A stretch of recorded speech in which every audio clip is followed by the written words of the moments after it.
The House will come to order. Prayer by the chaplain.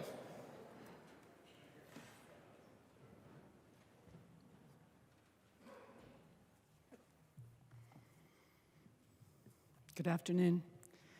Please join me now in prayer. Infinite Spirit, that which we know by so many names, we come together today and we give thanks. We give thanks for another day, for another opportunity to be of service, an opportunity to see the world in new eyes and with open hearts and with open minds. We acknowledge your presence as it enfolds us and fills us with the joy and with a happiness and with a compassion that allows us to serve.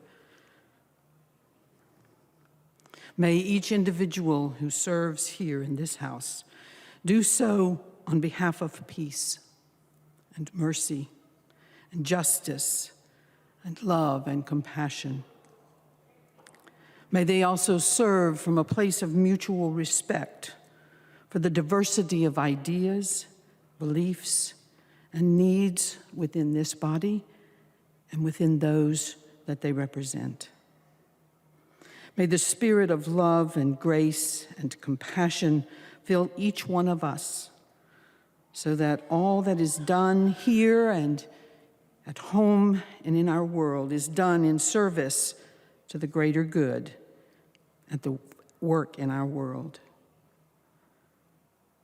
Let us know for each other and for those that we serve, all of us, that the light that is God surrounds us, and the love that is God enfolds us, and the power that is God protects us, and the presence that is God watches over us. Wherever we are, God is. And so it is, and so we let it be. Amen. The chaplain for today is Reverend Tony Fish from Unity, Minneapolis in Golden Valley, Minnesota. Pledge of Allegiance. Please remain standing and recite the Pledge of Allegiance to the flag of the United States of America. I pledge allegiance to the flag of the United States of America and to the republic for which it stands, one nation, under God, indivisible, with liberty and justice for all. The clerk will take the roll.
The clerk will close the roll.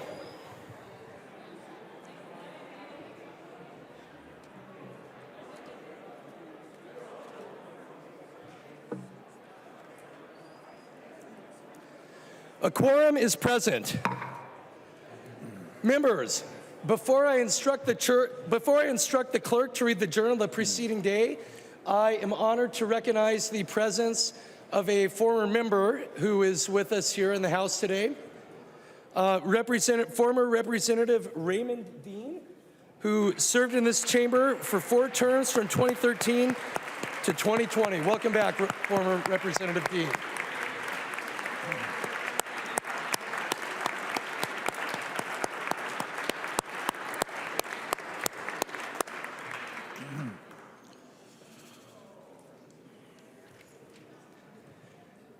The clerk will read the journal of the preceding day. Journal of the House, 93rd Session, 2023, 16th day, St. Paul, Minnesota, Wednesday, February 1st, 2023. If there is no objection, further reading of the journal will be dispensed with, and the journal will be approved as corrected by the chief clerk. Hearing no objection, the journal is approved as corrected by the chief clerk.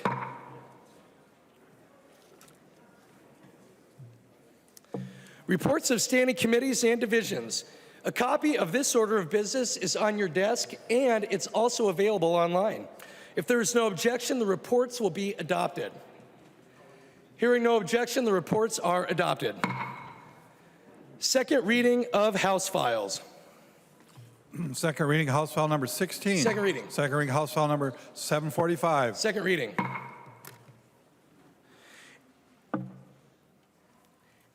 Introduction of bills. The following House files have been offered for introduction today. The chief clerk will report the House files and give them their first reading. Introduction and first reading of House Files 1199 through 1270. First reading House Files 1199 through 1270. Report from the Committee on Rules and Legislative Administration. Long from the Committee on Rules and Legislative Administration, pursuant to Rules 1.21 and 3.33, designates the following bills to be placed on the calendar for the day from Monday, February 6, 2023, and establishes a pre-filing requirement for amendments offered to the following bills. House File numbers 121 and 90 and Senate File number 333. Calendar for the day. The first bill on the calendar for the day is House File number 28. The clerk will report the bill. House File number 28, number 2 on the calendar for the day, an act relating to elections, the first engrossment. I recognize the author of the bill, the member from Hennepin, Representative Frazier, to explain the bill. Thank you, Mr. Speaker. Members, I rise to offer House File 28 to this body for consideration. House File 28 will restore the vote for individuals that are no longer incarcerated but may be on parole, probation, or supervised release. These disenfranchised individuals live in the community.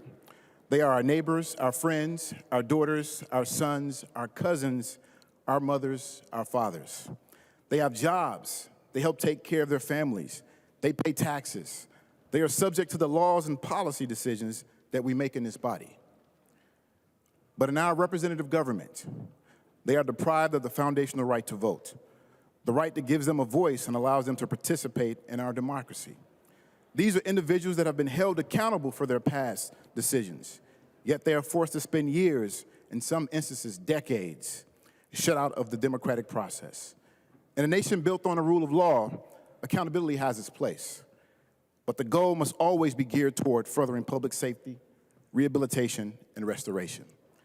Our current law fails to further those 3 tenets. It does the opposite. Barring people from voting alienates them and increases the likelihood of reoffending. The current law has impact across the entire state. You will see from maps shared with each member that this is an issue that touches all of our districts. In addition, the history of felony voter disenfranchisement is an ugly one with explicitly racist overtones, with direct ties to voter suppression of newly freed black people after the Civil War. At that time, the country saw state legislative bodies move quickly to expand and enact laws with the sole purpose of preventing the recently freed men from having the opportunity to participate in the democratic process. The legislators enacting these laws were clear about their intent and purpose.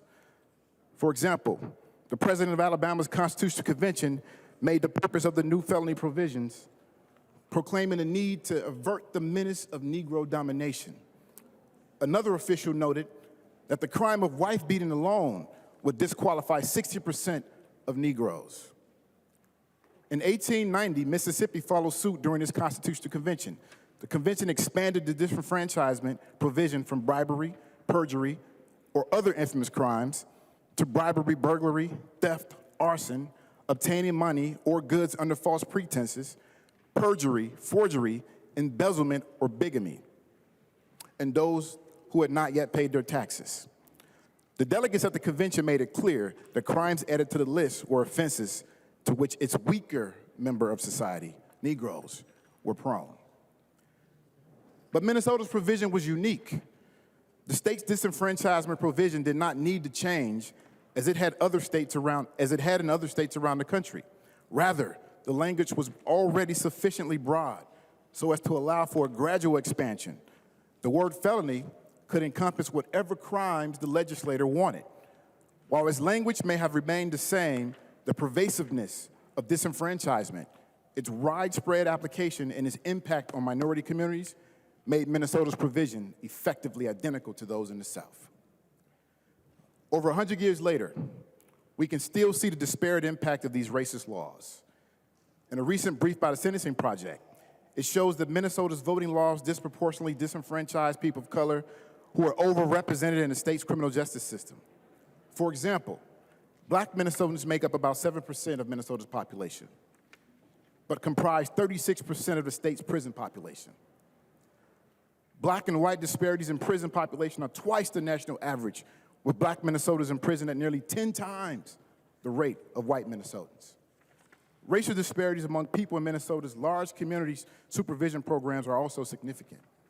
Black Minnesotans make up 19% of citizens on probation and 26% of citizens on supervised release.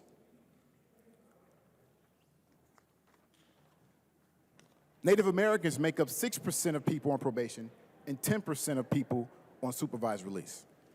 While no official felony disenfranchisement estimates are available for Native Americans, their representation in Minnesota's population and criminal legal system indicates that they too are heavily impacted by felony disenfranchisement, laws, and policies. High felony disenfranchisement rates among communities of color dilutes representation in our state's political system. And as a system set up on representation, if we can't all participate, we can't truly be representative of everyone in our state. Members, tonight we have the opportunity to correct the past and send a message to the individuals that have been deemed safe to re-enter our communities, but have not been allowed to fully participate in our democracy by voting to restore their voting rights. I hope that after this debate, all Minnesotans will know that restoring the right to vote for those no longer incarcerated is not a partisan issue, but it is our obligation to do the right thing and restore them fully once they return to our communities. Thank you, Mr. Speaker. There are amendments at the desk. The clerk will report the first amendment. Novotny moves to amend House File Number 28, the first engrossment. The amendment is coded A8. I recognize the author of the amendment, the member from Sherburne, Representative Novotny, to explain his amendment.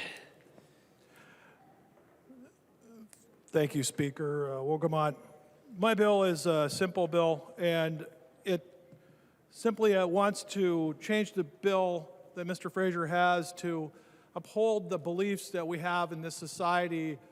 We have a sacred contract with the society that we have certain behaviors and activities that we don't want people to do.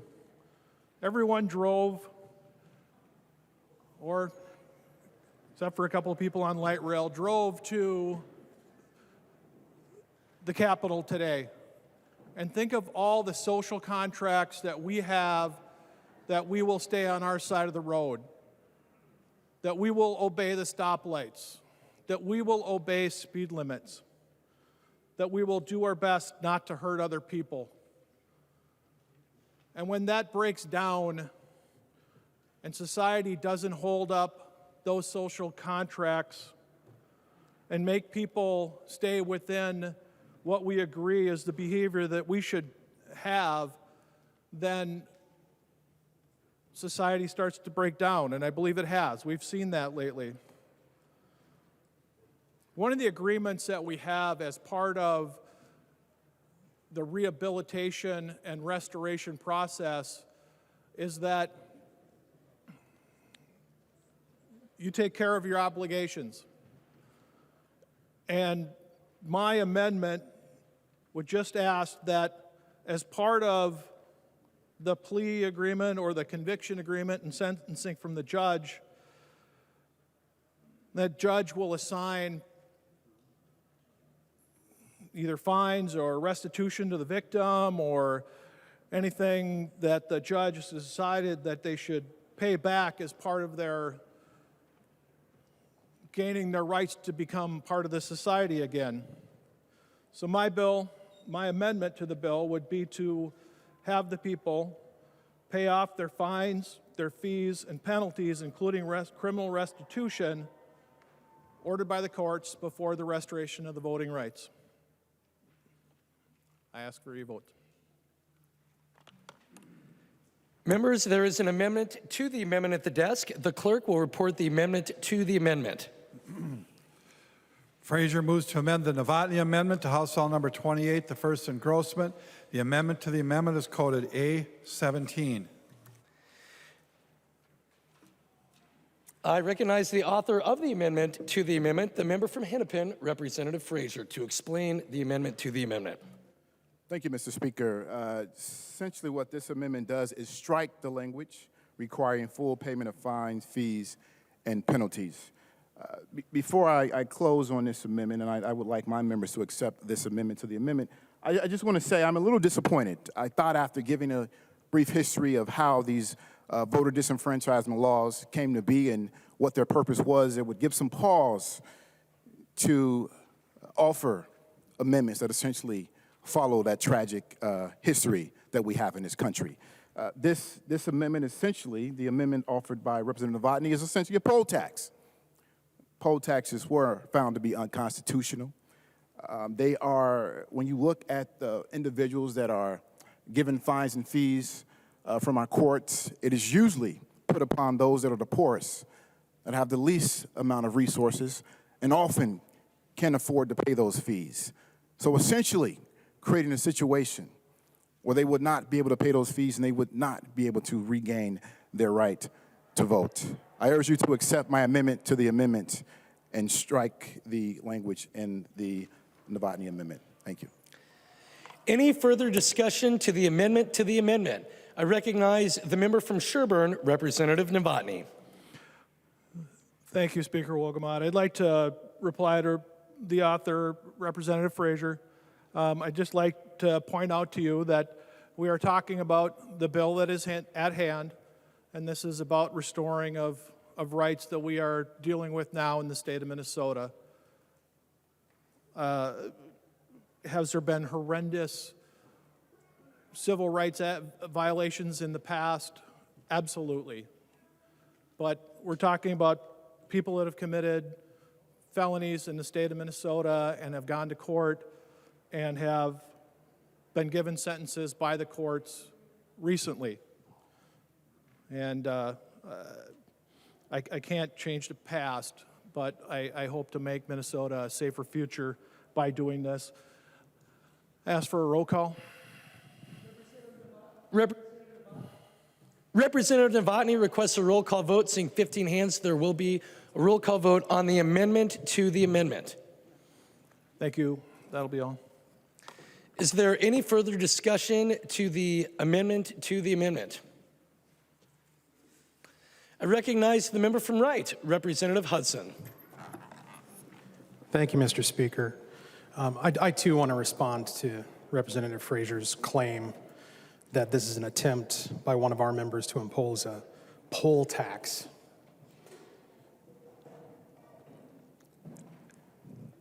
Fines, fees, penalties, including victim restitution, those pre-exist this bill, the underlying amendment, and the proposed amendment to the amendment.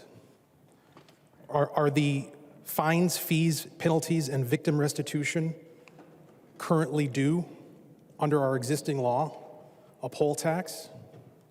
If the answer is no, which I think is obvious, then this proposed underlying amendment is by no means a poll tax. I urge you to vote down the amendment to the amendment. Is there any further discussion to the amendment to the amendment? Point of inquiry. Representative Lee, for what purpose do you rise? Will you please, point of inquiry, will you remind us what this is the question before the body? Representative Lee and members, we are debating the A17 Frazier amendment to the A8 Novotny amendment to House File 28.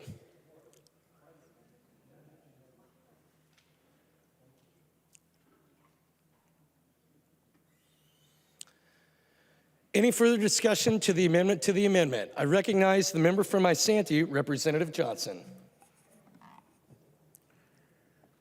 Mr. Speaker, members, I'm going to ask you to vote no on this amendment to the amendment.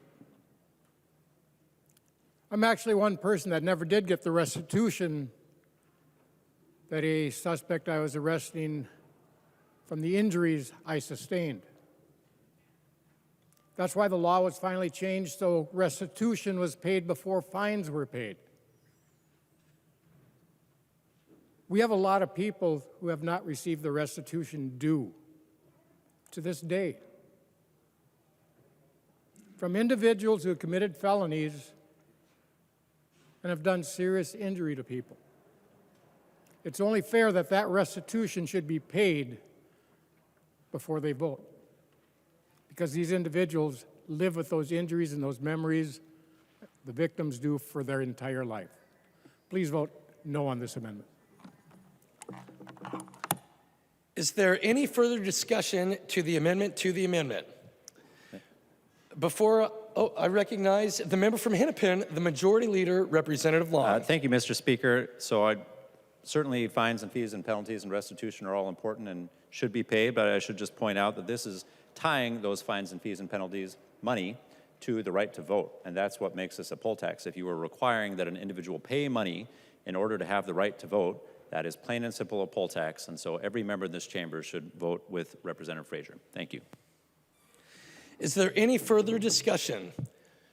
Members, before I instruct the clerk to take the roll, I will remind us one more time that we are about to vote on the A17 amendment to the A8 amendment. The clerk will take the roll.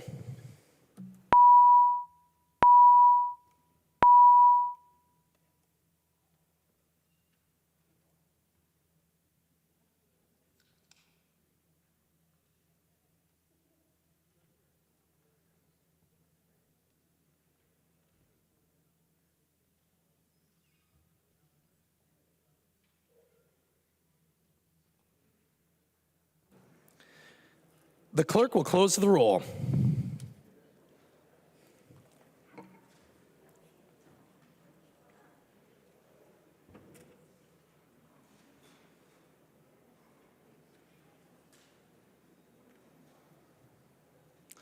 There being 69 ayes and 61 nays, the motion prevails and the amendment to the amendment is adopted.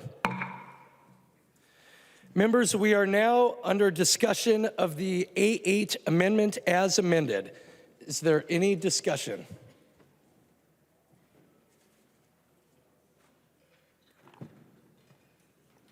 Mr. Speaker. I recognize the author of the amendment, the member from Sherburne, Representative Novotny. Well, little saddened by the twist in the characterization. I spent a career standing up for victims, and I will continue to stand up for victims of crime. And yeah, the gross misrepresentation is upsetting. But with that, I'll withdraw my vote, my amendment. Thank you, Mr. Speaker. Representative Novotny has withdrawn the A8 amendment. There is another amendment at the desk. The clerk will report the amendment. Torkelson moves to amend House File Number 28, the first engrossment. The amendment is coded A6. I recognize the author of the amendment, the member from Brown, Representative Torkelson, to explain the amendment. Thank you, Speaker Wolgamott. First, I think it's very important to remember that here in Minnesota, we are a heavy user of probation. And we rank in a very small number of states that use probation very heavily, and we are a very light user of incarceration. That means you're more likely to serve probation than incarceration. And in fact, there are some felonies where serving any time in prison is very, very rare. And in fact, one of those felonies is a set of felonies that involve elections. If you commit a felony regarding elections, you will not likely go to prison. There's a handout on the floor today that we surveyed results from 2017 to 2021. During that time, there were 65 election-related felonies. None of those felons went to prison.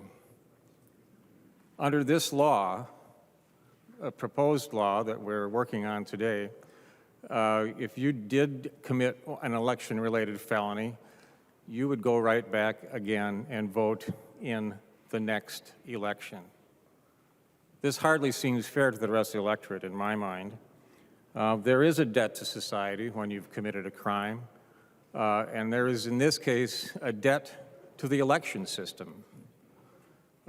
We are in a position in this country and in this state where many of our citizens have lost confidence in our election system. Passing this and allowing someone who commits a crime that is related directly to elections will decrease the confidence in our election system among the electorate, and people are going to think it's not a secure system, and why should I vote when the system is not secure? Mr. Speaker and members, I urge a green vote on the amendment. There's an amendment to the A6 amendment at the desk. The clerk will report the amendment to the amendment. Frazier moves to amend the Torkelson amendment to House File Number 28, the first engrossment. The amendment to the amendment is coded A14. I recognize the author of the amendment to the amendment, the member from Hennepin, Representative Frazier, to explain the amendment to the amendment. Thank you, Mr. Speaker. Essentially what this amendment to the amendment does is it replaces when the individual's sentence as expired or is fully discharged with the individual is no longer incarcerated for the offense, and it also strikes language on voter attestation. I absolutely understand what Representative Torkelson was referring to in regards to election pieces. But the attestation piece is clearly aimed at folks having to report that they are a felon, and is essentially more punishment and shame for the individual. There are no studies that have been done, there are no reports or surveys that you can find that shows that using the criminal code by disallowing folks to vote furthers any public safety or restoration when individuals are back in the community, as our system has deemed they are safe to be back in the community with their families, having jobs, paying taxes. So I urge members to accept my amendment to the amendment. Is there any further discussion to the amendment to the amendment? I recognize the member from Olmsted, Representative Quam. Thank you, Mr. Speaker, and I'm aware of many cases where it wasn't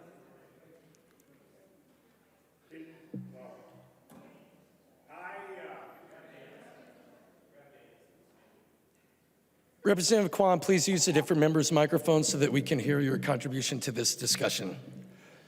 I'm sorry that I wasn't speaking loud enough. I know of many cases where it wasn't a felon that voted illegally that was, charged and convicted of a felony in the voting. In fact, The legislative auditor looked at the registration system, and they did a second smaller sampling audit. And in that small sample, there were several people that committed a felony and voted because they weren't allowed to vote even though they did not have a felony conviction. And there have been multiple occasions of where people have voted twice and they've been charged and convicted. And the ones that I'm aware of, none of them were felons that had their voting rights suspended. So there are people here that their offense is against voting and the system. Their offense is directed to the fact that they broke the law, they disenfranchised other people by voting illegally. And I've known many people through the years where I didn't have to use all the fingers on my one hand with the difference in their victory. I've known elections with one vote difference. And I think it's perfectly reasonable to say, if your offense is against the other voters, you should not have, no repercussions, especially when it's a felony offense and it's tied to voting and you don't have any effect on your voting rights. I think that it's just like if you do something driving and a DUI and other things where you lose the right to drive because it's related to your offense. This is related to the offense, so I would say vote no on the amendment to the amendment. Sure, it's only going to be a few people that are affected by this, but I think it's appropriate they learn if you break the law, commit a felony in the act of voting, that you're going to lose that right to vote while your sentence of probation is concurrent. Any further discussion to the amendment to the amendment? I recognize the member from Brown, Representative Torkelson. Thank you, Speaker Wolgamott. I'd request a roll call. Representative Torkelson requests a roll call vote on the amendment to the amendment. Seeing 15 hands, there will be a roll call vote. Representative Torkelson. Thank you, Mr. Speaker. I would just remind the body that these crimes are crimes against our election system, that the people who have perpetrated these crimes in the last number of years, none of them, not one of them, has served any time in prison.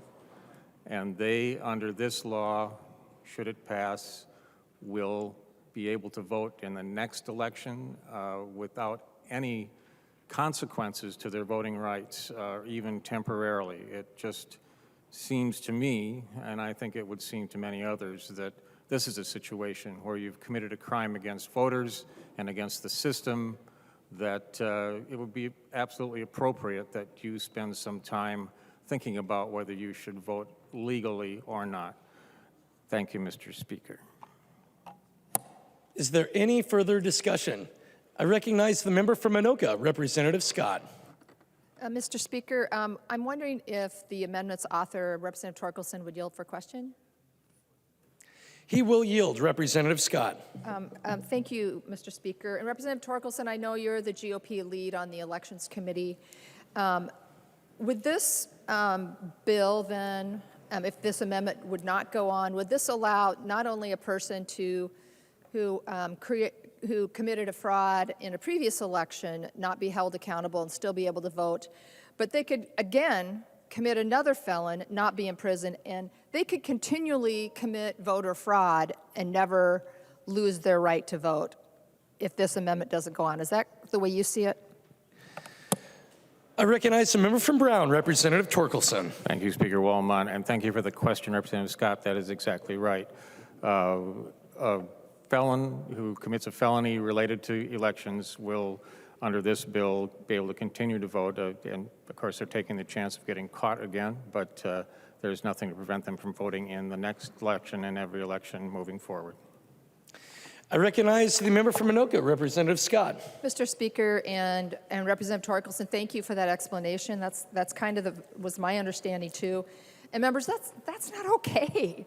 That's just not okay. And I think previous versions of this bill had some carve-outs for that. So members, that's not good. Somebody could just repeatedly commit election fraud and just keep on going with no accountability, really, when it comes to voting.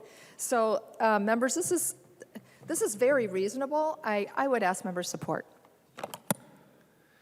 Is there any further discussion to the amendment I recognize the member from Chisago, Representative New Brinley. Thank you, Mr. Speaker. I've spent a lot of time working on elections in my years here, and we are always told that voter fraud doesn't happen, it's not a real thing. Well, I mean, thank you, Representative Torkelson, for the handout. Everybody should have this at their desk. 65 people, these are just the people who were convicted and sentenced of a felony voting violation. That's what we're talking about here, a felony voting violation. We want to talk about democracy all of the time. This is democracy right here. Democracy is on the ballot right now in this chamber. Democracy is on the ballot right now in this chamber. And the underlying amendment from Representative Torkelson simply says that if you have committed a felony when it comes to voting, that you probably shouldn't have the right to vote until the duration of your punishment is fulfilled. And I don't remember who said it, but it's well known in Minnesota that it was probably Representative Torkelson. We are a very low incarceration state. We toggle sort of between the second and third lowest rates of incarceration in the entire country. We choose to not incarcerate our citizens here. And instead of that punishment, we choose a different form of punishment. We choose to put people on probation so that they can continue their lives in their communities. But we've still got some restrictions on that. And those restrictions are there for good reason. They are to protect people, they are to hold people accountable. And they're in place to protect our systems, whether that be the public safety of individuals, or in this case, whether it be the sanctity of our vote. And in this case, we should choose to protect the sanctity of our vote. It is a red herring to say that somehow this is shaming people. Well, I'm sorry, you've already gotten a felony conviction. You should maybe be a little ashamed of the behavior that you engaged in to receive that felony conviction.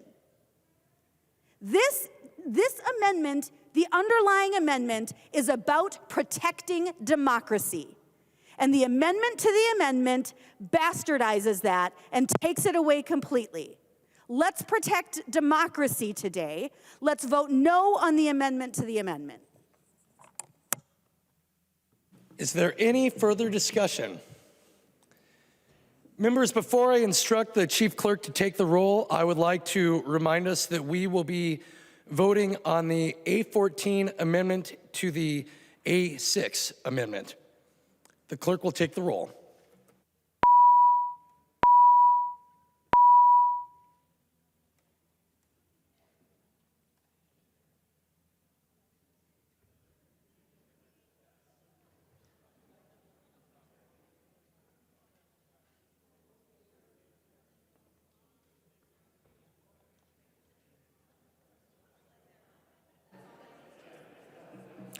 The clerk will close the roll.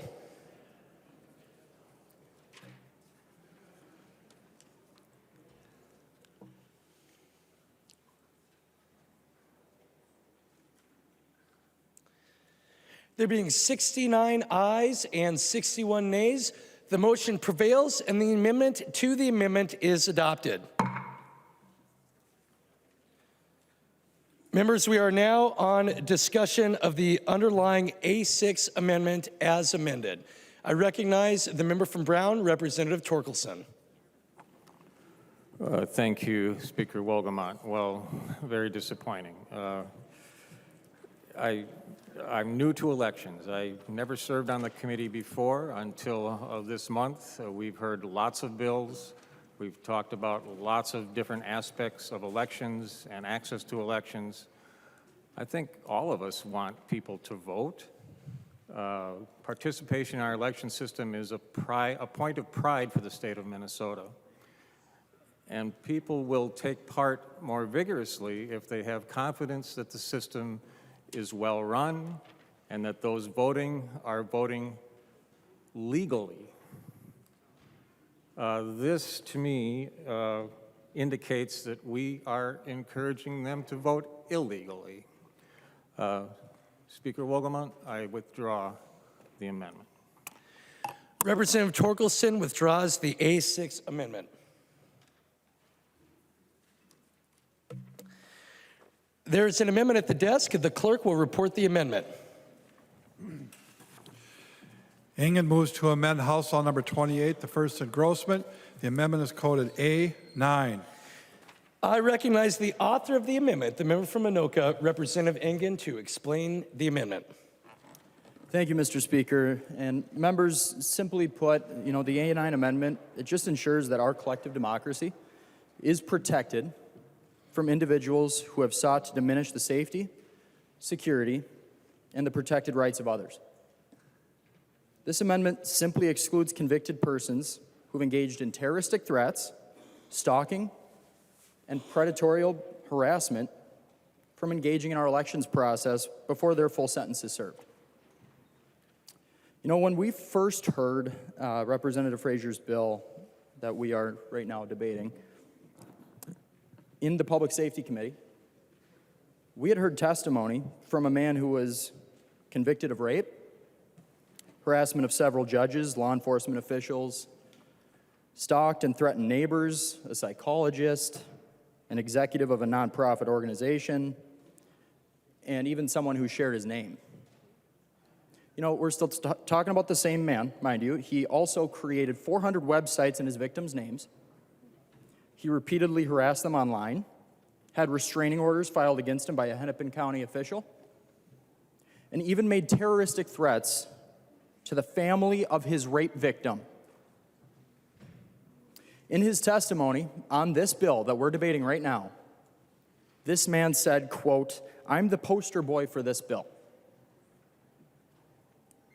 Members, if this amendment fails, that man who did everything that I just talked about can vote against the judge that he harassed, the prosecutor who was on his case, or the sheriff who helped investigate that case.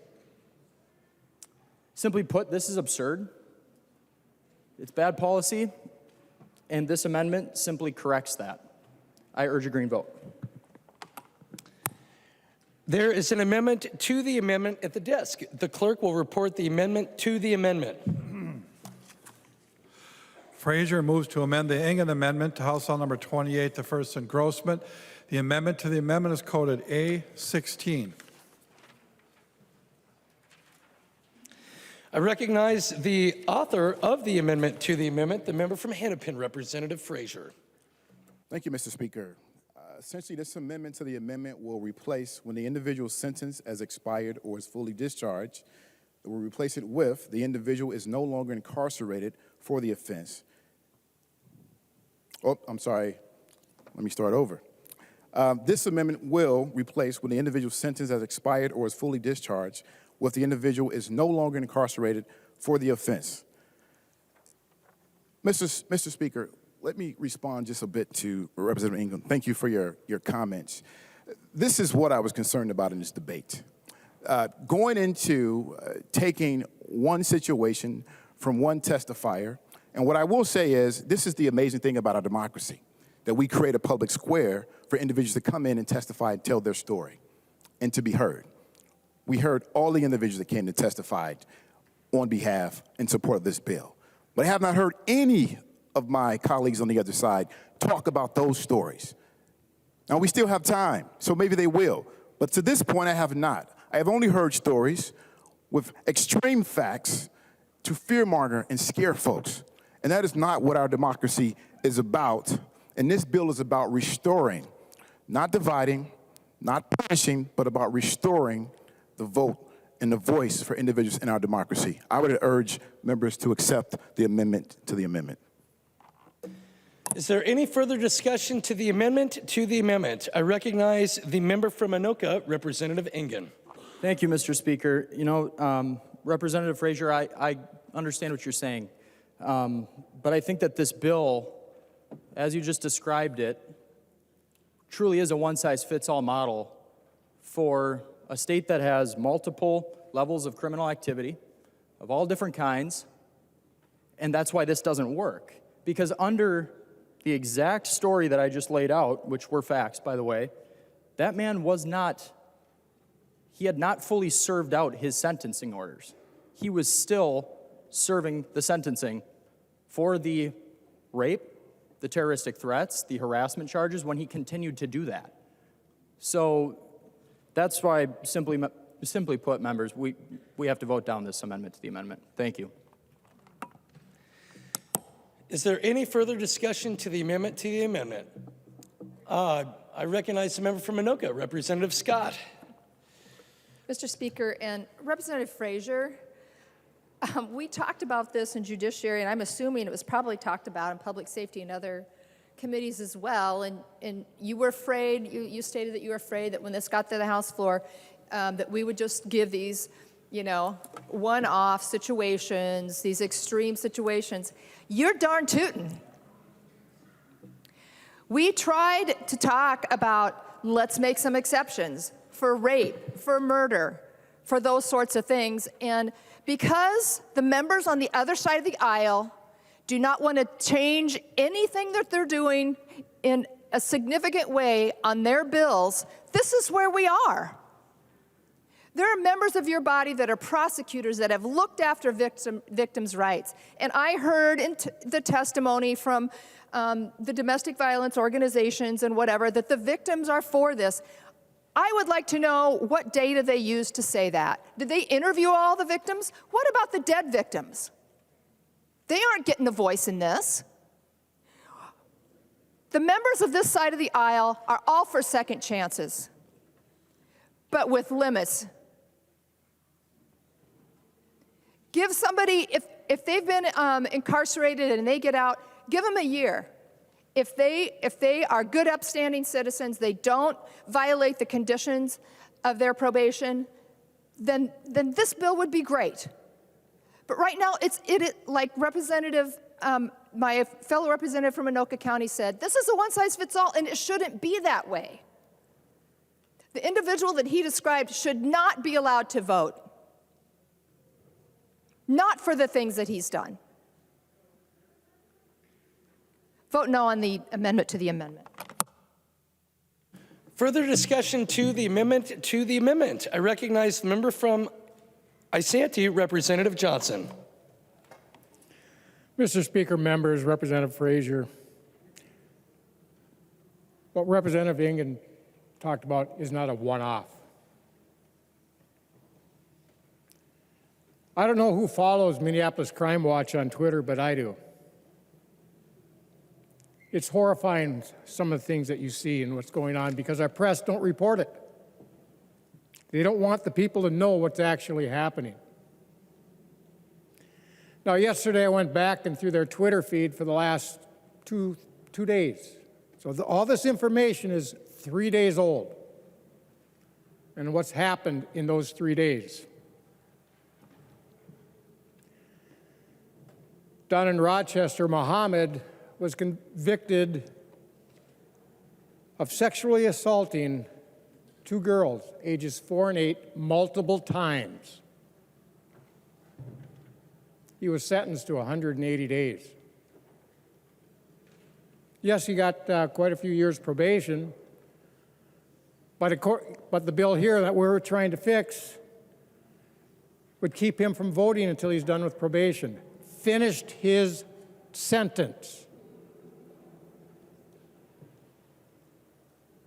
Instead, with the bill that we have before us, if we don't amend it, he's not going to miss a single election, yet he destroyed the lives of 2 young girls.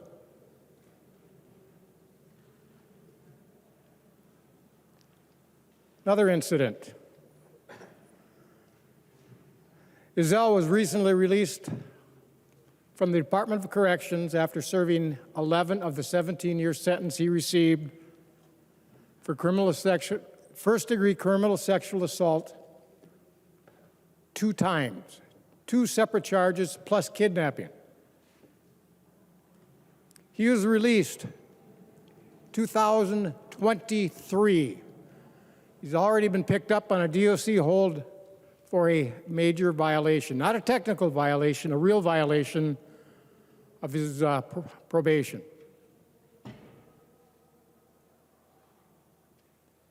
And you want to let him vote. Oh, he has another criminal sexual assault back a few years ago as well, that before he's sentenced on the other 2. He was on probation when he did the next round of criminal sexual assault, first degree. It's not a one-off. Then we have Charles. Multiple felonies, on probation, multiple warrants, charged with burglary again. I'm glad I have a keypad locks and that they were invented for my house. My wife was a victim of burglary when she was young. If I go out outside my house without my keys to mow the lawn, go get the mail, or just sit on my deck, I'm locked out of my house if my wife is home because she's that petrified to this day. And she was a young teenager when that happened.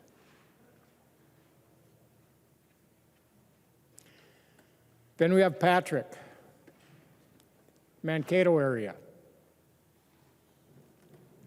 26 prior convictions, 9 felonies, and an open case for felon in possession of a firearm, on probation for felony stalking. If you know the stalking laws, you have to have multiple stalking convictions before you get to felony level.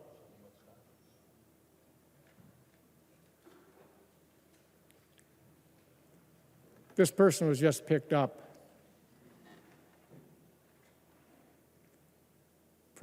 for providing phony oxycodone pills to 3 teenage girls. They had to use Narcan on them. One of them is still in critical condition. Yet that side of the aisle still wants to let him vote.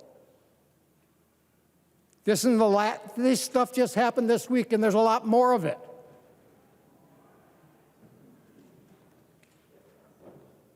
If you don't have any compassion for these victims that live with it for their entire life, and more convictions to the people that are hurting them, this state's in a lot of trouble.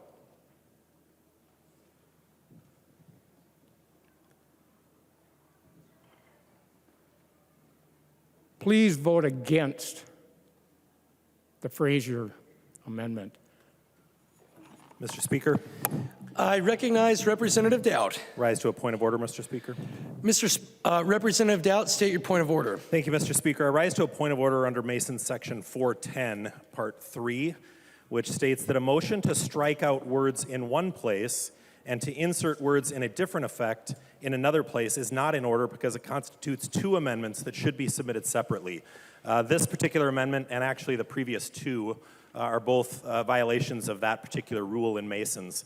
We are only a motion to amend is a primary motion. A motion to amend that is a secondary, and a motion of the 3rd degree is a motion to amend an amendment. A motion to amend the amendment to the amendment, which we do not allow and they're out of order. This one would need to be 2 separate amendments. according to that section of Masons. We don't allow motions of the third degree or amendments of the third degree in this chamber. We never have.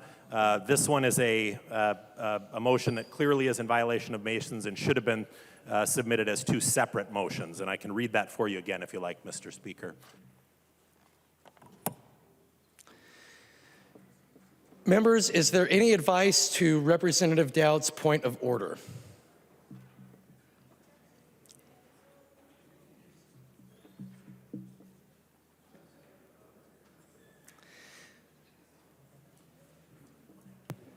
I recognize the member from Hennepin, the Majority Leader, Representative Long.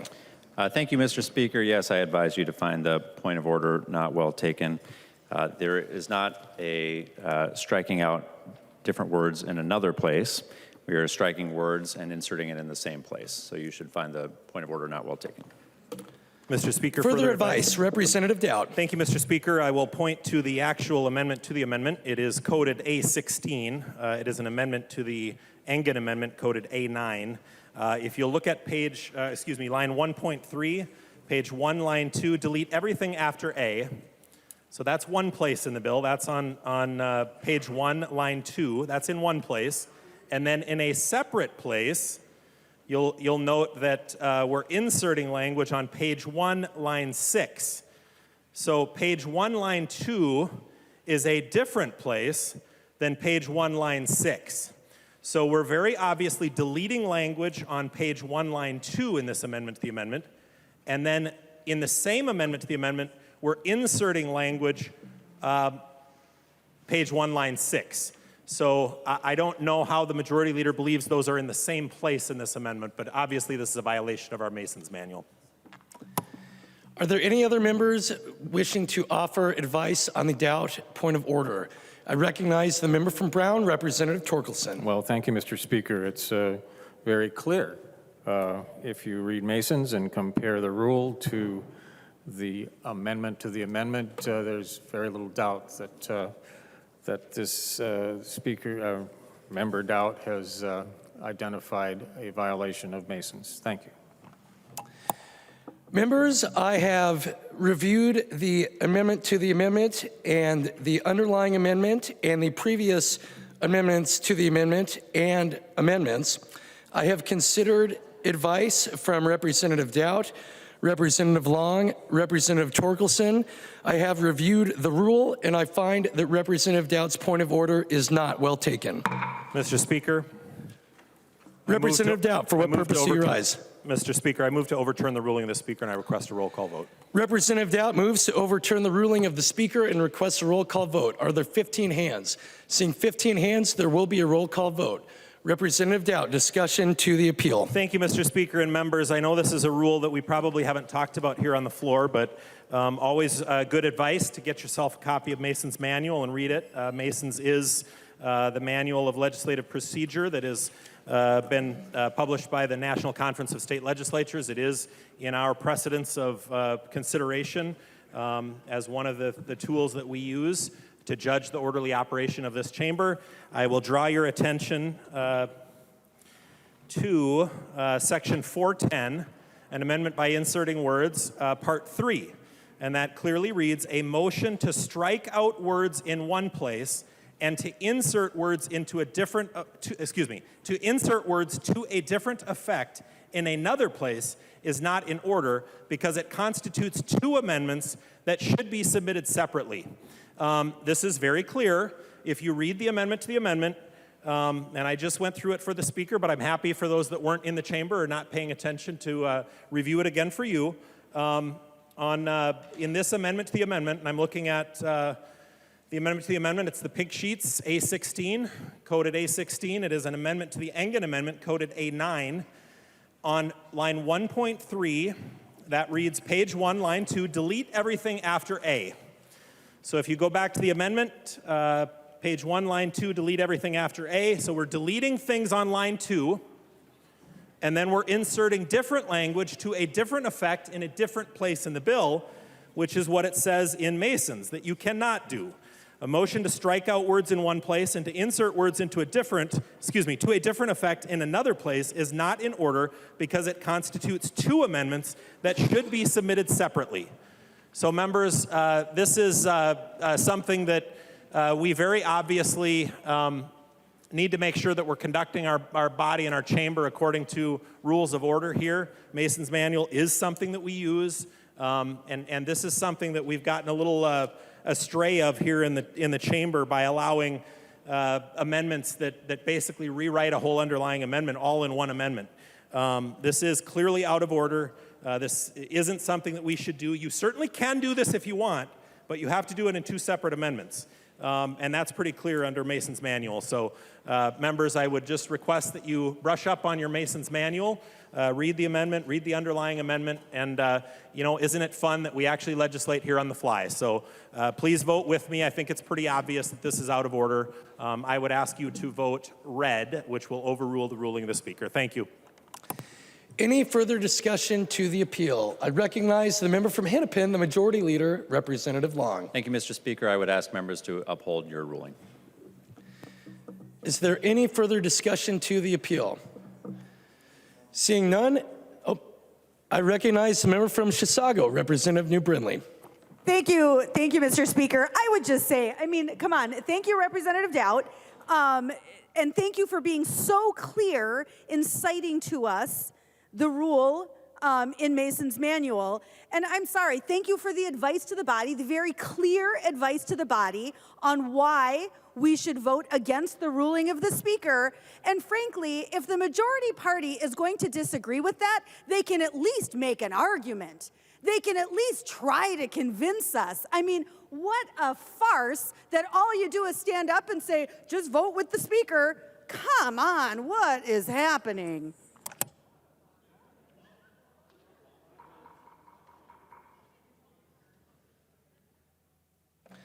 Further discussion to the appeal. I recognize the member from Morrison, Representative Creshaw.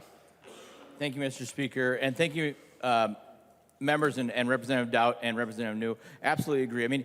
The majority party, you have the votes. That doesn't mean you just shirk your duties and not make the arguments. You have to provide to the Speaker, and the Speaker's role is to listen to both of those arguments and actually put this back to the will of the body. Simply saying don't do this is not a clear argument of why this is a violation. This is very clearly a violation of just taking one word, putting it into another amendment to change the effect, to simply change the desired voting outcome. And that is incorrect, is an incorrect usage of our amendment process, and frankly, it's just not right. You're going to have the votes, you're going to win this anyway, but if you can't win it with good arguments, that just seems to be a lazy way to legislate. Is there any further discussion to the appeal? Seeing none, the clerk will take the roll on the appeal, and I'll remind members that a green vote supports the ruling of the Speaker, and no, a red vote goes against the ruling of the Speaker. The clerk will take the roll.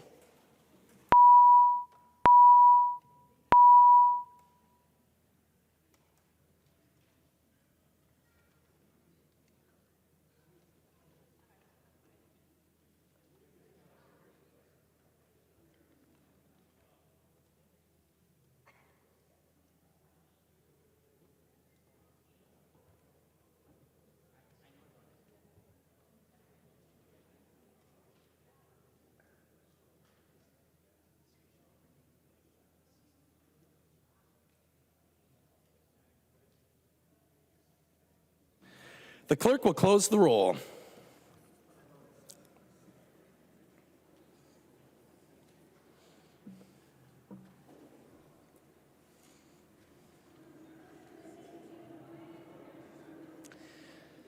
There being 70 ayes and 60 nays, it is the judgment of the House that the decision of the Speaker shall stand. Members, we are now on the we are now back to discussion of the A16 Frazier Amendment to the A9 Engen Amendment. Further discussion to the amendment I recognize the member from Ramsey, Representative Moeller. Thank you, Mr. Speaker. And I wanted to stand up here to address some of the comments that have been made about victims and what they may or may what they may or may not want. I am somebody who has worked with victims for over 20 years as a prosecutor, but also a victim rights advocate. I was the executive director of the Minnesota Alliance on Crime, which is the General Crime Victim Coalition. And this issue came up about 10 years ago, actually. We were asked, because this has been around for a long time, and we were asked at that time, what would victims think about, how do victims think about Restore the Vote? And so we did a survey of our member programs at the time, and there was overwhelming support in favor of Restore the Vote, and that was 10 years ago. Members, in your packet, you have a letter of support here from the crime victim coalitions across the state. Violence Free Minnesota, Minnesota Alliance on Crime, Minnesota Coalition Against Sexual Assault, and the Indian Women's Sexual Assault Coalition. These coalitions work with victims in every single corner of this state, in all our counties and the tribes. They are in full support of this bill. And there's a good reason why they are in full support of this bill, and would oppose this amendment that was being proposed here. And that's because people, when they are out after incarceration, they are part of the community. And as they said in their letter here, restoring voting rights for formerly incarcerated individuals is also a violence prevention strategy. I have not once in my 20+ years of practice ever heard a victim say, you know what I really want that punishment to be? I don't want that offender to be able to vote again. Victims want consequences, that is true, but voting is not one of those consequences. And for that reason, Mr. Speaker, I'm completely forgotten now what we're on. The amendment to the amendment. Are we on the underlying amendment now? Representative Moeller, we are currently discussing the A16 amendment submitted by Representative Frazier to amend the A9 Engen amendment. Yeah, thank you, Mr. Speaker. I support Representative Frazier's amendment, encourage members to as well. Thank you. Any further discussion to the amendment to the amendment? I recognize the member from Anoka, Representative Engen. Thank you, Mr. Speaker. I just request a roll call vote on this. Representative Engen has requested a roll call vote. Seeing 15 hands, there will be a roll call vote. Is there any further discussion to the amendment to the amendment? I recognize the member from Chisago, Representative New Brindley. Thank you, Mr. Speaker, and we've had sort of a lengthy rules discussion again, but I just want to bring this back. What we were told by the author of the amendment to the amendment is we're bringing up these extreme one-off examples. Well, that's clearly not the case because we've got a whole list of them, and that was just from the last few days. We can come up with an extensive list. Some people would call this extreme one-off examples. We would actually just call them facts, and we should make our decisions based on facts. Is there any further discussion to the amendment to the amendment? Seeing none, the clerk will take the roll.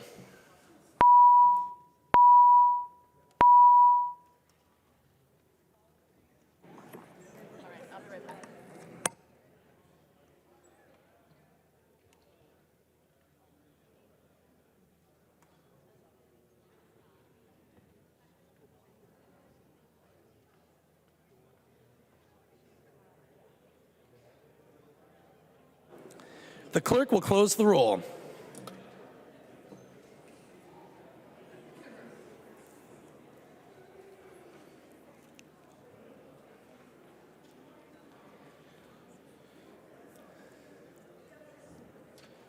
There being 69 ayes and 61 nays, the motion prevails and the amendment to the amendment is adopted. Members, we are now on the A9 Engen amendment as amended. Is there any discussion? I recognize the author of the amendment, the member from Anoka, Representative Engen. Thank you, Mr. Speaker. I'm extremely disheartened in our body's affirmation of restoring these rights, the voting rights, participating in democracy prior to full discharge of a sentence. So I repeal my amendment as amended. I would withdraw. Representative Engen withdraws the A9 amendment. There is an amendment at the desk. The clerk will report the amendment. Engen moves to amend House File Number 28, the first engrossment. The amendment is coded A7. I recognize the author of the amendment, the member from Anoka, Representative Engen, to explain the amendment.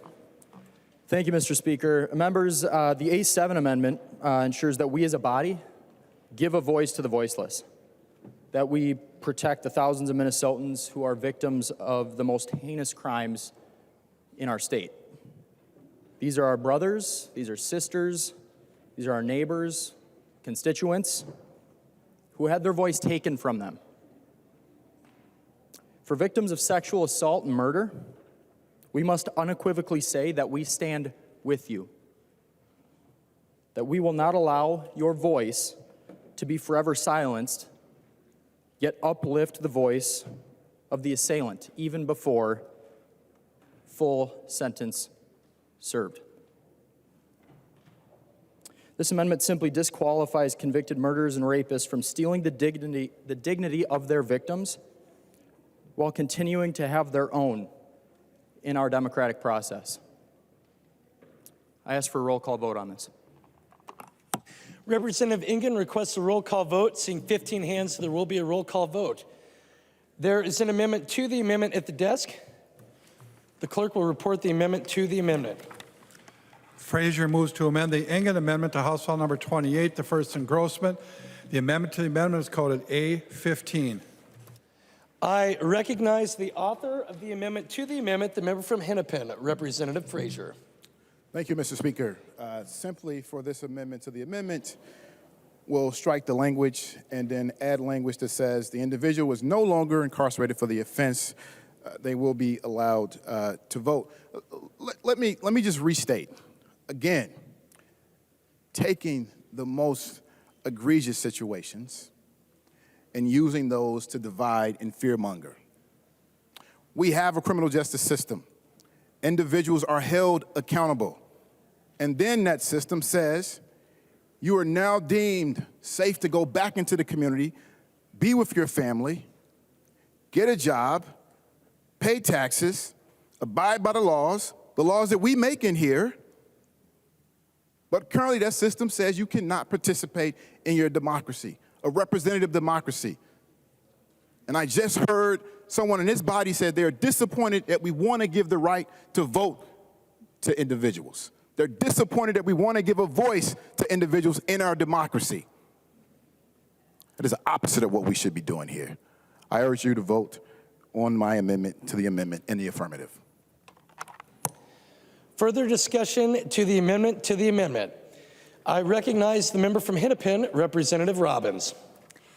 Thank you, Mr. Speaker and members. I rise in opposition to the amendment, supporting the Engen amendment.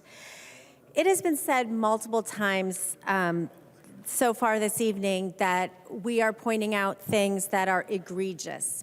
And members, I am sorry to say, we are pointing out things that are honestly the most common, and especially regarding this amendment, where we're talking about felony offenses for murder or criminal sexual conduct once the sentence has been carried out in prison, but they still have probation to go. In 2019, there was the highest number of mitigated dispositional departures ever observed in our state. 40%, members. So this is not egregious, this is common. In 2019, first-degree aggravated robbery, second-degree aggravated assault, possession of child pornography, third-degree criminal sexual conduct, fourth-degree criminal sex conduct, failure to register as a predatory offender, and felony with a gun offense received probation instead of prison 37% of the time. So members, people aren't going to prison and getting out on probation. They're not going to prison. The only thing they're getting for these very serious crimes is probation. They have not served their sentence or showed the community that they are necessarily rehabilitated or paid their debt to society. They are not even going to prison. So members, I just encourage you, another stat is 28% of the time in 2019, 28% of criminal sexual conduct offenses were given a mitigated dispositional departure. So all the other ones I listed, in addition to that, 28% of the time the criminal sex cases were given probation only, not prison. And yet the other side of the aisle is willing to say you don't have to really have a consequence. You can just keep going ahead and vote. And members, I don't think Minnesota supports that. I really don't think our communities where people are not feeling safe and there's been an uptick in crime would support that people who have not served any time just get to go ahead and vote as if nothing happened. So members, I urge you to support the Engen Amendment. I recognize the member from Clearwater, Representative Grossel. Thank you, Mr. Speaker. You know, listening to the debate tonight and the fight against and the lack of accepting anything that is reasonable from the majority party as far as trying to work together, trying to find common ground, trying to make sure that people who serve their time have the opportunity to start voting again. And our current law sits right now that after a felon is done with all of their time, the majority of them do receive their right to vote. So they are not kept from voting forever. They are not kept from voting forever. My colleague over there, Rep. Frazier, talks about we bring up the most egregious of offenses.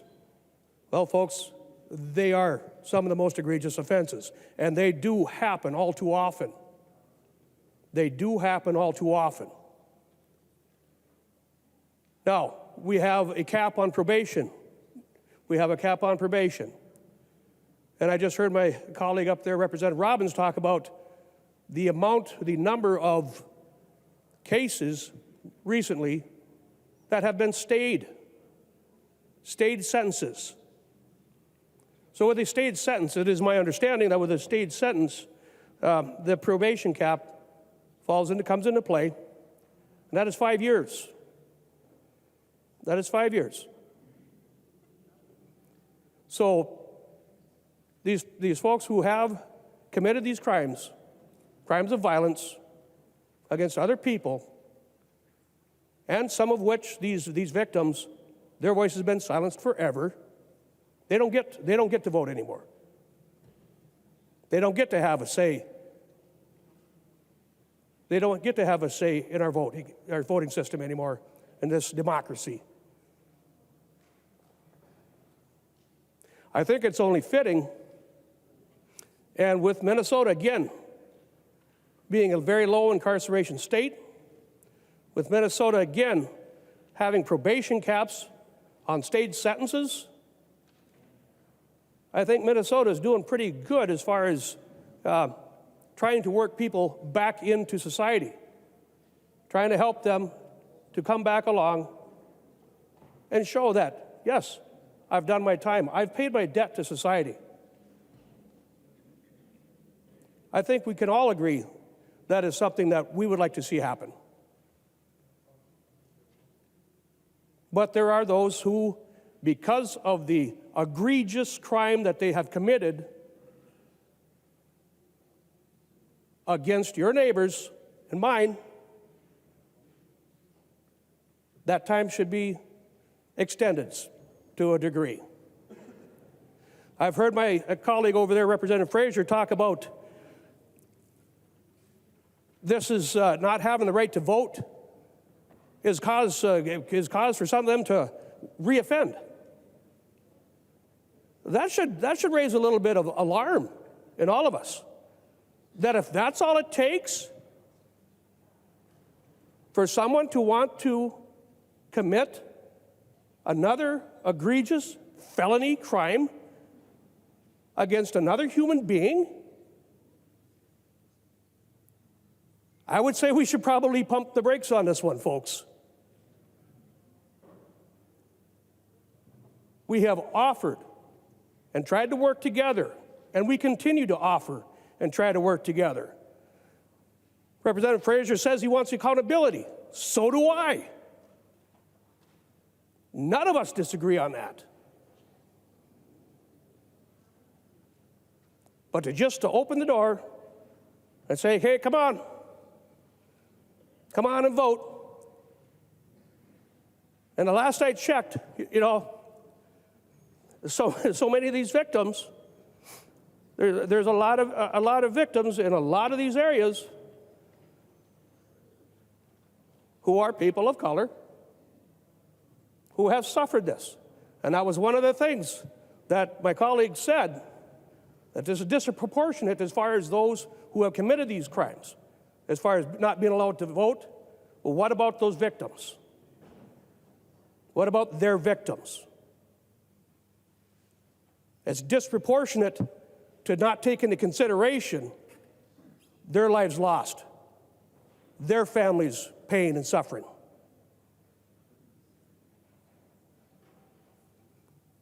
So all this is asking is just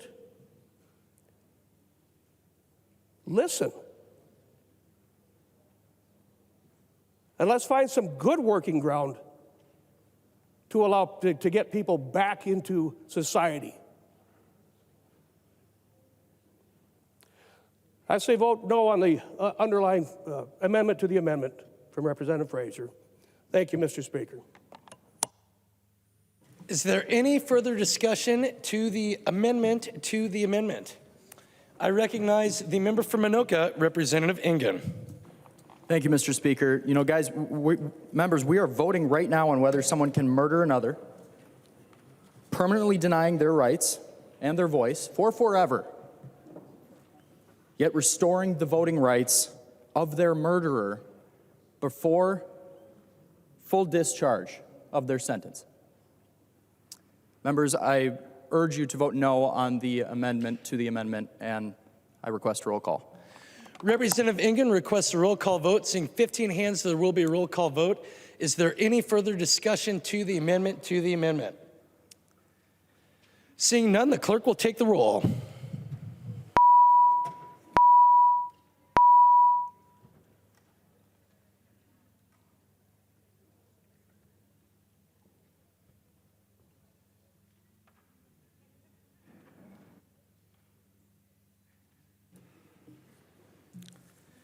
The clerk will close the roll.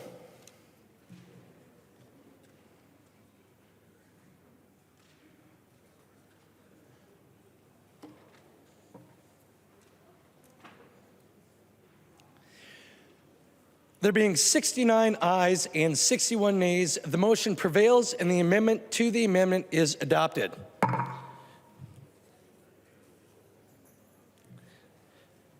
Members, we are now on the A7 Engen amendment as amended. Is there any further discussion to this amendment? I recognize the member from Anoka, the author of the amendment, Representative Engen. Thank you, Mr. Speaker. I'm extremely disheartened at this body not remembering the voices of the victims. I withdraw my amendment, please. Representative Engen withdraws the A7 amendment. There is an amendment at the desk. The clerk will report the amendment. Torkelson moves to amend House File Number 28, the first engrossment. The amendment is coded A12. I recognize the author of the amendment, the member from Brown, Representative Torkelson, to explain the amendment. Thank you, Mr. Speaker. This amendment creates a felony for interfering with or intimidating an election official, and I believe there's an amendment to the amendment at the desk. Mr. Speaker, Representative Olson, for what purpose do you rise? I rise to a point of order under House Rule 4.05. Representative Olson, state your point of order. Under House Rule 4.05, an amendment to a bill that has received its second reading and is being considered by the House of out of order if that amendment would increase spending. And because the amendment is going to create a felony, there would be a cost associated with this amendment. Is there any advice on the Olson point of order? I recognize the member from Brown, Representative Torkelson. Mr. Speaker, I noted the amendment to the amendment. I don't know why you couldn't have recognized that. Is there any further advice? I recognize the member from Chisago, Representative New Brindley. Thank you, Mr. Speaker. And it's a short amendment, so I've quickly read the amendment, and I don't see any additional spending in here. And again, you know, we've had this discussion before. The rule very specifically relates to increasing spending in a bill. There is literally no spending in this bill. It spends $0. So this, I would encourage the speaker to find the point of order not well taken. Members, I have reviewed the bill and the amendment and the rule. I have considered advice from Representative Olson, Representative Torkelson, and Representative New Brindley, and I find that the point of order is well taken. Mr. Speaker, I repeal the ruling of the Speaker. Representative Damath requests an appeal to the Representative Damath moves an appeal to the ruling of the Speaker and requests a roll call vote. Seeing 15 hands, there will be a roll call vote. Representative Damath, any discussion to your appeal? Yes, Mr. Speaker, Rule 4.05 that was raised talks about additional spending. As you can clearly see in this amendment, there is no additional spending at all, and I'm happy to read through this if you would like, but in no line on the amendment in front of me that is in front of the body right now is there additional spending. My member had also raised the point that there is an underlying amendment, but we're not on that right now, and so I would ask that you would find my advice well taken. Is there any further discussion to Representative Damath's appeal? I recognize the member from Ramsey, Representative Pinto. Mr. Speaker, advice to the body. Members, I've been here for more than 8 years. It's custom and usage that whenever there's a felony that's created an amendment, that is presumed to have a cost, as we've said, and to increase spending. As we've said in the past, if this were introduced as a bill, there'd be a fiscal note, there'd be increased spending because of it. This is, the Speaker ruled correctly in terms of violation of 4.05, and I would ask that we uphold that ruling. Thank you, Mr. Speaker. Is there any further discussion? I recognize the member from Chisago, Representative New Brindley. Thank you, Mr. Speaker. It seems crazy that we keep having this same conversation, and yet every time the majority party stands to a point of order under Rule 4.05, they continue to use the word cost. They say it over and over and over again. This costs money. This costs money. Frankly, it's irrelevant. I don't know that it even would cost money, but it's irrelevant, because that's not what Rule 4.05 says. Rule 4.05 is very clearly referring to an appropriation, to spending, not cost, spending. Rule 4.05, the House is, an amendment being considered by the House is out of order if that amendment would increase the spending. Increase the spending. There is no appropriation in this bill. There is no spending money in this bill. I would encourage the body to rule against the ruling of the Speaker. I recognize the member from Carver, Representative Nash. Thank you, Mr. Speaker. I did scan the amendment. I did not even see the word nickel in there, so I think we're still good. But I think I'm going to encourage the members of the majority, if you're going to try to rule stuff out of order or you're going to play reindeer games on the floor, do it properly. There's no appropriation here. Representative New Brindley is exactly right, and so are the others. There's not anything spent on this. Nothing. And as somebody who has, unlike Representative Torkelson, who's brand new to the elections thing, you guys talk about all the time, you have brought so many bills to committee to say, we have to protect the elections workers, we have to do everything we can. Well, here's your chance. Here's your chance. But you want to play gimmicks and reindeer games to say that this actually spends money. There's not a dollar sign on this amendment. Nothing. So I am really disappointed that you try to play procedural gimmicks, and that's what it is. You just don't want to take a vote. You don't want to take a hard vote. And for all of you over there giggling, thinking that this is amusing, it's not. This is deadly serious. So you, on a regular basis, bring forward things that talk about ways to protect elections workers. Once again, Representative Torkelson's amendment is an ideal opportunity for you to find the backbone and do the right thing on behalf of the elections workers. There is no appropriation in this at all. The Speaker knows that, but apparently he's been given marching orders to find that it is out of order because of some mythic spending somewhere. Mr. Speaker, point of order. Representative Pinto, state your point of order. Mr. Speaker, questioning motives of members, certainly questioning motives of the presiding officer is prohibited, pardon me, under Masons. Mr. Speaker, I will note that this creates a felony that has always been ruled out of order under 4.05 in my experience in this chamber. Thank you, Mr. Speaker. I will remind members to confine their remarks to the question before the body, which is an appeal to the ruling of the Speaker, and not to evoke the motives of members or the presiding officer. Further discussion to the appeal. I recognize the member from Olmsted, Representative Liebling. Thank you, Mr. Speaker. And members, first of all, thank you, Representative Pinto. I almost rose to the same point of order, and there have been many instances of that today, but this is advice to the body. Members, I've been here a few years, and we have never, in the application of this rule, never required there be dollar signs in an amendment. Spending is spending. If we create a new felony here on the House floor, there will be spending to implement that law. And so it doesn't have to have an appropriation in the amendment to violate this rule. So, for example, if we had an amendment here on the House floor to build a building, and we wouldn't appropriate anything for it, be like, well, let's build a nice building here in an amendment. We don't have to put in an appropriation for it. Pretend it doesn't cost something. It does cost something, and it would be spending in an amendment, and it would be out of order, as this amendment is out of order.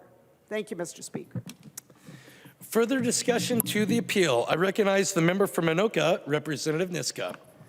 Thank you, Mr. Speaker and members. I want to make 2 points. One is, by voting to uphold the ruling of the Speaker, I want to make clear that every one of you is voting for the fact that this is happening and shouldn't be a felony. If it's not happening, no cost.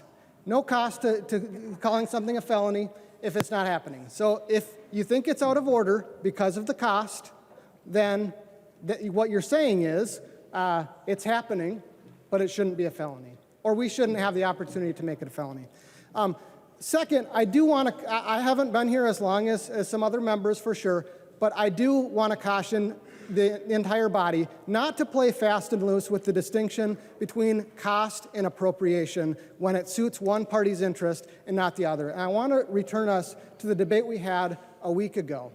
There were a number of provisions in the bill that we debated a week ago that made the Public Utilities Commission do things that were going to have a cost, and in particular, is going to make the Attorney General do something, namely defend against a lawsuit that we know is coming from North Dakota that is going to have a cost.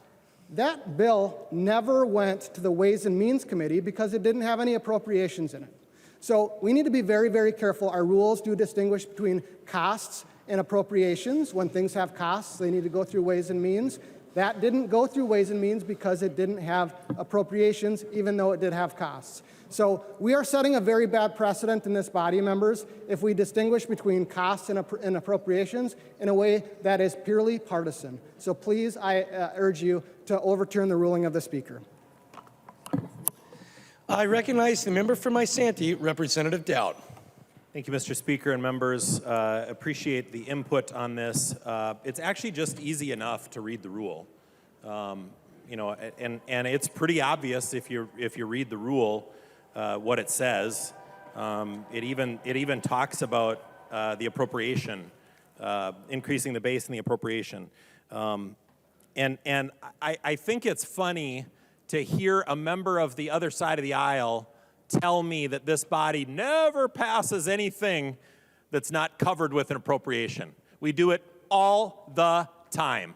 And if we instruct somebody to do something and we don't provide an appropriation, that means they cover it within their current budget. And the difference between cost and spending or appropriation is absolutely valid. And this particular rule doesn't mention cost. And I appreciate the representative from the Rochester area standing and talking about this particular issue, but you can talk about how this rule has been misused since, until the cows come home. It doesn't make it right. I can still read the rule as my colleagues have correctly read the rule, and we can see that there's no appropriation. Now, if you want to go through a dog and pony show, I can ask a parliamentary inquiry and ask the presiding officer to point out to me where the appropriation is in this bill, and he will say, well, I don't see any appropriation of dollars in this bill. I could ask each of you to yield for a question. I could say, could you point out for me in this amendment where the appropriation is? There is no appropriation in this bill. Therefore, it has no spending. This bill spends no money because there is no appropriation. And 4 years now you've been misusing this rule. That still doesn't make it right. Every time you say or create a felony, we rule it out of order under this rule. Yeah, you do. And every time we bring up this point that you're misusing the rule. So why don't we actually just follow the rule? Because it very clearly says spending. And we know in this body that spending is an appropriation. This amendment doesn't spend 1 penny. Maybe Representative Liebling could yield for a question for me. She will yield. Representative Dowd. Thank you, Mr. Speaker. Representative Liebling, maybe you can point out the appropriation in this bill. Where is that appropriation? I recognize the member from Olmsted, Representative Liebling. Thank you, Mr. Speaker. And Representative Dowd, maybe you weren't listening when I spoke. I think I clearly said you don't need an appropriation under the rule, and getting mad and the louder you say it, the more often you say it, doesn't change that. So we don't need an appropriation. There is spending in the amendment. Representative Dowd. No, I think what you meant to say is you don't need an appropriation to rule it that way. But the reality is the rule is pretty clear, and it doesn't talk about cost. It does talk about appropriation, and spending is appropriation. It literally uses the word appropriation. So this bill doesn't appropriate, this amendment, excuse me, I keep saying bill. This amendment doesn't appropriate any dollars. It has no cost. No additional cost. And therefore, it's absolutely in order. But we can continue this for the rest of this session. It's easier, actually, if we just consider this stuff. I think this right here is what frustrates people at home. Right? They want us to just do the people's work. If you have an idea, you offer it as a bill. If we have something that we think makes your idea better, we offer it as an amendment. If you don't think so, vote it down. Don't offer an amendment to change our idea back into your idea. That's stupid. But that's what we do here. And that's why people at home get frustrated with what we do here. But if that's the way you want to do it, let's continue to do it that way then. But it's not going to make it right, because it is a violation of our rules, and it's a clear violation of our rules. Thank you. Is there any further discussion to the appeal? I recognize the member from Ramsey, Representative Becker-Finn. Thank you, Speaker. And I did want to point out, if you go to 4.05, it says, would increase the spending or spending base from any fund from which appropriations are made in that bill. It does say that. But then the word or appears, and it says, or would increase the spending in total from all funds. And so I think the existence of the clause after or suggests that there would be a time that this would apply other than when there is a direct appropriation in the bill. Thank you, Mr. Speaker. I recognize the member from Olmsted, Representative Quam. I'm a simple person, and so I boil this down to we have fiscal, we have policy committees. I have not seen a policy bill that didn't have a cost. So in fiscal bills, we're appropriating money. In policy bills, we're defining the activities of the government agencies, and that has a cost. Every minute a person is doing something that's in our policy bill, that's a cost. You know, I don't understand.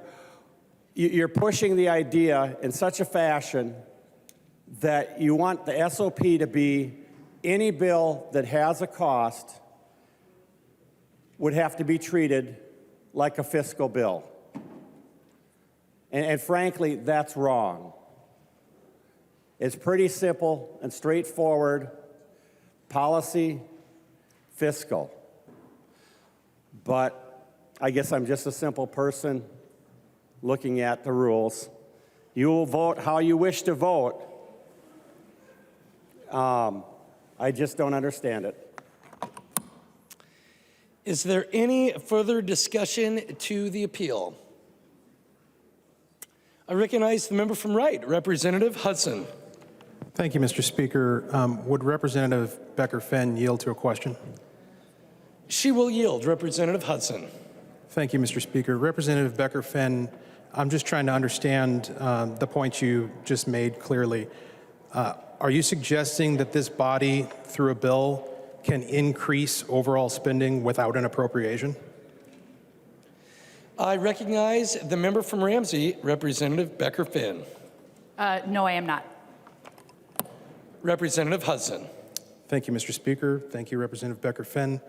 I don't understand what the point was then, because if we can't increase overall spending without an appropriation, and we don't have an appropriation here, then it's not a spending situation. So the rule doesn't apply.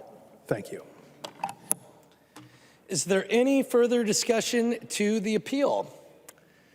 I recognize the member from Stearns, the Minority Leader, Representative Damath. Thank you, Mr. Speaker. Would Representative Olson yield for a question? She will yield for a question. Representative Damath. Thank you, Mr. Speaker. Representative Olson, could you tell me if there's a fiscal note for this amendment? I recognize the member from St. Louis, Representative Olson. Thank you, Mr. Speaker, and thank you for the question. If this were to have been introduced as a bill, and I do believe portions of this are in a Representative Greenman bill that does have a fiscal note and costs associated with it. Representative Damath. Thank you, Mr. Speaker, and thank you for that information, Representative Olson. Members, as we are deciding to overturn the ruling of the Speaker, I just want to point out that in this bill, the actual bill, the fiscal note came back with $13,000 in general fund costs to the Secretary of State's office for IT, business analysis, quality assurance costs. Of the $16,415 total, or $16,450 total, the Secretary of State's office stated that they could absorb $3,530 from the HAVA funds. So members, as we are debating whether or not to overturn the ruling of the Speaker, again, we want to point out that in this amendment, there is no spending. If there were, it could be absorbed, but there is no spending. Members, I would ask you to vote in favor of overturning the ruling of the Speaker. Is there any further discussion to the appeal? Before I instruct the clerk to take the roll on the appeal, I would like to remind the body that the question before us is, shall the decision of the Speaker stand as the judgment of the House? And just to clarify, members, a yes or green vote supports the ruling of the Speaker, while a no or red vote goes against the ruling of the Speaker. The clerk will take the roll on the appeal.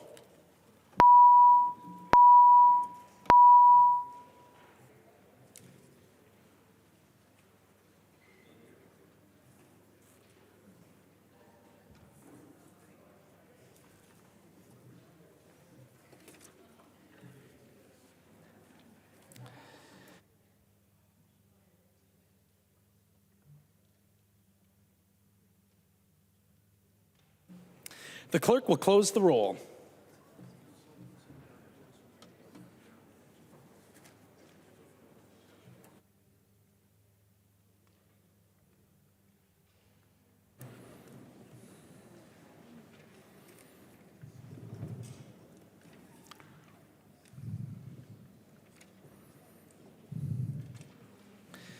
There being 69 ayes and 61 nays, it is the judgment of the House that the ruling of the Speaker shall stand.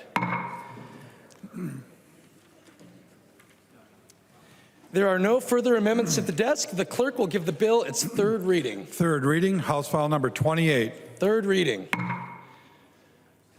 Discussion to the bill. I recognize the member from Ramsey, Representative Hollins. Thank you, Mr. Speaker. And thank you to members of this body. I really appreciated the discussion today. I know that we're all just trying to tackle this very complex issue in a respectful way, and I appreciate that. I want to kind of dial back a little bit and focus on something a little more fundamental. I want to think about our criminal justice system. We know that human beings are complex creatures. They're not simply bad guys and good guys.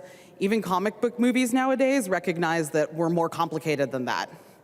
There are many, many reasons why people may commit crimes. Ignorance, heat of the moment, desperation. And I'll also point out that certain communities are more heavily policed, more frequently charged, and more harshly judged than other communities, simply because of the color of their skin or their socioeconomic status. But I believe that people can change. I think we can become better, we can learn, we can mature, we can become more empathetic. And because of this, I think that rehabilitation must be the ultimate objective of our criminal justice system. That means our ultimate goal is to rehabilitate an offender so they're capable of returning to society and functioning as a law-abiding member of our communities. And part of returning to society means being allowed to function as a fully restored human being. Voting is one of the most fundamental and quintessential rights of our country. I am certain you all remember the idea of no taxation without representation. Well, that's exactly what we're doing to people who have committed felonies. And I would argue that denying individuals the right to vote is downright un-American. These individuals are our neighbors, they are our friends, they are our family members. They've served their time. They've been deemed safe enough to return to our communities.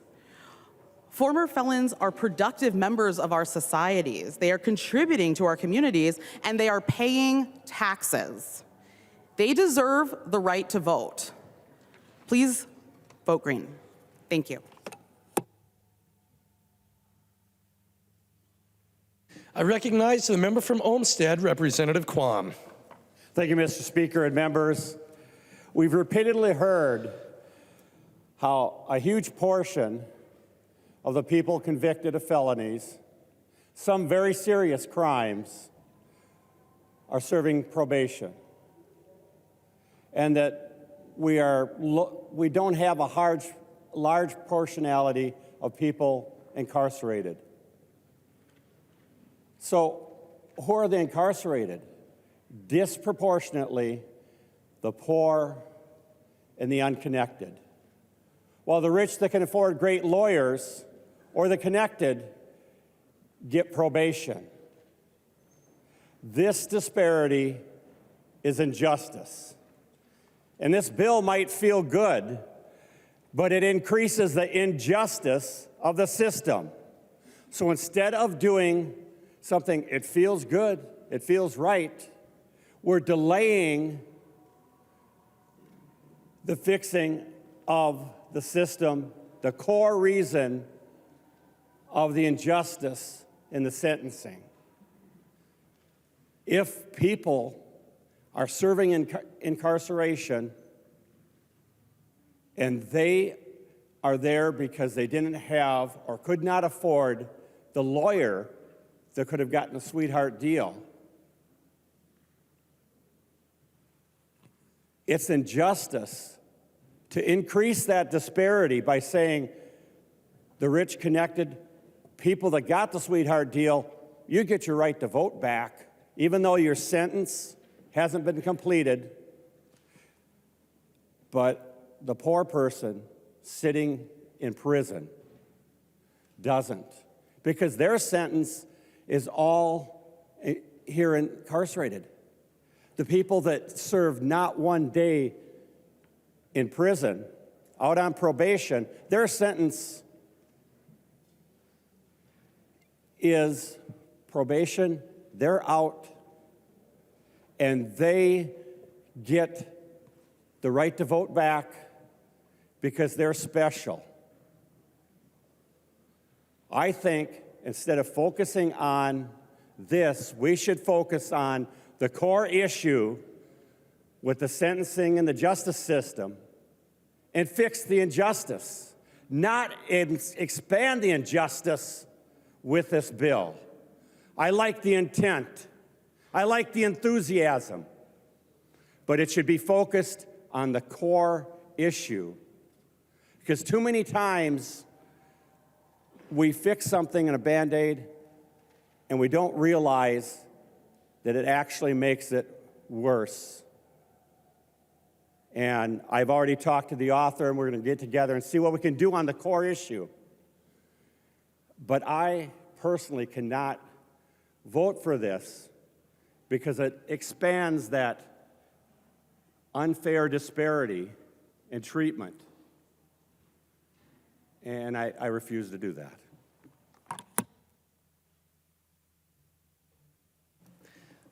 I recognize the member from Hennepin, Representative Igbaje. Thank you, Mr. Speaker. I rise in support of this bill. We heard earlier the history of voting rights in this country and ways in which voting rights have been used to exclude varied groups from participating in our society. From the very beginning, like men without property, women, immigrants, and people of color.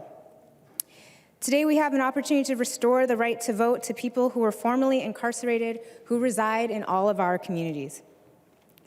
When I'm in conversation with members in my district, I come across people who tell me, well, everything you're saying sounds really good, but I can't vote. Some of those people are so disenchanted with our society, they don't want anything to do with it. But others are angry and sad. They tell me how they're getting their lives back on track after their release. They tell me how they're involved with their communities, engaged with their kids, and working. They tell me how they would like to be involved, but their lack of their ability to vote makes them feel like they aren't full members in our society. They're doing everything right, yet they can't vote for something like school board and ensure that their voice and their opinions about their school are taken into account. If you're a citizen of this country and you've served your time and you've been deemed safe to be back in society, your right to vote should be restored. We want to promote behavior that will keep people engaged.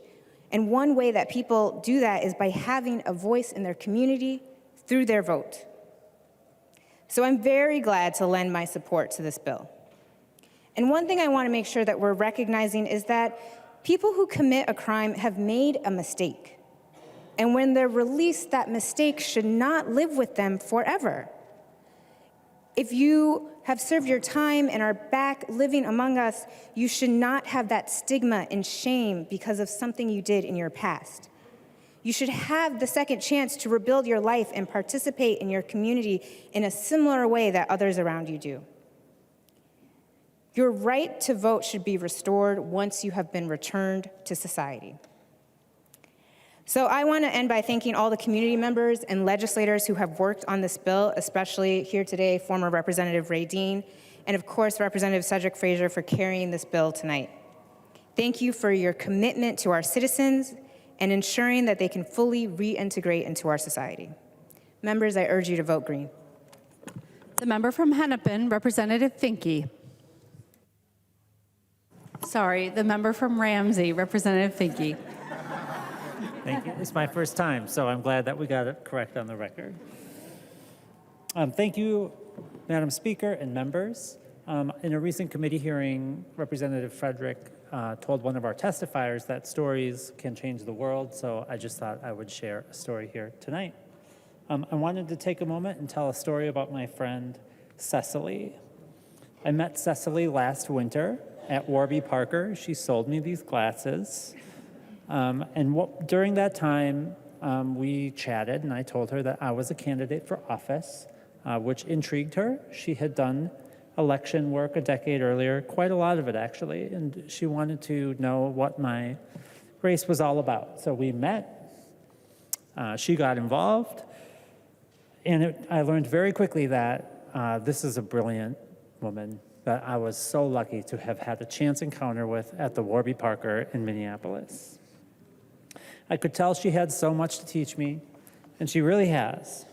And she is today a dear friend and a fierce advocate, and she is a felon. She's also watching this debate tonight. She told me that prior to moving to Minnesota, she believed that politics had been taken from her forever. One more thing that Rikers would have taken from her. She thought election work was out of her life. We keep hearing tonight about crimes, about vile and vicious crimes that people commit, but that's not what we're debating tonight. Tonight we're debating about people and the right of people to vote.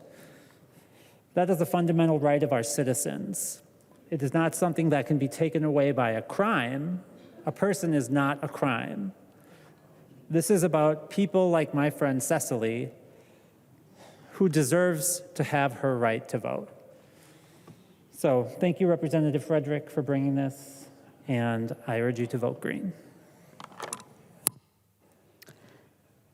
The member from Isanti, Representative Johnson.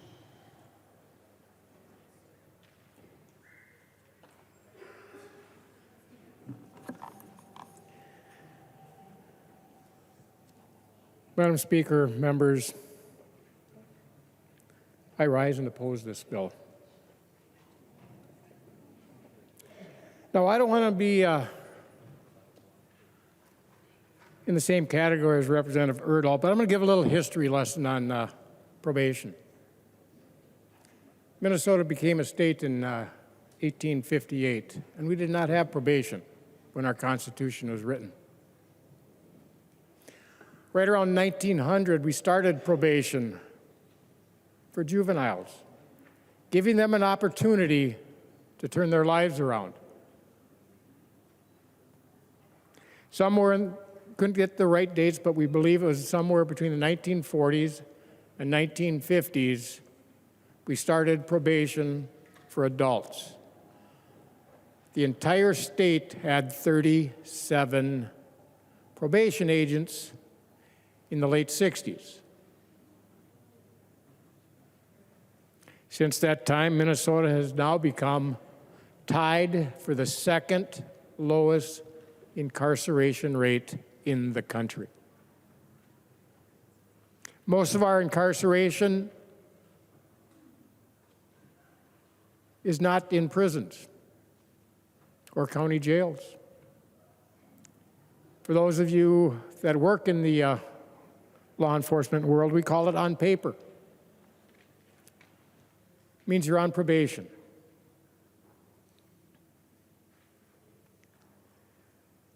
In 1981, the current statute that we're talking about changing was actually written. And it doesn't say your right to vote. It says your rights. Not one right. It dealt with 3 different things that you were restricted from doing until your debt to society was fulfilled. And that debt to society is your entire sentence. Your time in prison and your time on probation. Yes, we had long probation, but that's been changed. Now we are capped at 5 years except for a few different crimes. But it's usually 5 years or less now. As long as we're talking about probation, Representative Novotny, will you yield for a quick question? He will yield. Representative Johnson. Representative Novotny, we've had the conversation before. I know I have dealt with it, stopped many people that are on probation. But have you ever stopped and talked to somebody on probation that did not know the date they were off paper? The member from Sherburne, Representative Novotny. Speaker Hartman, Representative Johnson, no. Representative Johnson. That's correct. Everybody knows when they're off paper and we're done with their probation. It's a date they celebrate. Now, earlier I talked about 4 individuals that are on probation, still committing crimes, that occurred in the last 3 days. Although Representative Frazier called the one that Representative Ingen talked about as a one-off. It's not. It's continuously day after day after day by people on probation continuing to commit crimes and violent crimes. But I'm going to get back to when our current statute was written. There was 3 things that included with that S after rights. Voting was one of them. Being able to sit on a jury was another one. And the third one was your right to bear firearms.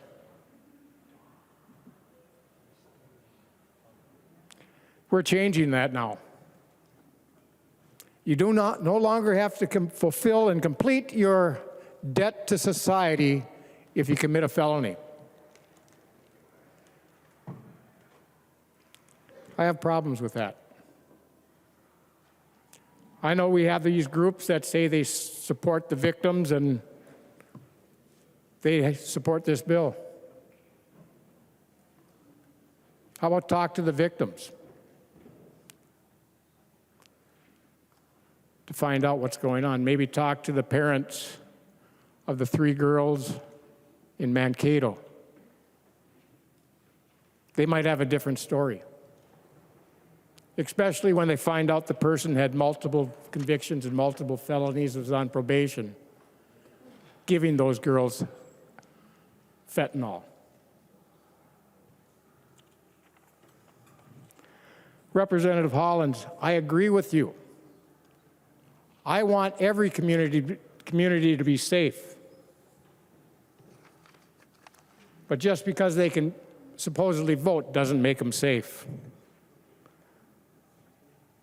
Law enforcement is doing their best to try to make every neighborhood across this state safe.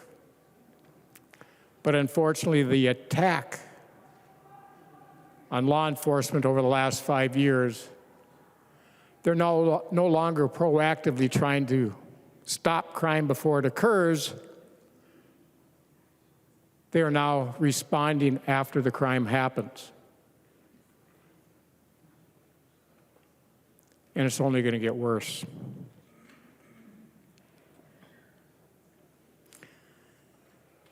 So I have no problem having them be able to vote once their debt to society is completed, because we have many felonies that you'd never spend a day behind bars. In fact, on average, it takes somewhere between 3 to 5 burglaries before you even go to prison. Before you spend 1 day under the control of the Department of Corrections. You'll do it you might do a first offense, you might do 30 days in the county jail and be on probation for 2 years. But it takes 3 to 5 before you actually get into the Department of Corrections. And unfortunately, we now have many prosecutors that are even refusing to do a felony because it might interrupt some of their rights. What about the rights of the victims that have to live with the effects of a sexual assault for their entire life? The families in my communities, the family of Nick Inger was shot and killed watching them do drifting in Minneapolis. They still haven't found the person that killed him. These families live every day of their lives because of the acts of a few that you want to give them their rights back before they finish their debt to society. Members, please vote against this bill. The member from St. Louis, Representative Kozlowski. Thank you, Madam Speaker and members. Buju Ozawa Anakwad, Magazine and Dorem, Masabikan and Dunjabam, Kichin no Gomeng, Dagajiban Dunjaba. I'm not going to translate that because my ancestors know what I said, but I rise today because of my ancestors, and I rise today for my grandmas and my aunties, my siblings, and my relatives. And I stand up and I speak today for your loved ones, for your neighbors, for your siblings, for your relatives too. As Representative John Lewis said, the right to vote is precious. It is sacred. It is the most powerful nonviolent tool that we have in a democracy. Voting is sacred. My people know that deeply. Native Americans were not allowed to become citizens until 1924, and the right to vote for us has been an uphill battle for Natives and Alaska Natives, and we weren't even universally granted the right to vote until the 1960s. Let that sink in, the 1960s. Furthermore, disenfranchising people with felony convictions is actually a tactic that was used by white supremacists after the Civil War to prevent black men from influencing elections, and thus by systemically stopping a large number of black and brown people from exercising their right to vote, the government itself and other people were able to thwart our folks from voting, and thus preserving an existing power structure that also drew us into this criminal legal system and has rendered us incapacitated for years, for decades, and often lifetimes once you get entangled in it. I know that, and I stand here because my life has been deeply impacted by the carceral system. And I stand here on the shoulders of many leaders, organizers, and coalition builders who came before and carried that baton forward, as Representative Frazier is doing today, fighting for our relatives and fighting to restore the vote. So amidst the backdrop of a staggering rise also in the U.S. prison population that has grown nearly 500% in the last 50 years, we also know that these punitive changes in sentencing laws and policies have changed not because crime rates, increasingly punitive changes in sentencing laws and policies, not because of changes in crime rates, explain most of this increase. I could go on and read you statistics and data of the disproportionate impact of people of color, but I'm not going to do that. And it's not because I'm not scientific or mathematic, it's because my people also include the heart in our science and our math. Suffice it to say that the criminal justice system shouldn't have a say nor box us out of our democracy. I'm here because we are the descendants of these people who were stolen from their homes and from their families, from our cultures, our traditions, and languages that could wipe out our memories. And like many people in this room and many Minnesotans across our state, we've survived forcible removal, genocide, and disenfranchising policies. But throughout this, our people have fought for, helped steward, and shape this country. Those people are like my Mexicana grandparents, who worked as migrant workers, electricians, and mechanics, and like my Ojibwe mother, who raised 4 kids on her own, working in a pizza factory and as a babysitter, who battled addictions and gender-based violence and homelessness, facing this colonial-created poverty that was criminalized. The only elections or democratic process that my mother ever participated in her lifetime was, in fact, the tribal elections, where she actually saw herself reflected and was invited and ensured access to. And today, as we're talking about restoring the vote, I especially want to talk about my brothers, in particular my big brother Daniel. My brother, who at the age of 14 lost his dad, who was taken too soon from HIV/AIDS. Fast forward for my brother, who is incredible, the most funny person that I know in my life, brilliant, has faced injustice and barrier and boxes of trauma as a Native person moving through this world.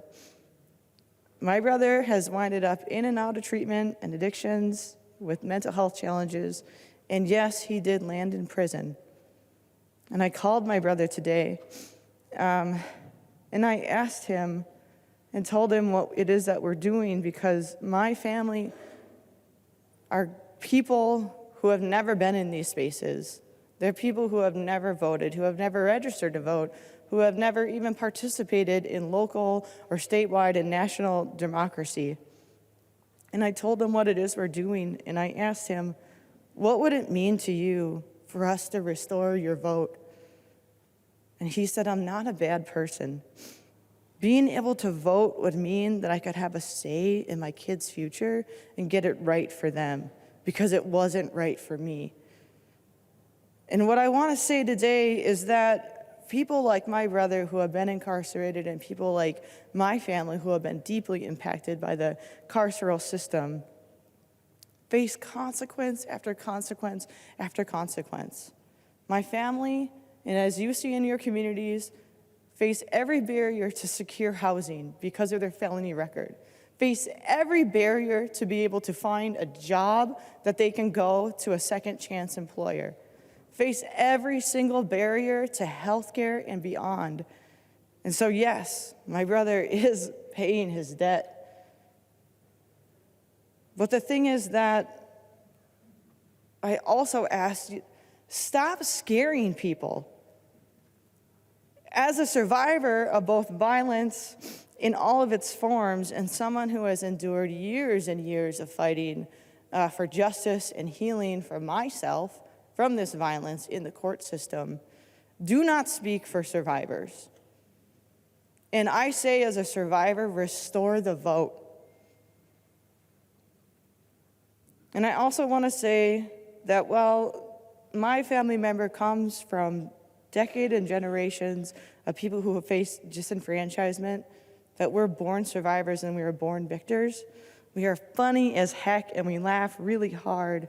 Like today when I was talking with my brother and laughing and looking back at his experience and how he ended up in prison.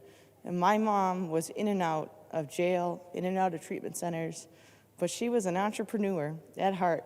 In jail, she scraped on the bedposts, the black paint to make eyeshadow for herself and her friends. We're people who never, ever give up. And voting is one way that we can build our power and how we can keep going one foot in front of the other and build that future, especially for our kids. So people like my brother, by restoring this vote, means that they get to have a say in their kids' education, that they get to have a say in their kids' housing, where their kids will be able to get health care and what kind of jobs that will lift them out of generational poverty, to have possibilities for a better life. And when I was growing up, I did not appreciate being raised by my grandmother, who herself had been in and out of jail for her DWIs and others, but she was able to overcome these systems of oppression and disenfranchisement, and she knocked every door, and she was at every phone banking opportunity, and she rallied our community, and she brought our youth along, because just in her lifetime, herself and her mother couldn't even vote. And so while I did not appreciate that as a kid, standing here with a microphone in front of all of you, having to listen to me carry on because I'm Ojibwe and I talk a lot, it's because of what my family and what our communities have gone through to make sure that we can vote, that if we dare have the audacity to dream even bigger and become an elected official, well, we can do that. That we are going to reclaim our rightful place as leaders, as decision makers.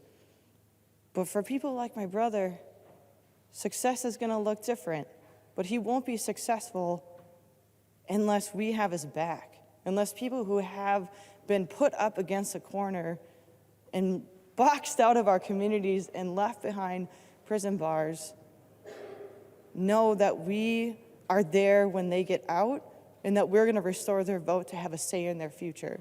And so today, I ask you to hold this opportunity, but see the responsibility that we have to the folks that our systems leave behind, exclude, and box out. And so please vote green today and make inclusive voting rights history together. That's what I got. Thank you. The member from Hennepin, Representative Nadeau. Am I saying that right? Thank you, Madam Speaker. Members, this is a good idea. And I think it's the right idea.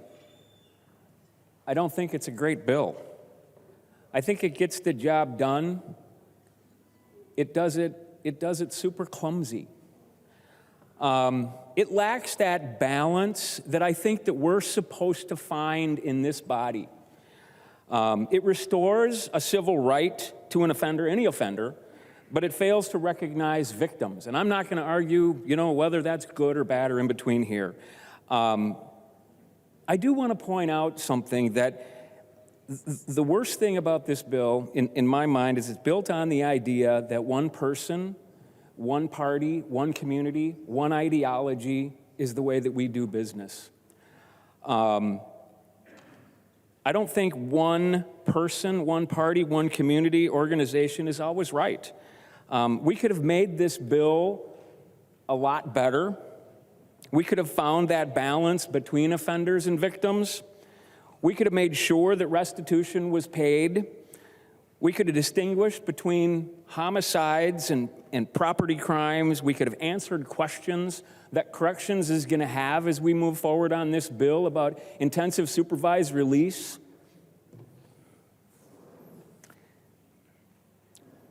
We could have identified how probation is treated differently across this state.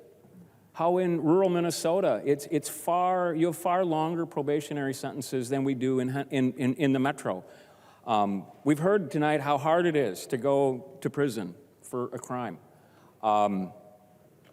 We could have done all those things. And honestly, I don't know if anybody's listening, but I truly do hope that this is the last bill that ignores the people that we represent.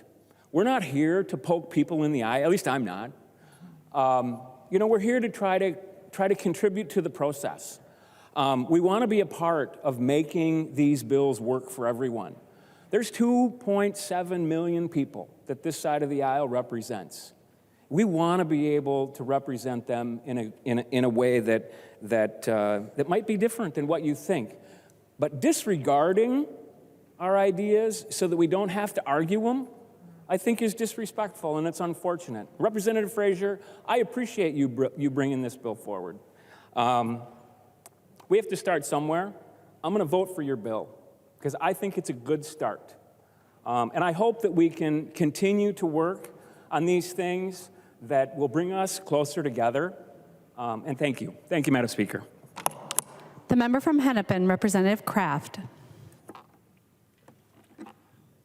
Thank you, Madam Speaker. I also want to just acknowledge the moving words from Representative Kozlowski. This issue has always made a lot of sense to me. Once someone has been released from incarceration, the goal is to have them be reintegrated as productive members of society. And voting is a key part of that. And voter rights restoration makes it less likely that people reoffend, and it strengthens communities and our democracy.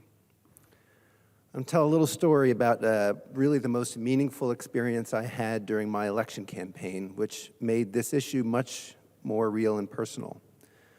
One afternoon, I spent several hours door knocking at apartment buildings owned by Perspectives, a St. Louis Park nonprofit.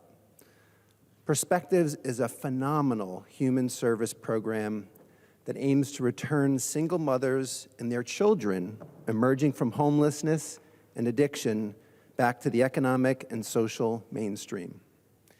It does an incredible job addressing some of society's most pressing issues: equity, homelessness, poverty, addiction, mental illness, food security, and lack of access to opportunity. The mothers I met while door knocking were so inspiring. They're working hard to improve their lives and the lives of their kids in unimaginable circumstances. Some of them were previously incarcerated. I had so many amazing conversations that day, but there is one person in particular that really stands out in the context of this bill. Krista is a single mom of 4. She has a felony for a stolen vehicle and is now on probation. She's been sober for 3 years and just received a real estate license. What I especially remember about Krista is her excellent, thoughtful, and quite pointed questions. She grilled me. And then, even after that initial conversation, a short time later, I'm on the lawn walking to one of the other apartment buildings, and she came out and found me to ask more, and in fact, to talk to me about this issue, to make sure I really understood it, because she wants to participate in our democracy. So Krista should be able to vote now. The other women I met at Perspectives that are not able to vote should also be able to. I'm proud to be supporting this bill and urge everyone to vote green. The member from Waseca, Representative Petersburg. Thank you, Madam Speaker. And I'm wondering if the author, Representative Frazier, would yield for a question or two. He will yield. Representative Petersburg. Thank you, Madam Speaker. And Representative Frazier, can you tell us the reason why voting rights, because that's the only thing that this bill is dealing with, so let's only talk about that right. Can you tell us the reason why voting rights are taken away from those that are convicted of a felony and incarcerated? Representative Frazier.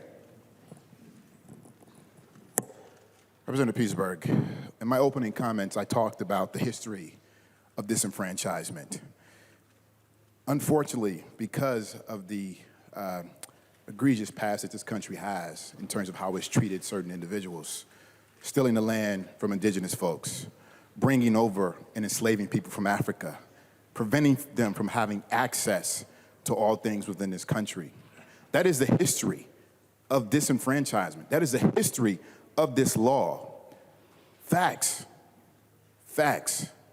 That is why folks don't have the right to vote when they are convicted of felonies. Representative Petersburg. Thank you. And if he'd be willing to yield for another question or two? He will. Representative Petersburg. If that's the case, then why does this bill stop at giving rights to only those that are no longer incarceration? Why shouldn't the bill have been given rights to everybody, including those that are incarcerated, if this is your premise? Representative Frazier. Representative Petersburg, are you offering an oral amendment to do that right now? Representative Petersburg. No, I'd just like the answer. Representative Frazier. Like Representative Nadeau said, this is a good start. Representative Petersburg. Thank you. So I guess we can figure out what's coming next. If you could answer just one more question, if you'd yield. He will yield.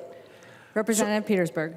So this bill is probably the first step in what you want to do, but in it, it talks about just those that were on probation and are no longer in custody or incarceration. If the individual breaks or violates the terms of their probation, what is the consequences for that? Representative Frazier. Thank you, Madam Speaker. Representative Petersburg, if the individual violates the terms of their probation or their or parole or community supervision and they are returned back into the incarceral state, they lose their right to vote while they're in the incarceral state. Representative Petersburg. Thank you. And I think that kind of goes to the point that when they're no longer incarceration but still on probation, they really aren't finished with their terms of their conviction. I just want to say, we've heard earlier that if they have served their time, then they deserve to have these rights taken back. And unless I'm mistaken, that is actually the current law. If you've served your time and you're no longer on probation or there, you do get those rights back. And I want us to remind us that when you are given parole, usually it's because you have not served, or probation, I should say that, because you have not finished your term, but are given that probation in lieu of the remaining time of the sentence. Otherwise, if you violate the probation, there wouldn't be any other incarceration to do that. And so in reality, what we're saying is that individuals are given, because of various reasons, they are given probation in lieu of the time that they still have to serve. So they still have time to serve if they so choose, and this is an opportunity for them to have some additional freedoms and other things in lieu of that service. And I think we heard earlier about how we need to give incentives for people to really be involved and engaged. And I might argue that if we really wanted to help people, maybe we ought to increase the expectation and accountabilities on each of us and on each other rather than letting everything slide. To me, I think that's a situation where society actually starts deteriorating itself. But in either case, this particular bill actually, I think, rewards those that have not finished serving their time. Just because they're not incarcerated doesn't mean they don't have time yet to serve. They still underneath supervision of the government and of the correction program. So I would highly urge us to vote no.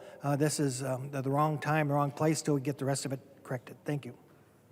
The member from Hennepin, Representative Freiberg.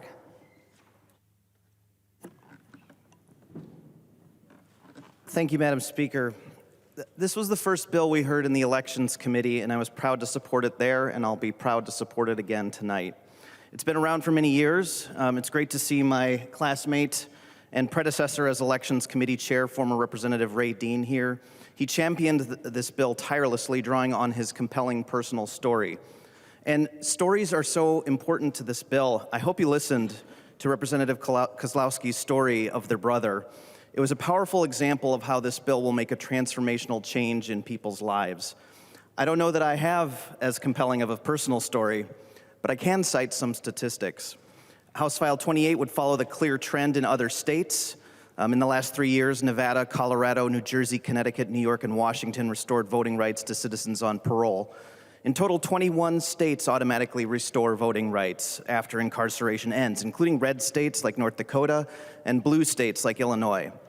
Thank you to my Senate District colleague, Representative Frazier, for pointing out the inequities that our current system leads to. Restoring voter rights is an equity issue and a racial justice issue. Black Minnesotans account for 20% of those ineligible to vote, but make up just 4% of the state's voting age population. Indigenous Minnesotans are less than 1% of the voting age population, but are almost 7% of those ineligible to vote. Hispanic Minnesotans are 2.5% of the voting age population, but 6% of those with voting rights withheld. The vast majority of people who commit serious crimes will re-enter society. They will be out in the community. They will hopefully be working and paying taxes. They should have a say in who governs them. When people have their voting rights restored, they are more engaged in their community and they are less likely to reoffend. Voting is a cornerstone of a healthy democracy, and it ensures that citizens have a voice in decisions that impact their lives. I hope many members will exercise their vote in this chamber tonight by voting green. Thank you. The member from Anoka, Representative Niska. Thank you, Madam Speaker. This is an emotional issue, I understand. And there's been a lot of heated rhetoric in this debate. And I'm concerned that Minnesotans might misunderstand a little bit about where the differences are between the members of this debate. So I want to start by focusing on three things that I believe we all agree on. I think if we had a vote on these three principles, it would be unanimous vote on all three of them. The first is, I hope we all agree that the right to vote is a fundamental right, that our elections are absolutely essential to our democracy, that are the only way that the people can hold us accountable, and it is absolutely a sacred and fundamental right.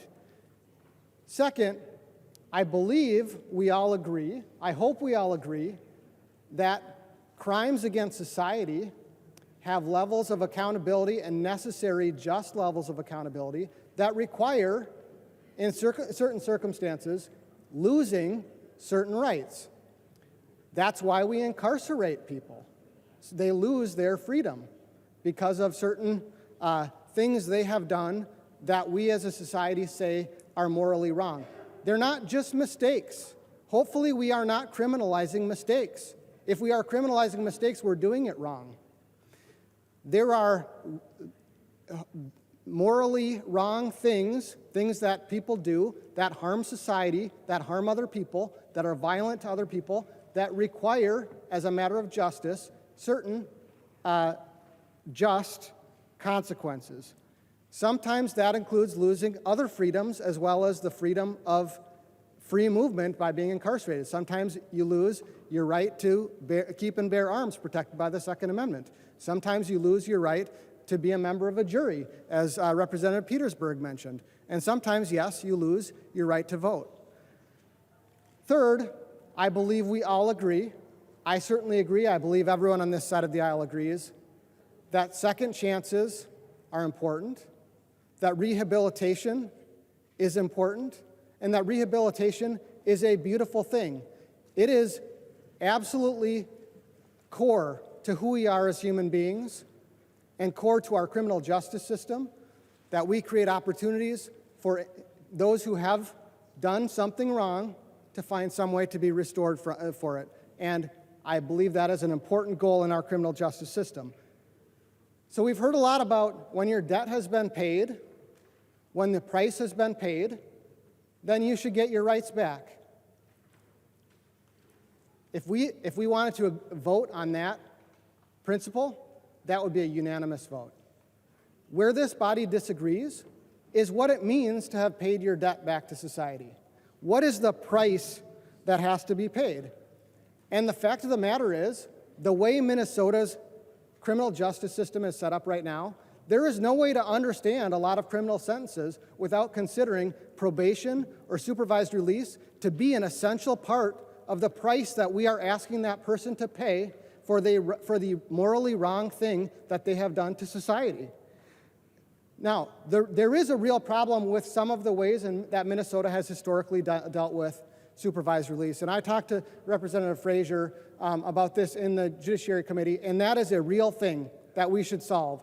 Not just in the context of voting, but in the context of unjust situations where some people have paid what I think we would all agree has been their debt to society, but they are still being limited, still being required to engage in supervision in their release. But this bill really very much draws the line in the wrong place, and I think it reflects a blind spot about the nature and the just consequences of crime. Some examples that we've heard in the debate tonight. Felony voting violations. Felony voting violations, at least as the way we're talking about it here, we're saying those have no price. Those have always been given in Minnesota, in the recent Minnesota history, supervised release and not incarceration. If that's paying the price, if only incarceration is paying the price, then we are saying that there is no price. There are many other serious crimes which only receive probation and supervised release. We're regarding those as having no crime. Someone just a few days ago received 3 years supervised release for the crime of committing arson at the Brooklyn Park Salvation Army. The way we're talking about price by passing this bill, there's no price to be paid for that crime. And we said by voting down an amendment here that restitution for victims is not part of the price that we as a society believe has to be paid for a crime. So I absolutely agree that we should be looking at the injustices that are perpetuated on some people because in the past, especially, Minnesota has had some overly long supervised release or probation periods of time. We should absolutely look at that. We should absolutely figure out how to restore those people's not only voting rights, but their rights to keep and bear arms, and their rights to serve on a jury and to be full members of society and to not have to continue to report to a probation officer 20, 30 years after they've been released from incarceration. That is the place we should stop, but we must not water down the price that needs to be paid for serious crimes. This is a very dangerous approach that this bill is taking. It's a reckless road, especially in a time of increasing violent crime in the state of Minnesota, that we are making a statement that many, many crimes in Minnesota do not have a price that needs to be paid. And so for that reason, members, I urge you to vote no. The member from Olmsted, Representative Smith. Thank you, Madam Speaker. Voting is a right of citizenship. It's the fundamental mechanism by which we, the government, receive the consent of the governed. It's an important idea. It's a critical idea. In fact, I would go further and say it's a marvel of the modern world that citizens hold the power over their governments. The vast majority of humanity has not enjoyed that right. We are living in a wonderful time. But over the past couple of centuries, our little American experiment have tried again and again to disenfranchise people. And we have learned again and again and again that this leads to injustice, that it leads to abuse, and it stands against the foundations of what we are trying to do as a nation, and I will say also as a state of Minnesota. In fact, I think most of us in here would agree it's not just a right, voting is an obligation. It's a duty that we place to this state, to our societies, to our communities. And no matter what your race is, your area code, what your income is, that is something that you should have a right to have, a say in your country and in your community. Tonight, I've heard variations on the sentence, "Those people don't deserve to vote." I feel gross just saying that sentence, but that sentiment has been alive and well in here this evening. These people shouldn't vote. The underlying premise of that question is that we have the power to say that person votes, that person doesn't. Imagine that. That is what we are saying this legislation has the power to do. Now, we heard during one of the amendments a lot of talk of the social contract, so I want to quote another Jean-Jacques Rousseau, quote, "Those who think themselves the masters of others are indeed greater slaves than they." There's been a lot of talk feeling that we are masters of other people, that we can say when they can vote and when they cannot. I want to be clear that I support this amendment. I think Representative Frazier has done a fantastic job this evening in bringing this through committee, but I don't think it goes far enough. Representative Petersburg, I think you were right. Great point. I think all those citizens should have the right to vote. Voting is not a cudgel to punish, but it's a fundamental human right in our representative democracy. Right now in Minnesota, there are 8,152 souls incarcerated around Minnesota. Each of them have dreams, they have goals, they work, they create art, they watch TV, they have friends, they have family, they pay taxes, and they have no voice in this democracy. No voice, and in fact, potentially no group needs a voice more than prisoners. Because of the unfortunate wording of our 13th Amendment in the U.S. Constitution, they are the only group that is currently able to be enslaved legally.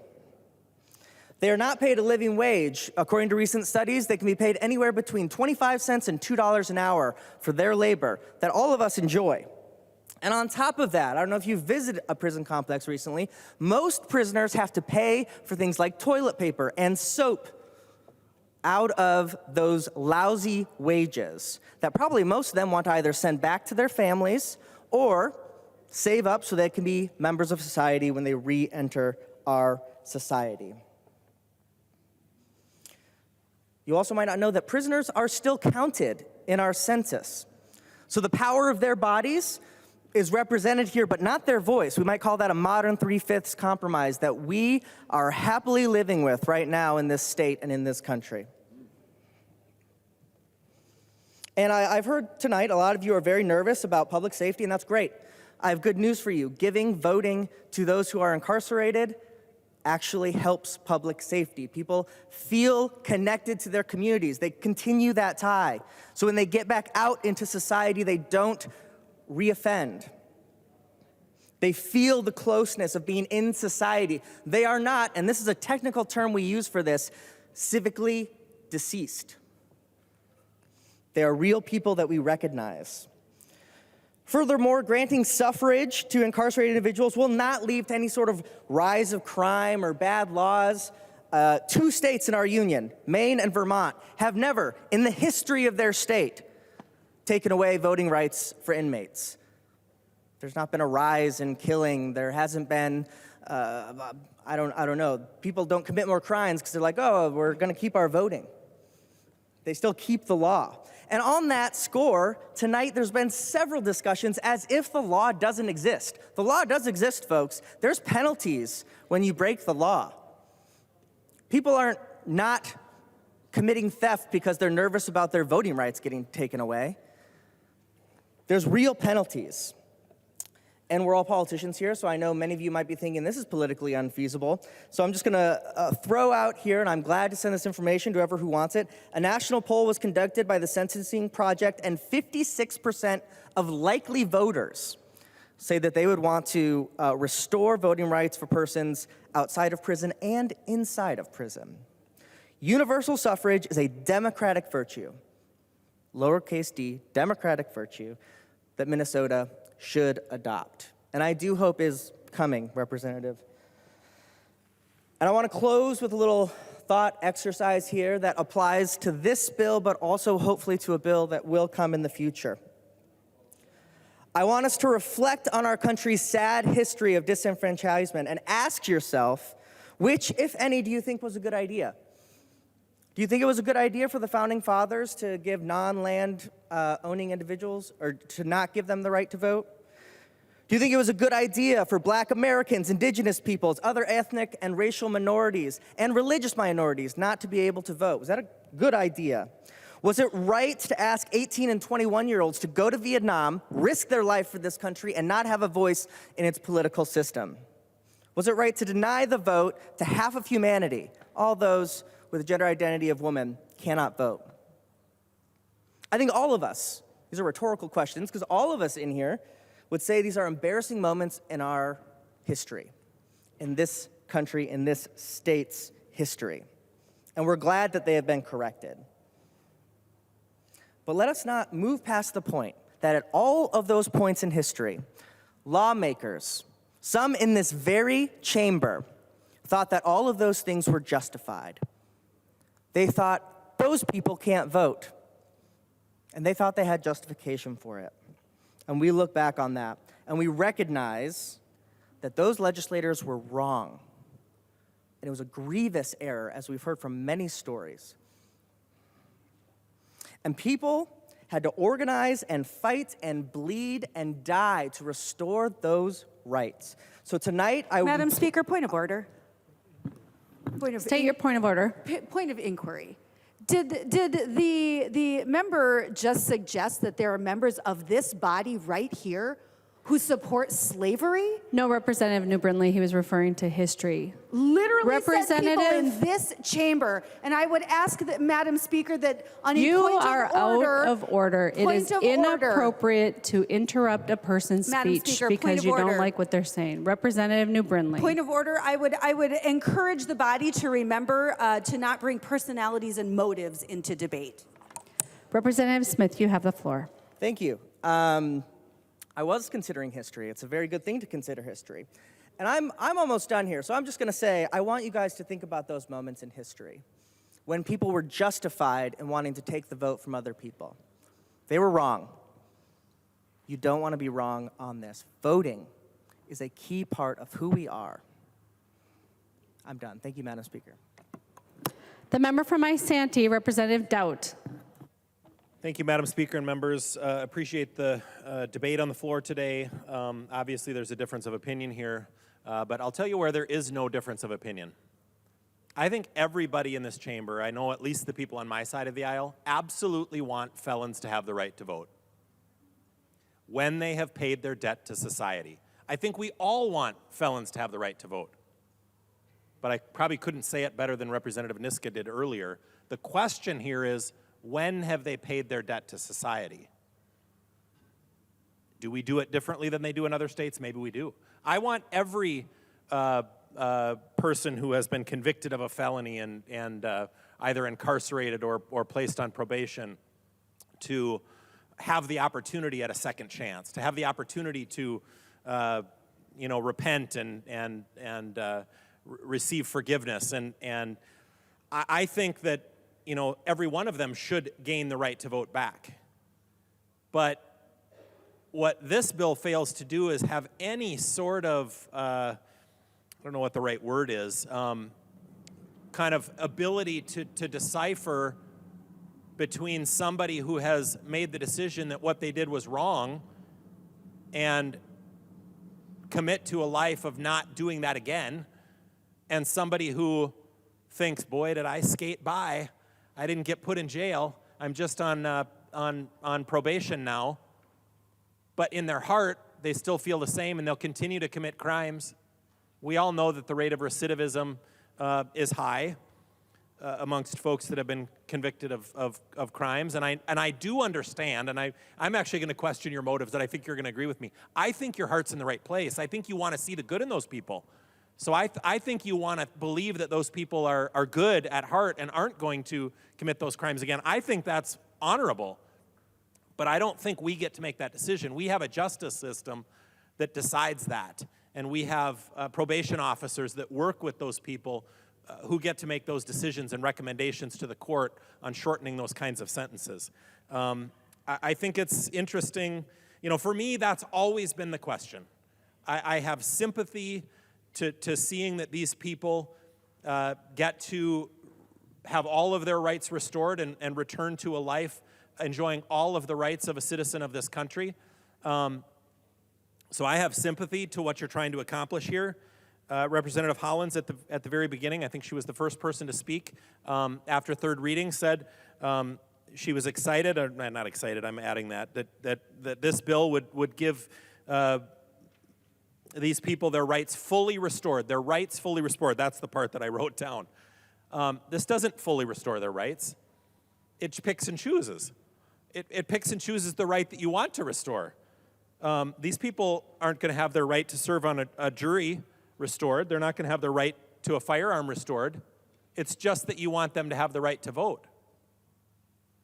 And in an effort to have a little common sense in this and to have some little judgment of maybe some crimes are different than others, and maybe somebody who's been convicted of felony voter fraud shouldn't have the right to vote. We offered amendments that would restrict that. But the reality is, under this bill, someone who's convicted of felony voter fraud, who isn't incarcerated, who might only get probation, will never lose their right to vote. That's bonkers.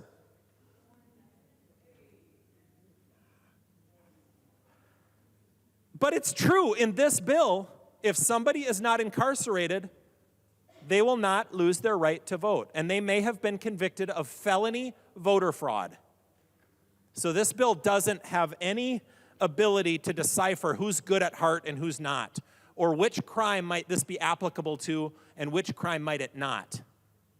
Folks on that side of the aisle aren't determining that someone should have all of their rights restored when they've paid their debt to society. What they're deciding today is that someone should have the rights that they want restored when they think it's appropriate before someone has paid their debt to society. If you want to change the system, change the system. This bill skirts the system. And that's why I can't support it. The member from Hennepin, Representative Greenman. Thank you, Madam Chair. I am really proud to rise in support of this bill. It is long overdue. You could say decades, and I know that there are folks in the gallery who've been working on this for years and decades, or potentially centuries. And I'm really proud that we're passing this with the urgency that it deserves. Rightly, the first act of responding to Minnesota voters and the mandate that they gave us to fight for an inclusive multiracial democracy. It is a key step in this work, and I want to thank Representative Frazier for the work he's done, Representative Dean, who carried this, former Representative Ellison, Senator Bobby Joe Champion, and so many others who've really carried this with a coalition of folks who have really worked hard. Our democracy works best when all voices are included. It's about harnessing the power of Minnesotans to come together, to govern, to solve problems, to make decisions, and build a collective future that's inclusive and that includes all of us.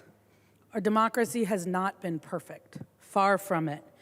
Historical exclusions and current structural barriers cause disparities and oppressions in participation, representation, the representation of BIPOC communities, of young folks, of new Americans, of folks with disabilities, and other marginalized communities, and that has undermined the full promise of inclusive democracy. So has the dark and racist history of felony disenfranchisement laws that continue to undermine the full promise of democracy. But the promise of American democracy is that we together have the power to improve it, that we together can strengthen it and can build together across our differences, race, generation, region, and gender. And that's what we're doing here today. Minnesota's policy of felony disenfranchisement has deprived us of the voices and perspectives of 60,000 Minnesotans. Minnesotans like Representative Kozlowski's big brother, Daniel, who should be at the center, their experiences at the center of helping us make better policies and our government more responsive. This bill restores the right to vote for those Minnesotans living, working, raising kids in our community, those 60,000 voices that have been missing from our policy process. And we heard Representative Quam, Representative Niska talk about the need to actually reform and create a more just system. Those folks need to be part of that conversation. We need those votes in that policy conversation. But the impact of this goes far beyond those 60,000 Minnesotans, and I want to tell a story about one of those people. When I was a young lawyer in private practice, I used to help Minnesotans get their records expunged for nonviolent offenses. I worked with folks trying to help them get deal with the collateral consequences of their criminal convictions. And I had a client named Benita. She'd gotten one felony for bad check 2 decades earlier. She was working really hard. She was in job training. She was doing everything right and trapped in a cycle of poverty, temporary jobs because she'd have a job for 3 months and then she'd have the application for the permanent job and her felony conviction would keep her from getting it. Trapped with slumlords and in slum housing because that was the only application she'd get approved for rent. She was working hard to turn her life around, and we were working together to help her deal with those collateral consequences. And on one of our calls, after talking about it, I think we were preparing for an upcoming expungement hearing, she said to me, "It's getting to be voting time, and I want to talk to you about whether I'm eligible to vote." It broke my heart. It was 2012. She'd been off papers, off probation and parole since 1995, and had been eligible to vote for 17 years. But she'd been told felons can't vote in a very scary way. She was confused of the law and afraid of the consequences of voting. But this time she happened to have a lawyer, she happened to have someone she could ask, and she did. And she was so happy to hear that she was eligible to vote. We talked through getting registered, we talked through the mechanics of voting. She left excited about the election and exercising her right to vote. But all I could think about was how many elections she'd missed that she'd been eligible to vote in. 5 presidential elections she'd missed because of this confusing and unjust disenfranchised law. 10 congressional elections, countless state and local elections that she actually wanted to participate in and was eligible to vote in. So today, this bill establishes a fair, bright line. If you're a citizen living in our community, if you're raising your kids, if you can show up at that polling place, you can vote. It restores the right for those tens of thousands of Minnesotans and fully recognizes the franchise of hundreds of thousands more. This is a good bill. It's a good bill for those women and men who've served their time, and it's a good bill for our democracy. I'm very proud to vote for this bill. I'm very proud to stand with the folks who have been working so hard to end this injustice, and I'd ask you to stand with them and vote yes. Thank you. The member from Chisago, Representative New Brindley. Thank you, Madam Speaker. I want to talk about some things that have been said tonight. We've heard phrases like folks who are returning to society, people who have served their time. We've heard the phrase when they are released. We've heard lots of these phrases, but here's the problem. In the state of Minnesota, many of these people never served time. They're not incarcerated. In fact, Representative Robbins gave us strong statistics from just the last few years. In 2019, 40% of those who were convicted of crimes where there would be a presumptive prison sentence, meaning the legislature and the State Sentencing Guidelines Commission have determined that these people should be incarcerated. 40% of those people were never incarcerated. 28% of people convicted of criminal sexual conduct were never incarcerated. So we've got some competing ideologies here. Because on the one hand, we're being told that these folks have served their time, that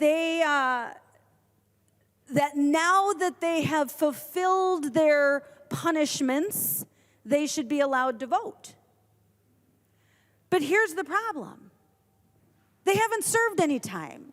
Their punishment is probation. That is their punishment. We've heard things like there's a staggering rise in prison population in the U.S. Well, not in Minnesota. In Minnesota, our incarceration rate is about half the national average.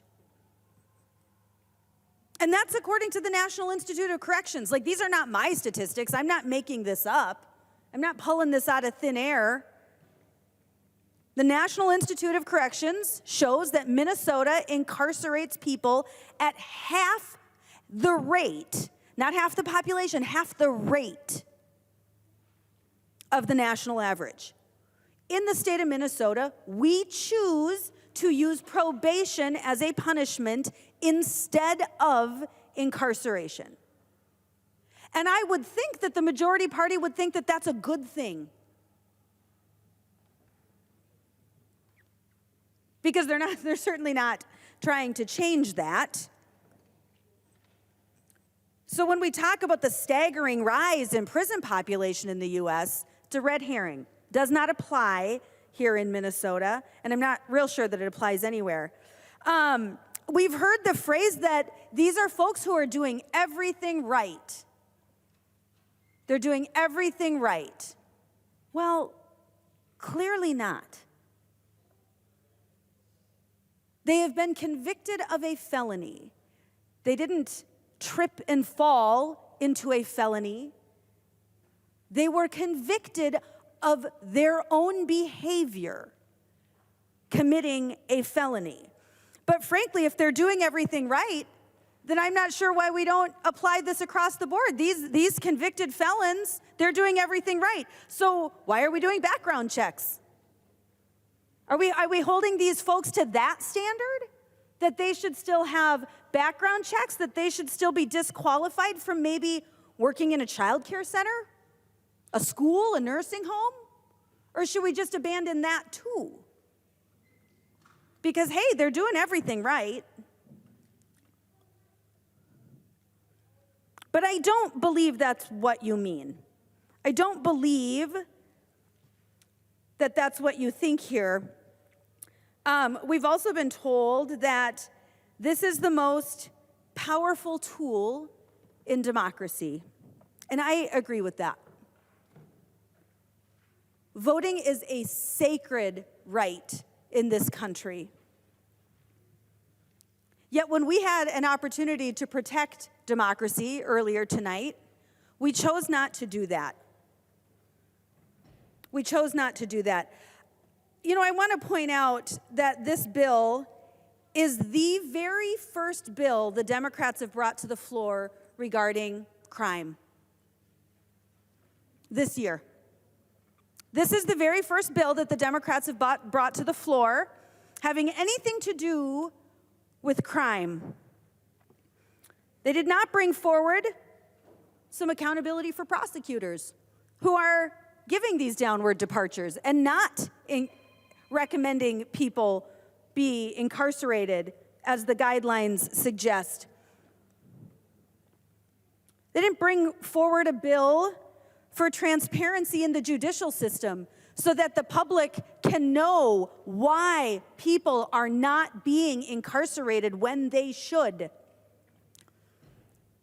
They didn't bring forward a bill regarding the violent carjackings we're seeing rampant in the state of Minnesota. That certainly is increasing at an alarming rate. While our prison populations are not growing at an alarming rate, violent carjackings are growing at an alarming rate in Minnesota. But we didn't bring forward a bill on that. Instead, the very first bill having anything to do with crime to be brought to the House floor this year is restoring voting rights in a state that incarcerates people at half the rate of the national average. This is the priority for the Democrat Party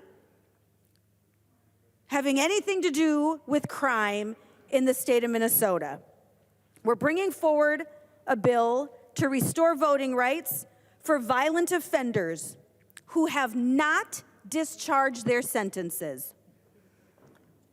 This is a bill restoring voting rights for felons convicted of violating election laws and committing voting crimes.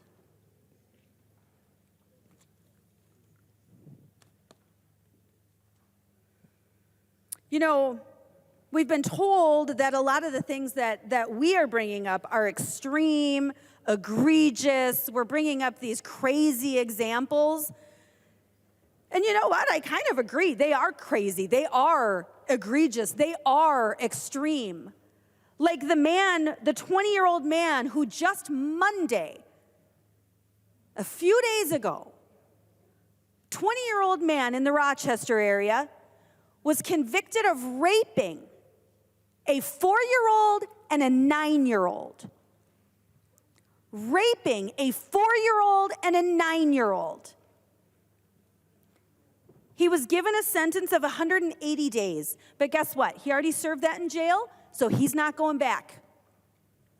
Right now, he was convicted on Monday, and he is not in prison for raping a 4-year-old and a 9-year-old.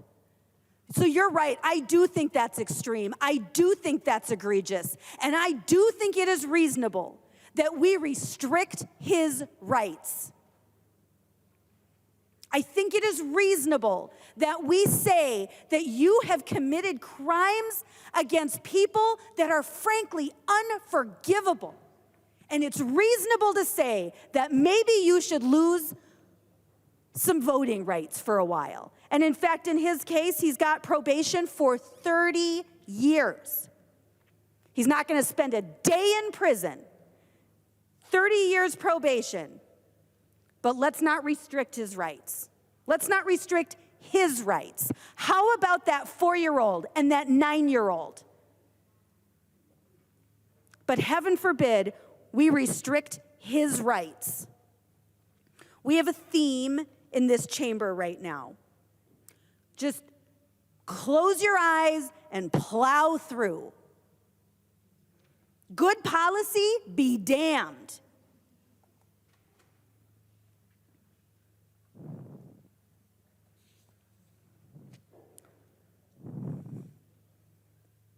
This is where we are. This is where we are. We don't care about good policy. We care more about the rights of those convicted of crimes. By the way, this convicted felon who was convicted on Monday, who will not spend another day in jail, let alone prison, will now be eligible to vote in the next election. Call me crazy, but I am perfectly comfortable with him not voting. I am perfectly comfortable. But again, we're going to plow through, we're going to close our eyes, we are going to ignore good policy, we are going to ignore input from anyone who might disagree with us in any way, even if it's a good idea. And frankly, we offered a lot of good ideas tonight, and you know that that's the case because the majority party wouldn't vote on them. If they don't think it's a good idea, they just vote no. That's how that works. But when it's a good idea, they have to do things like amend the amendments so they don't actually mean anything, or call them not germane so that we don't have to take a vote, or call them out of order so we don't have to take a vote. That's what happens when we bring forward good ideas. Because if they were bad ideas, you would just take a vote and you would just vote no. But that's not what happened. And apparently, this is what democracy looks like. The member from Hennepin, Representative Long, who's going out of the customary order, which would be the majority leader would indicate to you that we're very close to the end of the list, but we aren't. Representative Long. Thank you, Madam Speaker. There is a reason I'm trying to go now, so I appreciate that a lot. We have had colleagues on the other side of the aisle point out that we are a low incarceration state. And in the context of the United States, they're correct. But Minnesota is a national outlier on probation. We have been the number 5 or number 6 state in the country for probation length for years. And when you combine the probation and time in incarceration, that means we're number 13th under supervision. So we are not a low punishment state. The average probation term in Minnesota, in fact, is longer than the average prison term. Until recent action by the Walz administration to correct this, there were probation terms being handed out for 20, 30, or more years. The lead plaintiff in the lawsuit against the state on voting rights restoration is Jennifer Schroeder. Jennifer and I met working on probation reform together several years ago. When she was struggling with chemical dependency, Jennifer received a sentence of 1 year in prison for a nonviolent drug possession charge, but a 40-year probation term. 40 years. She has gone on to graduate from college with a 4.0 GPA and has focused on drug and addiction counseling. She managed the sober living house that helped her when she got out of prison. But because of her excessive and outrageous probation term, she won't be able to vote until October 2053, when she is 71 years old. Jennifer is here in the chamber today. And I just want to take a minute to thank Jennifer for sharing her personal story and for lending her voice to this movement, to this cause, and being willing to be out front with your story so that we can make the changes that are necessary to our laws. The reason I asked to go a little earlier is that Jennifer has a almost 2-year-old who she's going to have to get back to pretty soon. So thank you for the indulgence. There are also unconscionable racial disparities in who is caught up in the criminal justice system, from who is arrested to who is charged to who is incarcerated. And these disparities carry forward as well to who is barred from voting. About 4.5% of voting age black Minnesotans and 8.3% of American Indian Minnesotans are disenfranchised due to voting restrictions compared to less than 1% of white Minnesotans. We know that prohibiting Minnesotans from voting when on probation had a racist past, as Representative Frazier has alluded to. State felony bans took off during the 1860s and 1870s following the passage of the 15th Amendment, which was intended to guarantee Black Americans the right to vote. And it has a racist present, too. It also has implications beyond the immediate people who are affected, the immediate people who are currently barred from voting, as Representative Greenman spoke eloquently to. I've spoken to many individuals who thought they were barred from voting when they actually could. So this is disenfranchising many, many more than who are simply those who are currently on probation. The fairness of restoring voting rights upon release from incarceration is widely recognized and in effect in 21 states, including red states like North Dakota. These states don't pick and choose. North Dakota doesn't distinguish by crime. North Dakota says if you're out, you can vote. Criminal justice issues are very easy to caricature. They are very easy to fan the flames of fear. But this bill has nothing to do with safety. This bill is about redemption. This is about fairness for 55,000 Minnesotans. This is correcting a wrong with racist origins. And I see that he's left the floor, but I wanted to thank Representative Nadeau, and I hope that others will join you. This is not partisan. When Representative Dean, who was here earlier, carried this bill, before elections were as partisan as they seem to have become in recent years, Representative Zerwas was the #2 author. Representative Hamilton was an author on the bill. Representative Garofalo was an author on the bill. Representative Baker was an author on the bill. Now Senator Barr was an author on the bill. This is about doing what's right. And I hope that we will do that tonight, and I hope many across the aisle will join us in doing that. It's time for Minnesotans to restore this fundamental right. Thank you, Madam Speaker. The member from Sherburne, Representative Novotny. Thank you, Speaker Hortman. I don't have the ability to keep standing up and repeating the same talking points and statistics that are slanted. So my speech that I promised in public safety to be over my 8-minute rule has been substantially cut down. I can't do the hyperbole.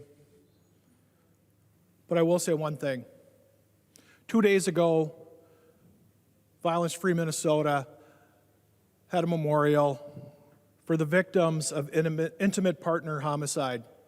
Most of you should have walked past those T-shirts downstairs outside of our caucus room.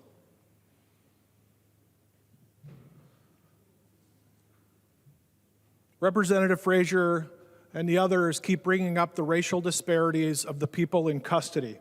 And not once did I ever hear anyone bring up the racial disparities of the victims.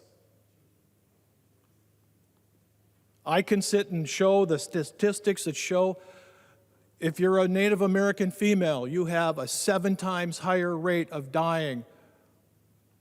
We have the statistics that follow the victimhood.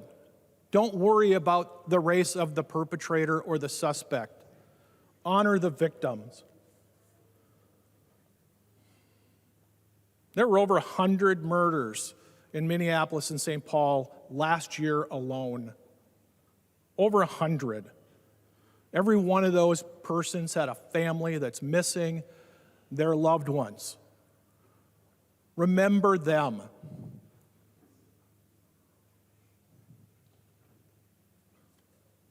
Representative Long, you brought up the people that would have signed on to the bill. And you know what? Had we had amendments that would have cut out everyone but murderers and criminal sexual conduct, and you wouldn't take it. I'm telling you, I would have stood up here and I'd have signed on and I'd have voted for this bill if we cut out the people that eliminate the victim's right to vote forever. I guess I'm not much of a politician, as I said. I can't throw the hyperbole and the hyperbole. All I can tell you is this. If you can walk out of here and go downstairs one floor and look at those T-shirts and I wonder how they would have voted, I don't get it. I don't get it. We had an amendment that would have made sense. I would have stood right here and said, vote green. I wouldn't have necessarily agreed with it at all, but I'd have said, vote green, because it's the right thing to do. I believe in redemption. I believe in the second chance. Those people don't get a second chance. What about them? Thank you.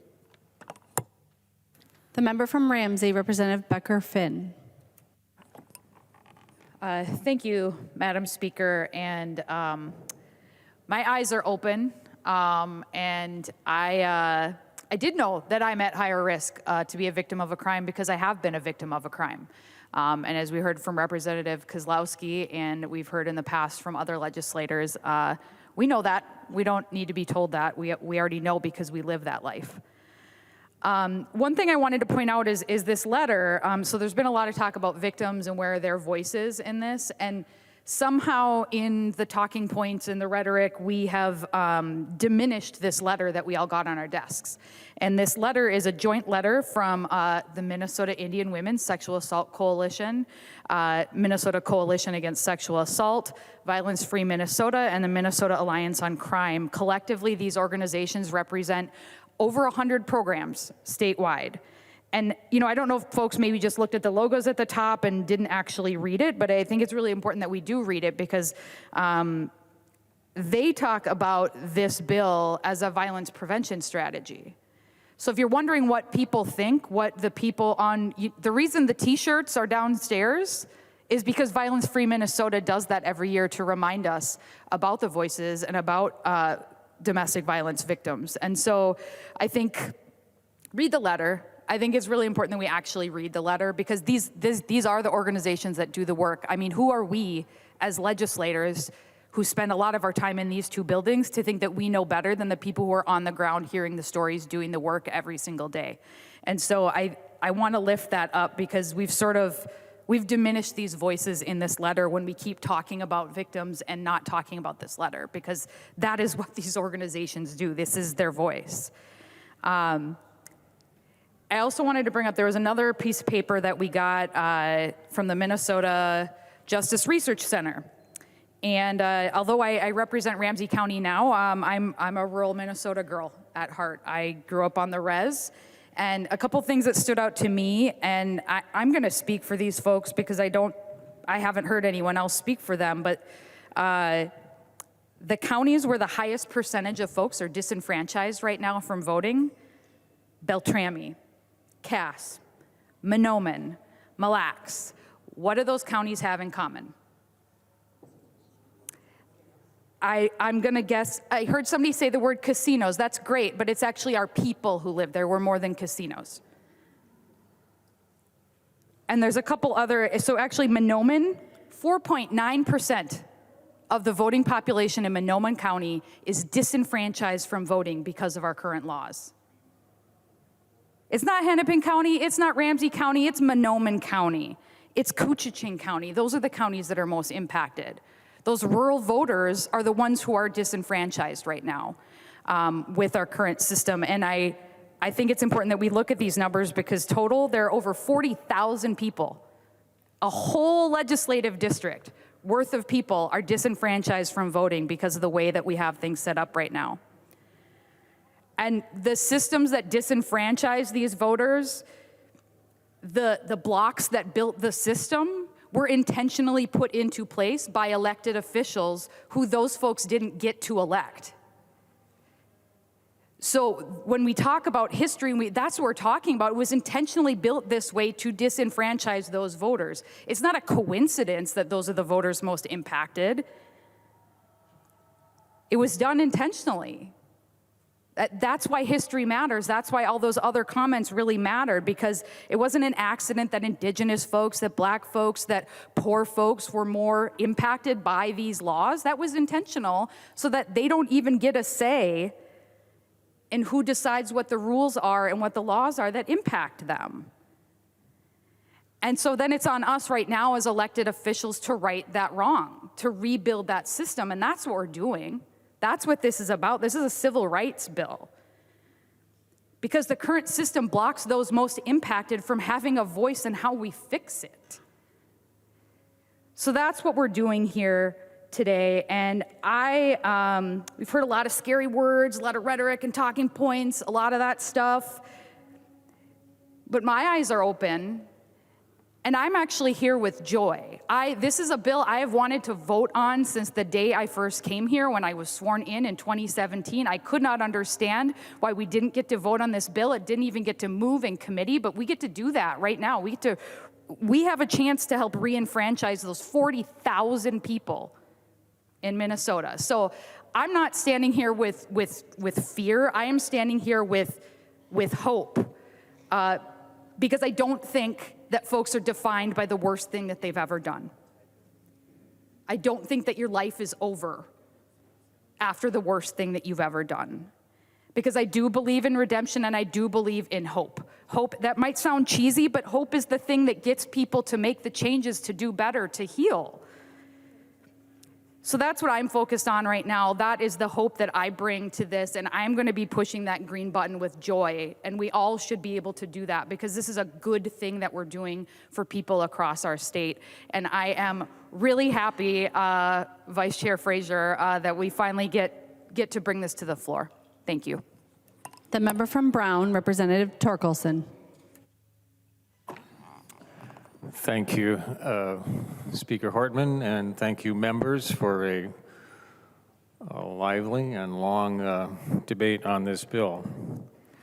The truth is, at its heart, this is an elections bill, not a sentencing bill, not a criminal justice bill. There certainly are problems with Minnesota's system that actually allows us to give probation to someone for a period of 40 years. But that's not what the heart of this bill is about. The heart of this bill is about elections and the privilege that we in America have to vote in our elections. Many of us on this side of the aisle believe that when you commit a serious crime against our society, that interrupts that right to vote, that you have done something so egregious that you don't deserve to vote, frankly, because you have demonstrated that your behavior disrupts our society. I've been accused of fear-mongering tonight because I think that someone who commits a crime against our election system maybe should have a pause before they participate in the next election. That to me seems just plain logical. If you're the person who went in there and disrupted others that are trying to cast their ballots appropriately, and in some ways you negate by your actions other people's votes, maybe you should take a pause. Maybe you should not vote in the next election or 2 or 3, depending on your sentence. I don't think that's fear-mongering. This bill has been called Restore the Vote. Well, in many cases, as we've heard from many testifiers tonight, or many of our members tonight, they'll never lose that vote. You can't restore something you haven't lost, after all. We should have an effort to fix our system. If we are, as I said earlier, putting people on 40 years of probation, that's not right. But that's not what this bill is about. This bill is about elections at its heart, and that's why I will be voting no on this bill, because I believe the bill does not have a filter. There's no delineation between, for instance, the election crimes and other crimes. It's just, if you're out, you're out, and if you never went in, you never are punished in a way that eliminates your right to vote. So it's not restore the vote, it's keep on voting. Just keep right on voting. So what if you disrupted the election? Just keep right on voting. It's okay. On the other hand, in the election committee, we have some pillars. One is, does this bill restore or improve public confidence? Well, I'm not sure it does, because I want to be confident that everyone going to the ballot box to vote means to be there to cast their ballot appropriately, not disrupt the election. Another pillar is bipartisan support. And this is where I think my argument falls apart a little bit, Representative Frazier, because I do believe that some of the members on this side of the aisle have weighed this particular bill and decided that, well, it's got some problems, but it's got enough good stuff in it that we're going to vote for it. The problem is we could have fixed some of those problems if we weren't in such a darn big hurry around here to get things out the door. A little more time in committee, a little more serious consideration of appropriate amendments. This could be a much better bill than it is. I'll be voting no. I don't think everyone on this side of the aisle will be, but I hope you understand that we have good reasons for our votes, and it's not to disparage those that have served and repaid their debt to society. The member from Hennepin, the author of the bill, Representative Frazier. Thank you, Madam Speaker. This has been a great debate, and I really appreciate the many things that were said today. And I say that I appreciate that from both sides of the aisle. That's what this democracy is about, that we can have these conversations. This bill will give voice back to thousands of people that have been shut out of our democracy, that have not been able to have a voice in this conversation, have not been able to choose the representatives that sit in this room making decisions that will have a huge impact on their lives. I sat here and I listened to some of the things that were said, and oftentimes I think it is the concern about who's getting the vote back instead of why we should give that vote back. I'm not so much concerned about who's getting the vote back because voting is foundational in this democracy. And that is why the vote should be given back. That is why it shouldn't be taken away. And that is what this disenfranchisement law has done for over 100 years. I often talk about my grandfather, who was born before the Civil Rights Act was put in place, before the Voting Rights Act was put in place, down in a small town of less than 1,000 people in Mississippi. And I visited there when I was a kid often, every summer. It was hot, but every summer. My grandfather had to flee Mississippi when he was in his 20s because his life was going to be taken. And it was because of the color of his skin. I was the first one born outside of the state of Mississippi in my immediate family. He still reminds me of what it was like to have to leave his home because he was being prevented from being his full self and a full man in that place. He talks about how when he turned the voting age, he was turned away, or relatives were turned away, friends were turned away. So the franchise of voting and making sure people have access and have their voices heard is a very personal thing to me, because I have that close connection to the history of when it was taken away. Violently, but legally, it was taken away. We are not that country anymore. We are not. I believe that. And that's on both sides of the aisle. I believe that we are not that country anymore. But sometimes, I do hear comments that echo back to that past that are very disturbing. I heard a member say we should be here working on changing the system and also to keep our eyes open. As a black man, I have no choice but to keep my eyes open. I don't have the luxury of closing my eyes in this country or in this state.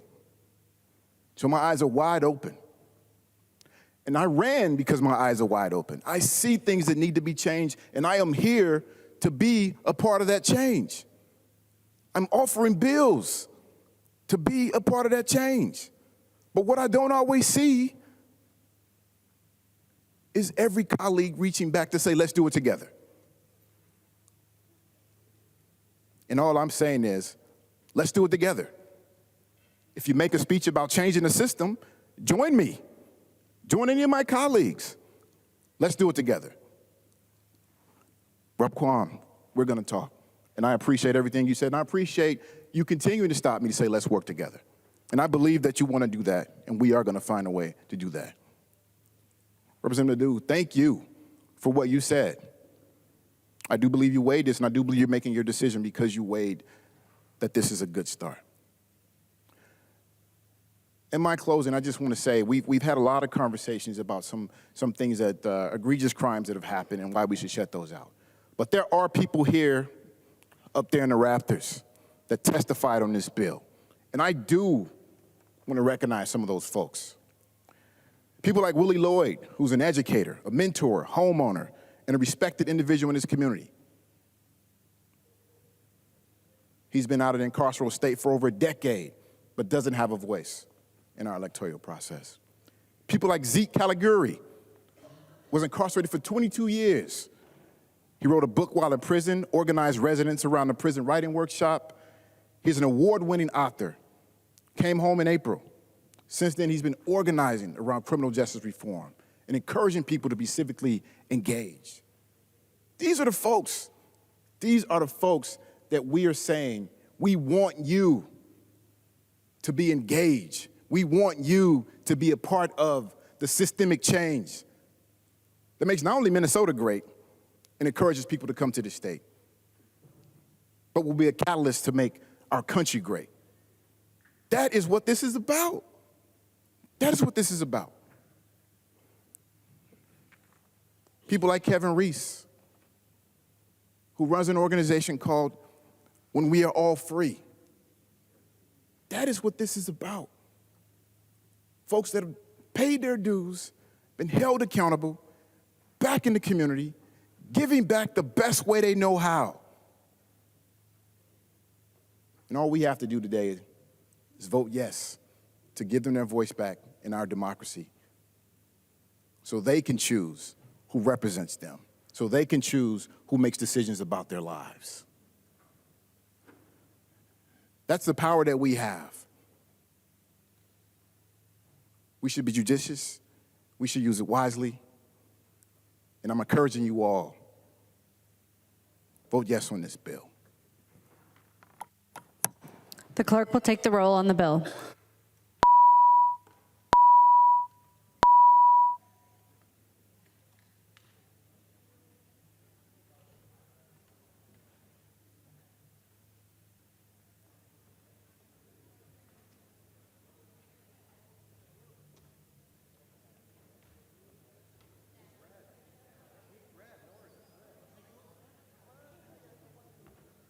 Members, please vote. The clerk will close the roll.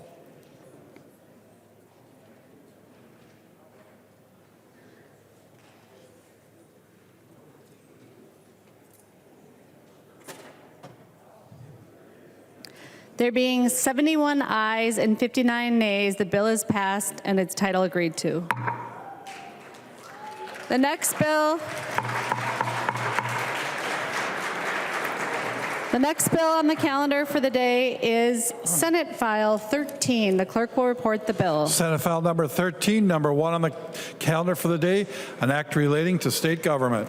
I recognize the author of the bill, the member from Dakota, Representative Richardson, to explain your bill.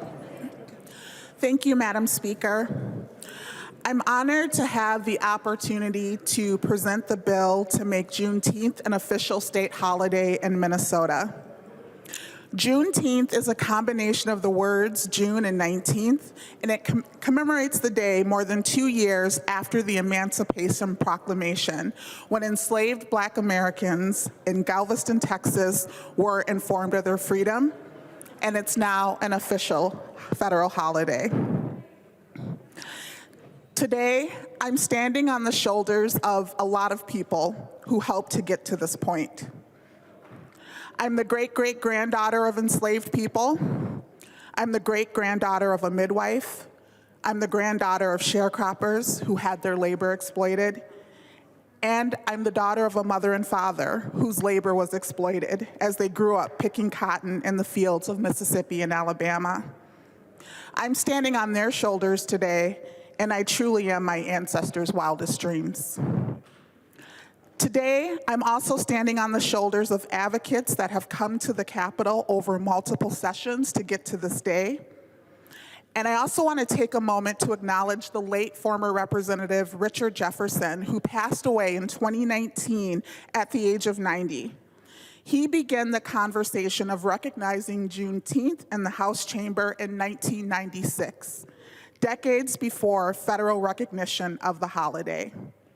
He authored the bill, which was supported unanimously by his House colleagues to make Minnesota the 4th state to recognize Juneteenth. Today, I'm also standing on the shoulders of that late representative as we will vote to officially make Juneteenth a state holiday, becoming the 26th state to do so. In Minnesota and across the US, July 4th is celebrated as Independence Day. It's about freedom, liberty, but it's also an imperfect freedom because slavery legally existed in this nation. And to be clear, Black enslaved men contributed to the independence of our nation and fought in the Revolutionary War. Abolitionist Frederick Douglass pointed out the paradox of this imperfect freedom in his July 5th, 1852 speech, "What to a slave is the 4th of July?" He answered, "I say it with a sad sense of urgency, the disparity between us. I'm not included within the pale of this glorious anniversary. Your high independence only reveals the immeasurable distance between us. The blessings in which you this day rejoice are not enjoyed in common. The rich inheritance of justice, liberty, prosperity, and independence bequeathed by your fathers is shared by you, not me." The celebration of Juneteenth provides space for all of us to reflect on a more inclusive definition of freedom. The end of chattel slavery in this country is an important milestone, worthy of recognition and worthy of celebration. And it's a step in the right direction of truly living up to the promise of this nation, that all are created equal. It's an opportunity to acknowledge how far we have come and how far we have to go. Thank you, Madam Speaker. There are no amendments at the desk. The clerk will give the bill its third reading. Third reading, Senate File Number 13. Third reading. Discussion to the bill. Any discussion to the bill? Seeing none, the clerk will take the roll on the bill.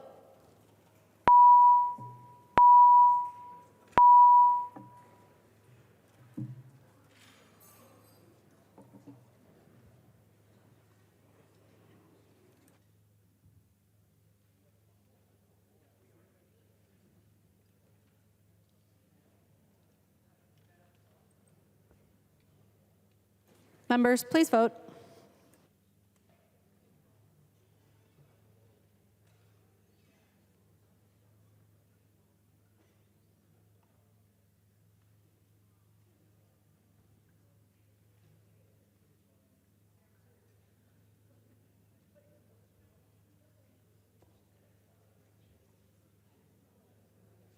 The clerk will close the roll.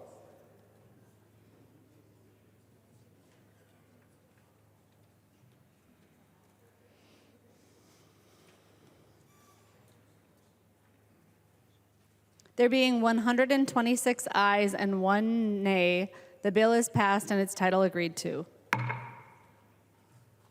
The next bill on the calendar for the day is House File 50. The clerk will report the bill. House File Number 50, number 3 on the calendar for the day, an act relating to state lands, the second engrossment. There are no amendments at the desk. The clerk will give the bill its third reading. Third reading, House File Number 50. Third reading.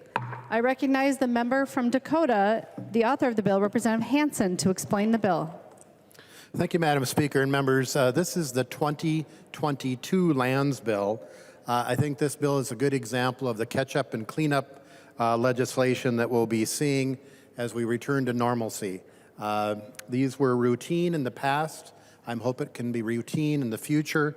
Under our longstanding law, the legislature actually has to make changes to state park and state forest boundaries, sell surplus riparian land, and offer for sale certain tax forfeited lands.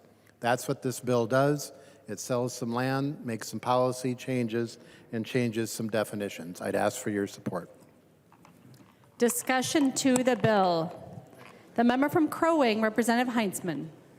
Yes, members, I would just point out that there are some really critical projects in this bill, and I would be encouraging members to be voting yes. I would also mention that you should be talking to your counties and other municipalities to confirm that whatever they may need in the forthcoming lands bill is included. Any further discussion to the bill? Seeing none, the clerk will take the roll on the bill.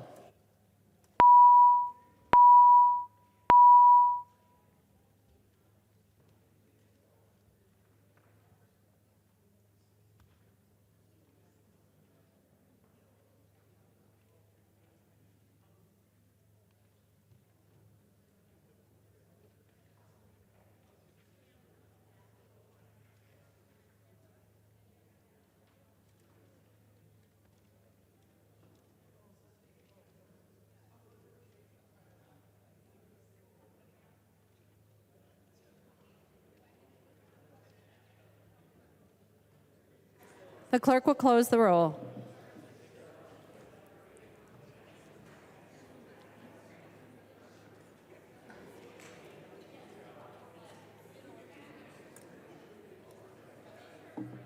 There being 128 ayes and 0 nays, the bill is passed and its title agreed to. Messages from the Senate.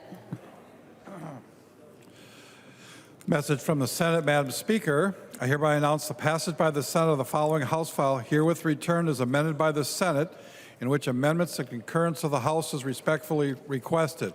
House file number 26, an act relating to transportation. The message is signed Thomas S. Boddern, Secretary of the Senate. Koegel moves that the House concur in the Senate amendments to House file number 26 and that the bill be repassed as amended by the Senate. I recognize the author of the bill, the member from Anoka, Representative Koegel, who will explain the Senate amendments. Thank you, Madam Speaker and members. So the Senate couldn't resist and added an amendment, but it's actually a pretty good amendment. It puts a 17% cap on administration for MnDOT. And I just remind everybody, this is the authorization of the IIJA spending for MnDOT. And so I would encourage all members to concur with the Senate. Thank you. Is there any discussion on the Senate amendments? There being no further discussion, all those in favor of the motion to concur with the Senate amendments, please say aye. Aye. Those opposed, please say no. The motion prevails. The clerk will give the bill its third reading as amended by the Senate. House file number 26, third reading as amended by the Senate. Third reading as amended by the Senate. Discussion to the bill. Seeing no discussion, the clerk will take the roll on the bill.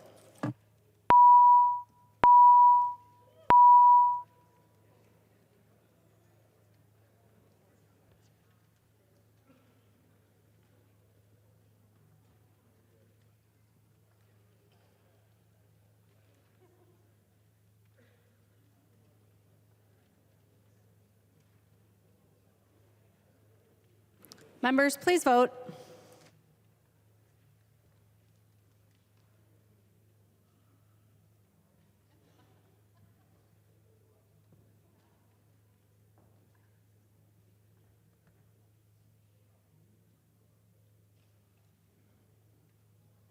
The clerk will close the roll.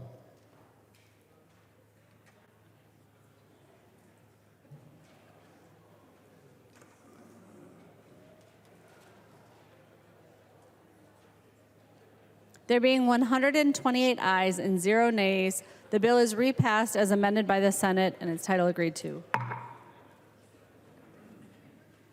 Motions and resolutions. There are copies of the non-controversial motions at the House desk and online. If there is no objection, we will take action on these motions first. Hearing no objection, the motions prevail.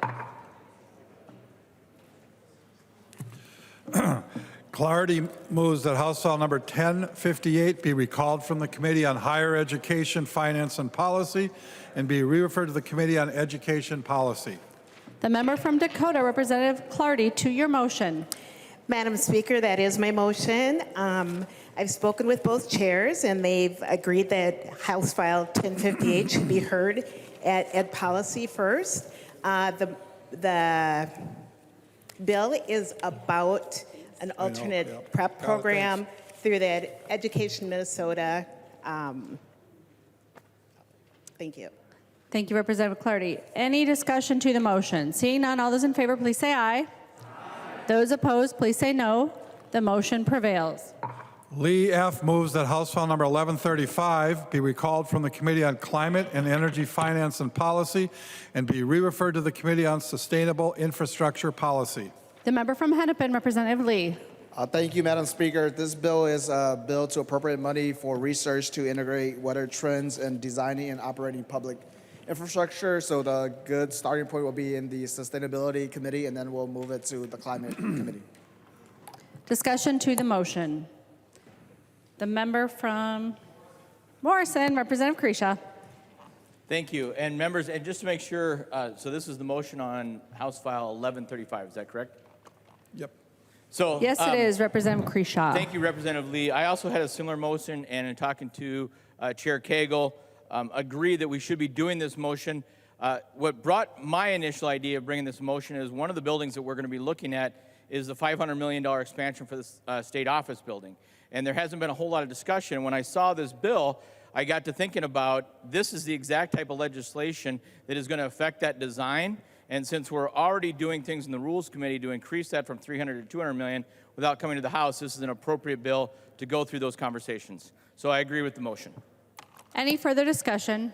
Seeing none, all those in favor, please say aye. Those opposed, please say no. The motion prevails.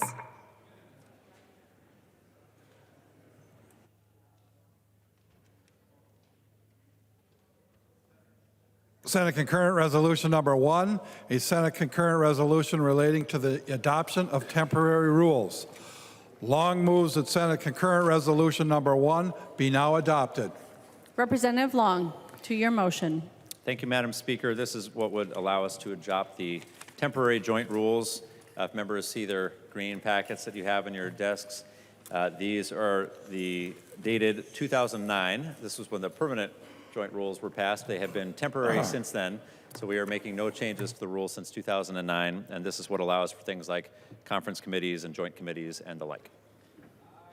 Any discussion on the Long motion? Seeing none, all those in favor, please say aye. Those opposed, please say no. The motion prevails.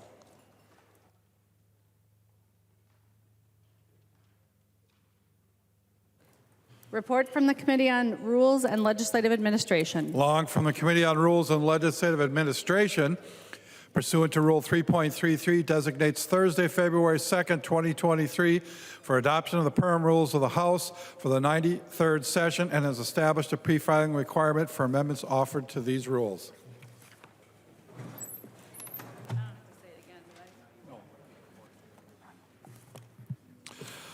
Long from the Committee on Rules and Legislative Administration offers the following report and moves its adoption. Resolved that the permanent rules of the House for the 93rd session shall read as follows.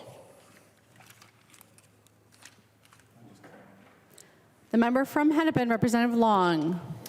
Thank you, Madam Speaker. We have before us the permanent rules, and I'll just walk through briefly what the changes are before we take up amendments. So there are three main changes to the permanent rules from the rules that we've had in the past sessions. The first is that we would be bringing back the consent calendar, and the consent calendar was around for over 50 years, and it is, I think, a good tool for us to be able to move bills that are bipartisan in nature and non-controversial in nature, and would allow us to have the ability to bring more individual bills to the floor for standalone votes that members on both sides of the aisle agree are non-controversial. We also would be specifying that for amendment withdrawals, that is at the control of the bill of the amendment author. So if the author withdrew their amendment, it could not be picked up by another individual. And then we are also clarifying remote House operations since the previous Rule 10 expired. And so this would clarify that we could have remote sessions in urgent or pressing situations or that members could participate in floor sessions or committee meetings at the permission of the speaker only for health or safety related to the member or the member's family. There is an amendment at the desk. If Representative Quam is not available to present his amendment, we'll go to the second amendment at the desk. Member from Hennepin, Representative Robbins. Robbins moves that the proposed permanent rules of the House for the 91st session as follows. The amendment is coded A27. Representative Robbins, to your amendment. Thank you, Madam Speaker and members. I rise to offer this amendment. I appreciate some of the efforts that the majority is putting forth to make sure that we have more opportunity to hear single subject bills like the consent calendar. And I offer this in the same spirit. The A27 would say that the major finance and revenue bills are not to be combined, merged, or separated. Members, this will just enable us to make sure that we don't end up with these giant omnibus bills at the end of session. It's a frustration on both sides of the aisle. It is an incredible frustration for our constituents. And so I know that we still need omnibus bills for the finance bills, but if we just kept it to each finance committee having their own bill rather than combining them, I think it would serve the institution and the public very well. So, for example, last year, this practice has kind of gotten out of hand over the years, and I know that that happens occasionally in institutions, and you just need to pull it back, so this is our opportunity. So last year, for example, the ag, housing, and broadband bills were combined. Another bill was the workforce, labor and industry, climate and energy, and commerce bill, all in one bill. There was also state government finance, veterans, military, pensions, and transportation, all in one bill. But then, thankfully, due to the efforts of Representative Detmer, veterans was taken out and was given a freestanding bill, but all the rest of them stayed together. Members, we just don't need to conduct business like this. As we've seen, the legislature is moving at a very strong pace this year. I think there is time in the calendar, and we would work with you on that to be respectful of time in the calendar to have each finance bill run its own course. And so, members, I ask for your support on this bill. I think it would serve us all very well on this amendment. Thank you. Is there any discussion to the amendment? I recognize the member from Hennepin, Representative Long. Thank you, Mr. Speaker. I'd respectfully urge members to vote no on the Robbins amendment. Our committees don't line up perfectly with the Senate, so there may be times when we have to combine finance bills to be able to work with the Senate. Thank you. Any further discussion to the amendment? Seeing none, all those in favor of the amendment, please say aye. Oh.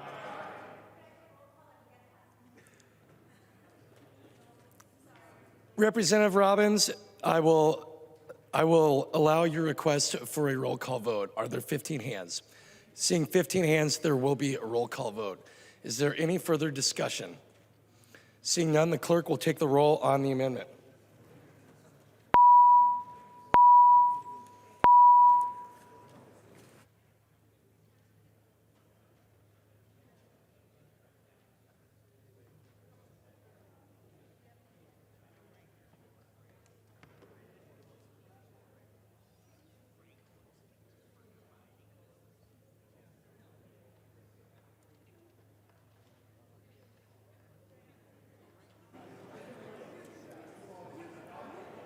The clerk will close the roll.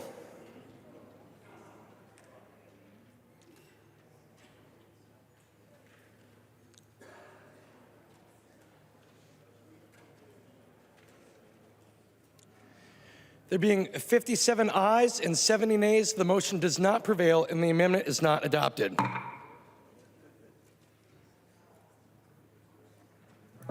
There is an amendment at the desk. The clerk will report the amendment. Quam moves to amend the proposed permanent rules of the House for the 91st session as follows. The amendment is coded A28. Thank you, Mr. Speaker and members. I recognize the author of the amendment, the member from Olmsted, Representative Quam, to explain the amendment. Thank you, Mr. Speaker. Members, I like committees better because there's a lot of back and forth discussion. We work together and we make improvements. But my fondest memory of the floor, I believe I was a freshman, we were debating and it was going on, and one of my constituents sent me a message. He made a suggestion. I went across the aisle, spoke to another member.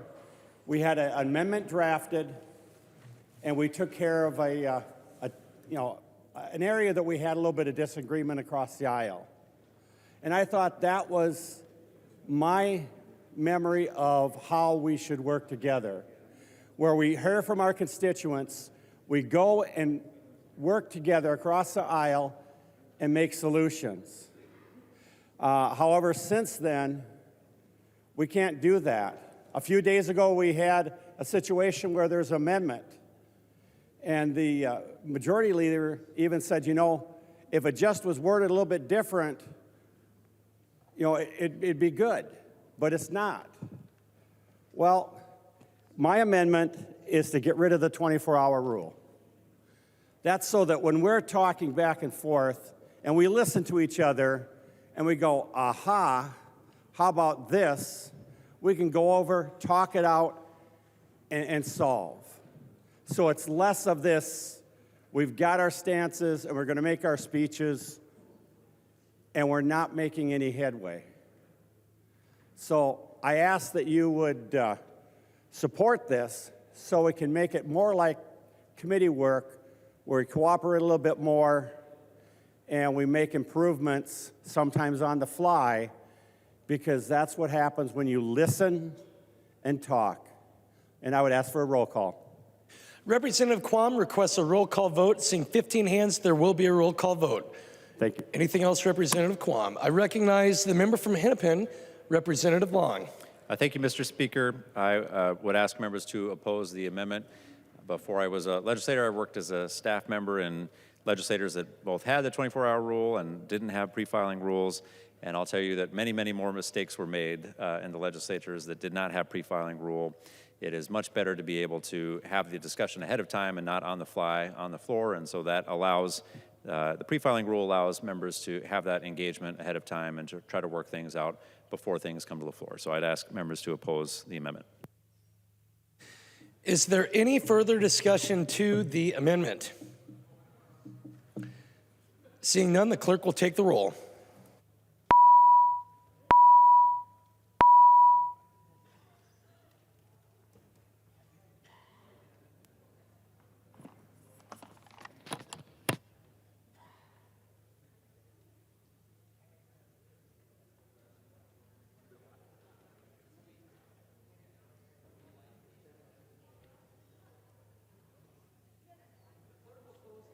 The clerk will close the roll.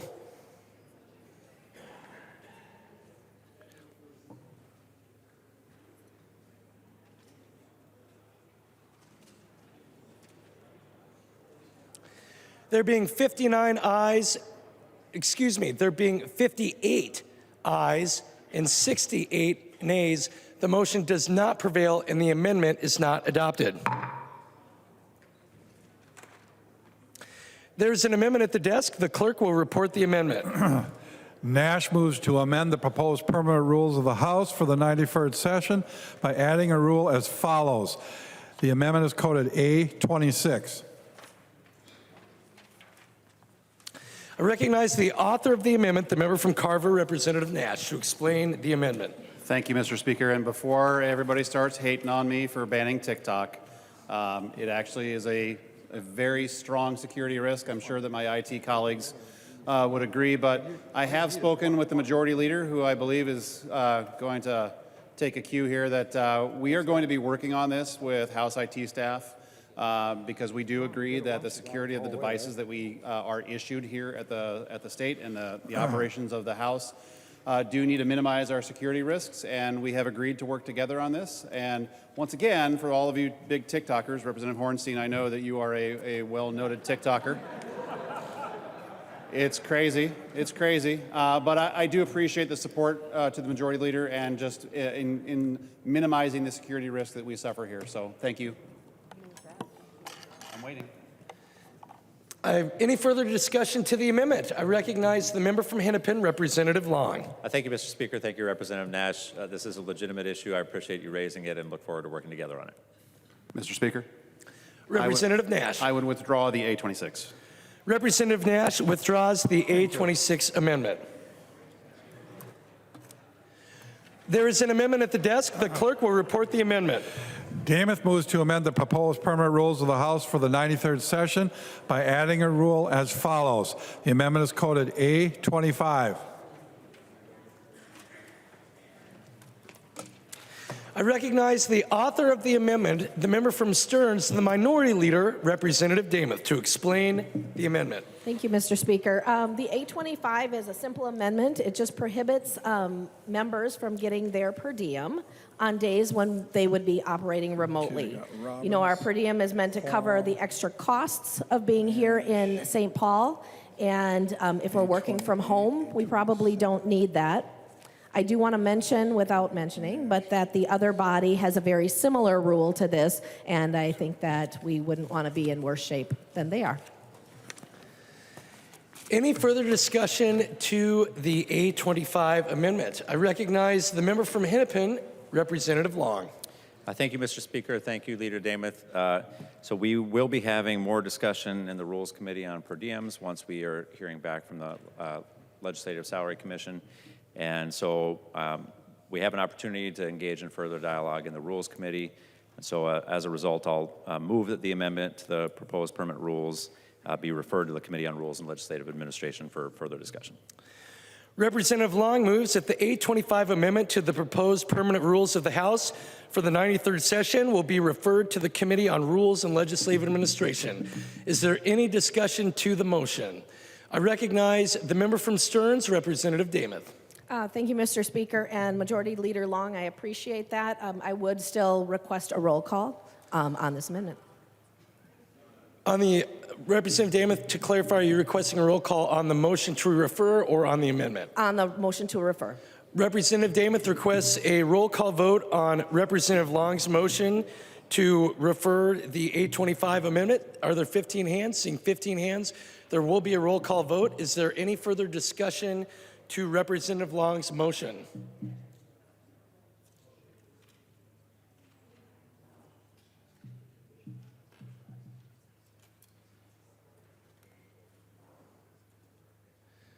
I recognize the member from Stearns, Representative Damath. Thank you, Mr. Speaker. And on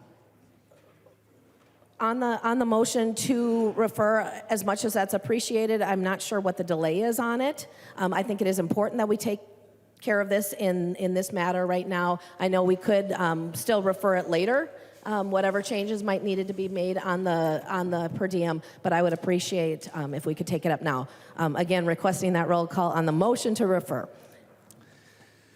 Is there any further discussion? And I will remind the body that we are voting on Representative Long's motion that the A25 amendment to the proposed permanent rules of the House for the 93rd session be re-referred to the Committee on Rules and Legislative Administration. Seeing no further discussion, the clerk will take the roll.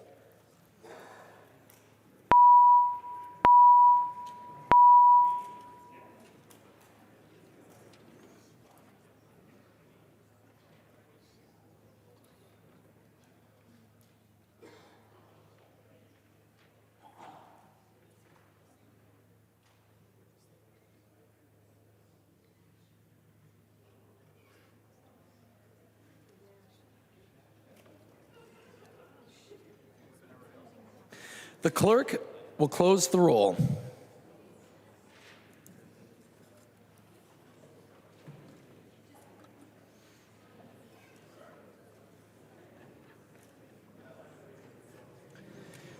There being 69 ayes and 59 nays, the motion prevails, and the amendment to the A25 amendment to the proposed permanent rules of the House for the 93rd session will be re-referred to the Committee on Rules and Legislative Administration.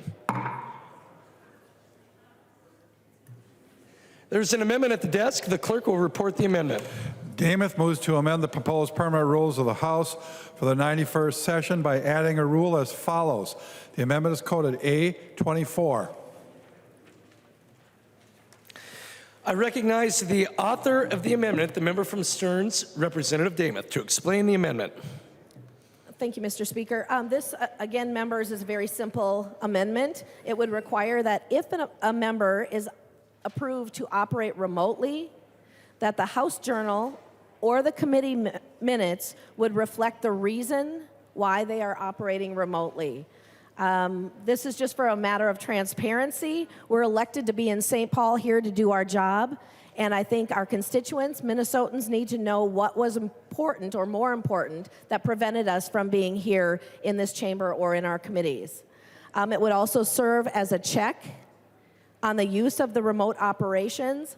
It will ensure that members have a valid and appropriate reason for being remote, and this rule is explicit that remote options would be used only for health and safety concerns. And Mr. Speaker, I would request a roll call. Representative Demuth requests a roll call vote. Seeing 15 hands, there will be a roll call vote. Is there any discussion to the 824 amendment? I recognize the member from Hennepin, the Majority Leader, Representative Long. Thank you, Mr. Speaker. Thank you, Leader Demuth. I appreciate the desire for having transparency, but I do think this goes too far. Members do have also a right to privacy, and I do think that putting in the record or in minutes that an individual has COVID or has a sick kid is probably not appropriate. So I'd urge members to vote no. Is there any further discussion to the amendment? I recognize the author of the amendment, Representative Demuth. Thank you, Mr. Speaker. And members, I just want to make sure that you know it doesn't have to be very explicit in the exact reason why, but it could be listing something as simple as illness or out of town or caring for a loved one, whatever that is. It wouldn't have to state the specific reason. So members, I would encourage a green vote on this very transparent for Minnesotans amendment. Is there any further discussion? Seeing none, the clerk will take the roll on the amendment.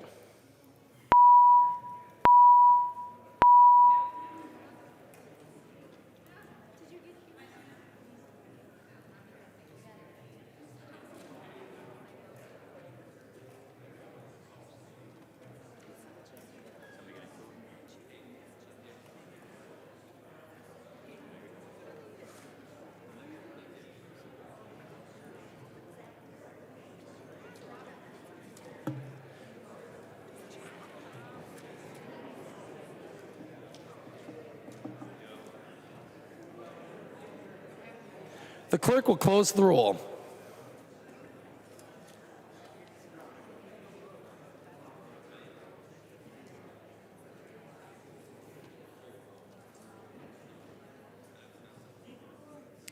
There being 58 ayes and 69 nays, the motion does not prevail and the amendment is not adopted. There is an amendment at the desk. The clerk will report the amendment. Torkelson moves to amend the proposed permanent rules of the House for the 93rd session by adding a rule as follows. The amendment is coded A23. I recognize the author of the amendment, the member from Brown, Representative Torkelson, to explain your amendment. Thank you, Mr. Speaker. The call of the House is a tradition here that we have used many, many times over the years. It's a very effective tool to make sure everyone is on the floor and voting. And it says in the rules, as they are presented this evening and as they are printed in our yellow book, that when a call is demanded, the doors of the chamber must be closed, the roll called, and the absent members sent for, and no member is allowed to leave the chamber until the roll call is suspended or completed. Somebody voting remotely can't be in the chamber, won't be in the chamber. That seems to go against our traditions, our practices of the past. I do personally have some experience with the call of the House. For those of you who have been around a long time, you might remember that shortly after our current clerk got his job, I believe I was the first name that he was privileged to call out repeatedly, time after time after time, until I was able to return from a spot somewhere over toward Minneapolis. The call of the House is a big deal. It's an important part of our tradition, our usage, and I urge a green vote on the amendment. Oh, and I ask for a roll call, Mr. Chair. Representative Torkelson requests a roll call vote. Seeing 15 hands, there will be a roll call vote. Is there any further discussion to the 823 amendment? I recognize the member from Hennepin, Representative Long. Thank you, Mr. Speaker. Thank you, Representative Torkelson. I think this is a clever amendment, but unfortunately it would totally defeat the purpose of having remote participation, because whenever there would be a call of the House, there could no longer be anybody participating remotely. So nice try, but we're going to have to vote no on this one. Is there any further discussion to the amendment? Seeing none, the clerk will take the roll.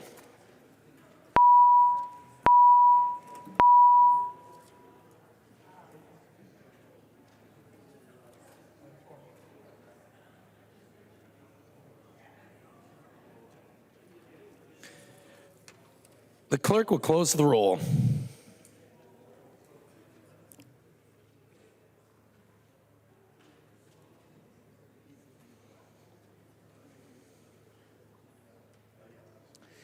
There being 59 ayes and 68 nays, the motion does not prevail and the amendment is not adopted. There's an amendment at the desk. The clerk will report the amendment. Robbins moves to amend the proposed permanent rules of the House for the 93rd session as follows. And the amendment is coded A21. I recognize the author of the amendment, the member from Hennepin, Representative Robbins, to explain the amendment. Thank you, Mr. Chair. And before I forget, I'd like to request a roll call. Representative Robbins requests a roll call vote. Seeing 15 hands, there will be a roll call vote. Representative Robbins, to your amendment. Thank you, Mr. Chair. Members, this amendment would say that remote operations on the floor or in committee are not permitted. It would just return us to the way we've been operating this entire session, back to the way we were before COVID. If a member is not able to come to committee or come to the floor, they can get excused by the speaker. It shows up as like a little 0 on your vote, so people know you were absent. And we worked very well that way all these years, and we've been working that way for the last 4 or 5 weeks. Tonight, if you get one of the printouts of the votes tonight, there are members who are not here who have been excused, and I think that serves the body so much better. The rules under COVID, where there were very few members participating, hurt the functioning of this body, and I really think it would still allow, just to be clear, it would still allow for remote testifiers. I think that's very important. People from the public who want to come and participate in committees should not have to drive 4 or 5 hours to give a 90-second or 2-minute testimony. So I think preserving the remote option for testifiers is fantastic, but we as members are elected to come here to St. Paul and do our jobs. And I think this is very important, members, not only because I think it's the right way for the institution to function, but because it's also in our state constitution. In Article 4, Section 12, it says, "The legislature shall meet at the seat of government in regular session in each biennium at the times prescribed by law, not to exceed a total of 120 legislative days." Members, our state constitution, which we all took an oath to uphold, says that we meet at the seat of government. It does not say we meet in our homes or wherever else we may be. The seat of government has been established as this chamber, and this is where we need to be. And I have no less than our former majority leader, Representative Winkler, said back on March 26th of 2020, when we went into the COVID rules, he said, "I think that this is a practice that should not be used except in the most extreme cases, such as those we are in today," referring to the global pandemic and the COVID emergency. The COVID emergency is over. The way the new rule is written is that it would allow people to vote remotely for legitimate reasons, but that's not consistent with our Constitution. And in addition, there's sub D of the new rule that says an entirely remote hearing or floor session may not be held without the prior approval of the Speaker of the House. I think that wording is odd, but basically it's written in the negative, but what it says is that the speaker may on her own decide to call an entirely remote floor session or hearing.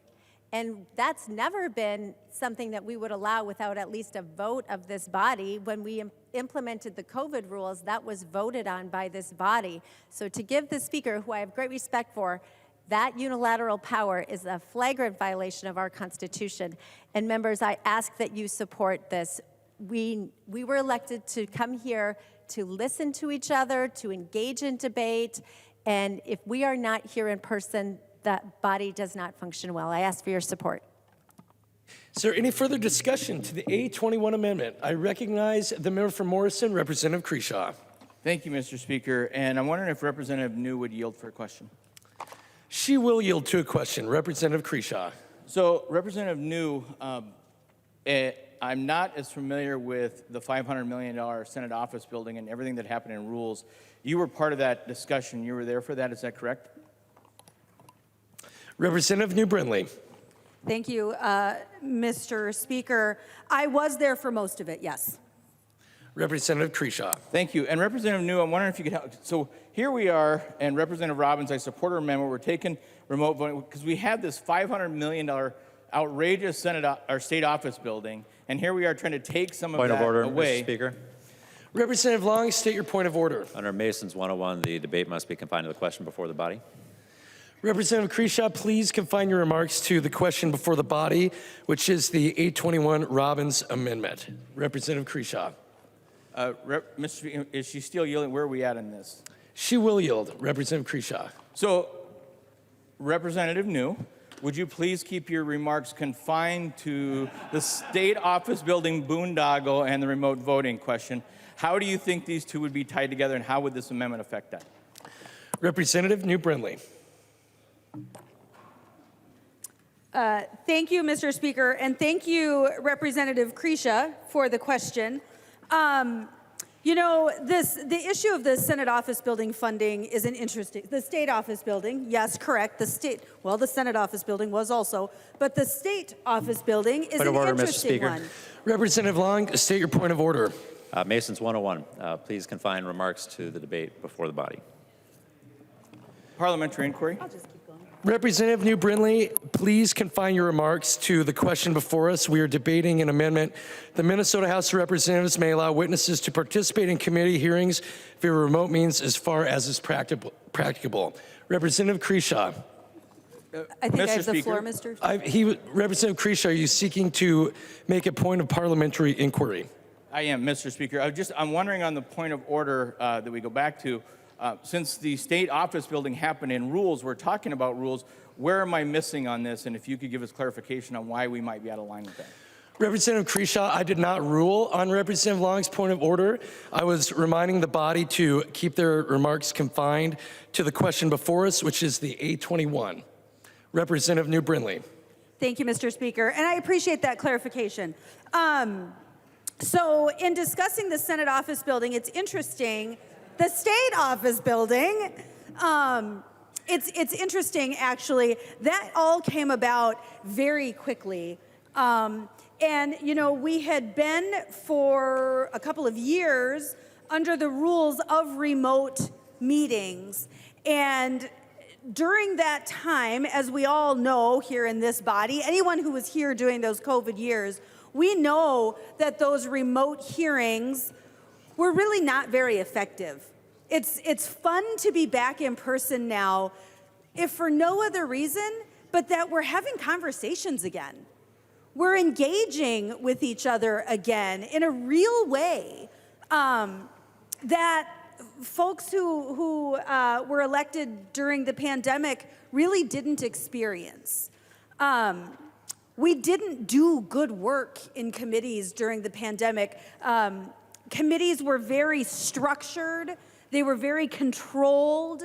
All of the testifiers had to sign up in advance. You couldn't ask the public to participate. Whereas now, when we sit in the committee room, when we sit in a hearing room, folks will sign up ahead of time to testify in committee. But then the chair will typically ask, is there any member of the public who would like to participate? But during the pandemic, we missed out on that. We missed that. And we missed a lot in the Rules Committee. And the question of this, the new state office building is interesting because we finally, in December, had a couple of hearings in the Rules Committee regarding the state office building. They were pretty last minute. We didn't have a lot of warning about when those would be. It was a matter of days before those committee hearings were held. And by the time we had those hearings, we were told, this is everything. These are all the problems that had never been dealt with before. We were given a litany of things about the state office building that needed to be changed. But during our remote sessions, when we were in remote sessions, we didn't have those conversations. And I don't know if that was by design. I would like to give the majority the benefit of the doubt and believe that it was oversight, but I tell you what, it was pretty egregious. It was pretty egregious, the decisions that had been made, the dollar amounts that were presented, really without any input, certainly from the minority, and decisions made entirely by the majority party. And by the time we had that second hearing in person, after, like I said, a huge amount of time remote, that second hearing was when we finally got the bombshell. We're going to spend $500 million on the state office building. $500 million. We're going to spend twice as much money on the state office building, an office for politicians, than we spent on the state capitol. We're going to spend almost twice as much money Point of order, as the Mr. Speaker. Senate spent on a Representative brand Long, new state your building. point of order. Masons 101, please define debate to the question before the body. I will remind the body of Mr. Masons Speaker. 101-1 that debate must be confined to the question before the body. Representative New Brindley, please confine your remarks to the amendment put forward by Representative Robbins. We are not debating the state office building. We are debating whether or not the Minnesota House of Representatives may allow witnesses to participate in committee hearings via remote means as far as is practicable. Please confine your remarks to that amendment. Representative New Brindley. Parliamentary inquiry. Representative Kresha, state your point of parliamentary inquiry. Just so I'm clear, so I think her remarks are actually confined to answering my question, not that. So I believe her remarks are in response to the question I posed to the body and posed directly to her. So I just want to, I believe that's clear. Representative Is that Kresha, that's not a parliamentary inquiry. You're stating your opinion on Representative New Brindley's comments. I am not ruling on the point of order at this time. I'm simply reminding the body of Masons, and what you did would be appropriate for offering advice if I had ruled on the point of order. That's not a point of parliamentary inquiry. Representative New Brindley, you have the floor. Please confine your remarks to the content of the A21 amendment. Representative New Brindley. Thank you, Mr. Speaker. Again, we suddenly, after years of remote hearings, we had 2 in-person meetings. That's it, 2 in-person meetings. And in that time is when we had this bombshell dropped on us. $500 million for an office building for politicians. And interestingly, since we had all this information presented in the first of those 2 hearings that talked about the needs of the building. Certainly there was lots of maintenance and upkeep. And frankly, my question in that hearing, since that was a hearing where we were once again able to interact and ask questions, my questions were, well, if the roof has been in bad shape for a decade, why haven't we fixed this yet? I've dealt with bonding, I've sat on the Rules Committee, I was pretty intimately involved in these things, but we just hadn't been dealing with them. But because we had been meeting remotely for years, we had been meeting remotely during the discussions on the new state office building, we didn't know these things. We didn't know. We weren't given that information. And so it wasn't until that second meeting that we were given this bombshell, $500 million, twice as much money as the renovations on the state capitol, twice as much money as a brand new Senate office building. Now we get a luxury office building for more politicians across the road. But we didn't get that information.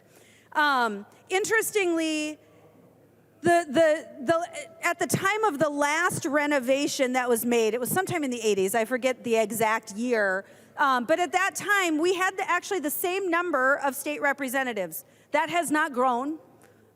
We've had the same number of state representatives. We also meet for the same number of legislative days. That has not changed. And yet, for some reason, we believe that now politicians, and not any politicians, us, we are voting on our own luxury office building that happened in the Rules Committee. It happened in one of the first 2 in-person meetings in years in the Rules Committee. But because we had been remote, because we didn't have real meetings with real discussion, we missed out on that. Thank you, Representative Grisha. Representative Grisha.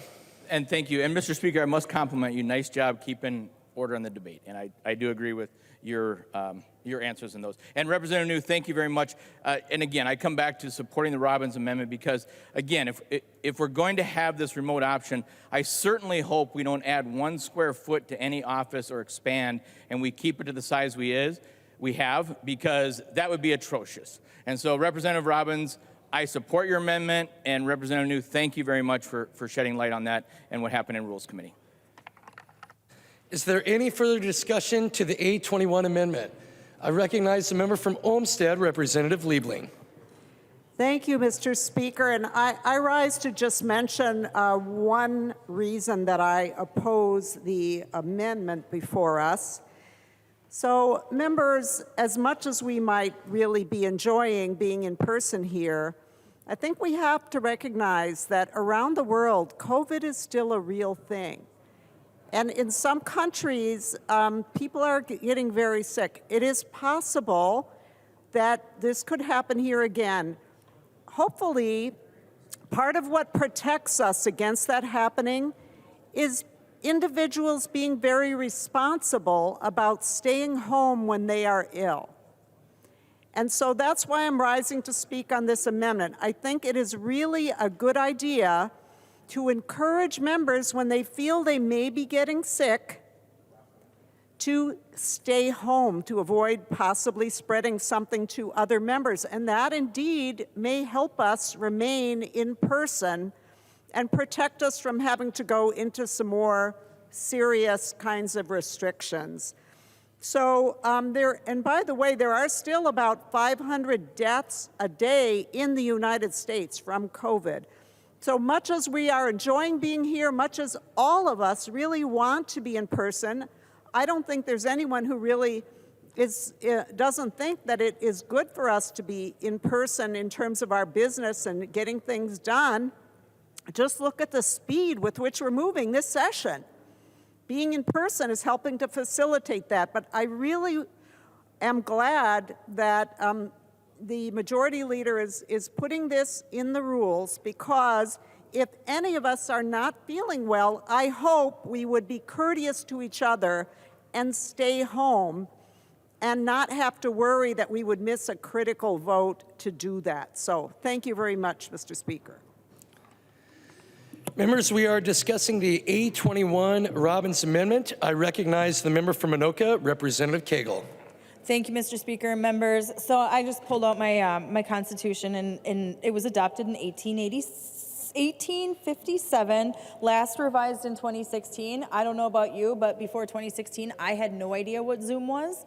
But I do know that this body is changing, and we have younger people, people with families, and little ones. And so this morning, actually all this week, Sunday I had a 4-year-old in my bed throwing up on me, so that was really fun. Then Monday, again, had a 4-year-old kicking me. woke up with pus running out of her ear. Yeah, it was really pleasant. I loved it. So my husband's been a trooper and stayed home with my kiddo for the past 3 days. But yesterday he told me I have to go to work tomorrow. So Mr. Speaker.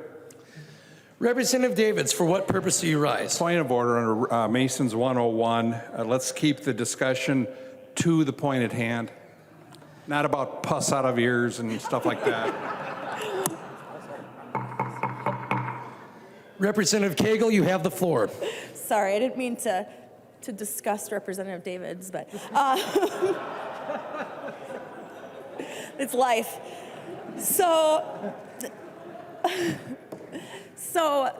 you know, today I rearranged my schedule, got my meetings moved to virtual, and then made sure that I was able to be here by 3:30 and high-fived my husband as I walked out the door and he walked in.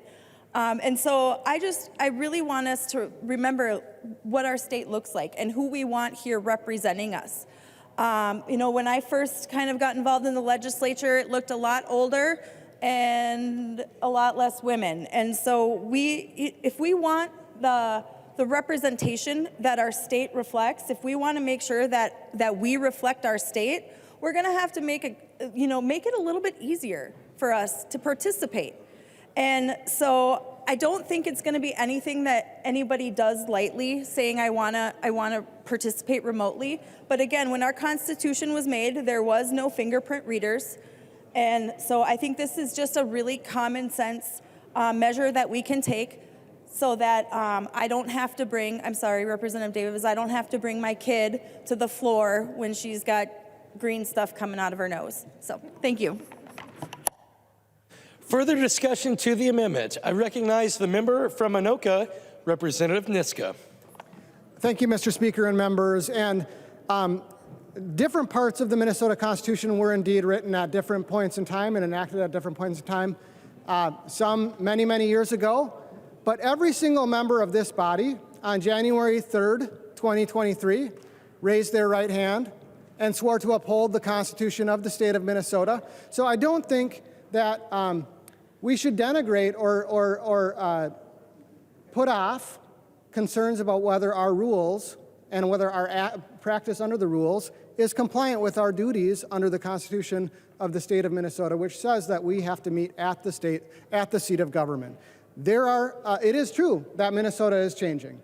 It is true that this body is changing, and our state constitution has a mechanism for changing the state constitution, and we should follow that if we want to change the state constitution. What we shouldn't do is swear an oath that we will uphold the state constitution and then not do that. So please vote for the amendment. Thank you. Further discussion to the amendment. I recognize the member from Isanti, Representative Dowd. Thank you, Mr. Speaker and members. Would Majority Leader Long yield for a question? He will yield for a question, Representative Dowd. Thank you, Mr. Speaker. And I apologize. I actually meant to talk to you, Leader Long, about this prior to this, and I just got busy and didn't do it. Page 31, lines 19 and 20. Can you talk to me about what the intent of that language is? What it says is an entirely remote hearing or floor session may not be held without prior approval of the Speaker of the House of Representatives. So this amendment actually deletes that language out, and so I thought this was the appropriate place to have this conversation. I'm one of those people that, I'm sure somebody wrote this with some legalese, and this to me is worded opposite of what I think you're trying to get to, which is the Speaker may call an entirely remote hearing or floor session of the House of Representatives, but it's worded the opposite. It says an entirely remote hearing or floor session may not be held without prior approval of the Speaker of the House. Can you tell me the intent of that language? And if I'm reading it right, does it basically, my understanding would be that the Speaker could just call a completely remote session of the House at any time? I recognize the member from Hennepin, Representative Long. Thank you, Mr. Speaker. Thank you for the question, Representative Dowd. No, the D has to be read in conjunction with A, which is that the Minnesota House of Representatives may allow floor and committee procedures, and it specifies that it only is in urgent or pressing situations. That's further clarified by D, that it cannot be entirely remote hearing or floor without prior approval of the speaker. Representative Dowd. Thank you, Mr. Speaker, and thank you, Representative Long or Leader Long. I think my concern here, and I hear it in other members' comments, that we all came through COVID. We went through this period of time where we weren't in the chamber. We were, or many of us weren't. I was here most of the time, but members were participating remotely.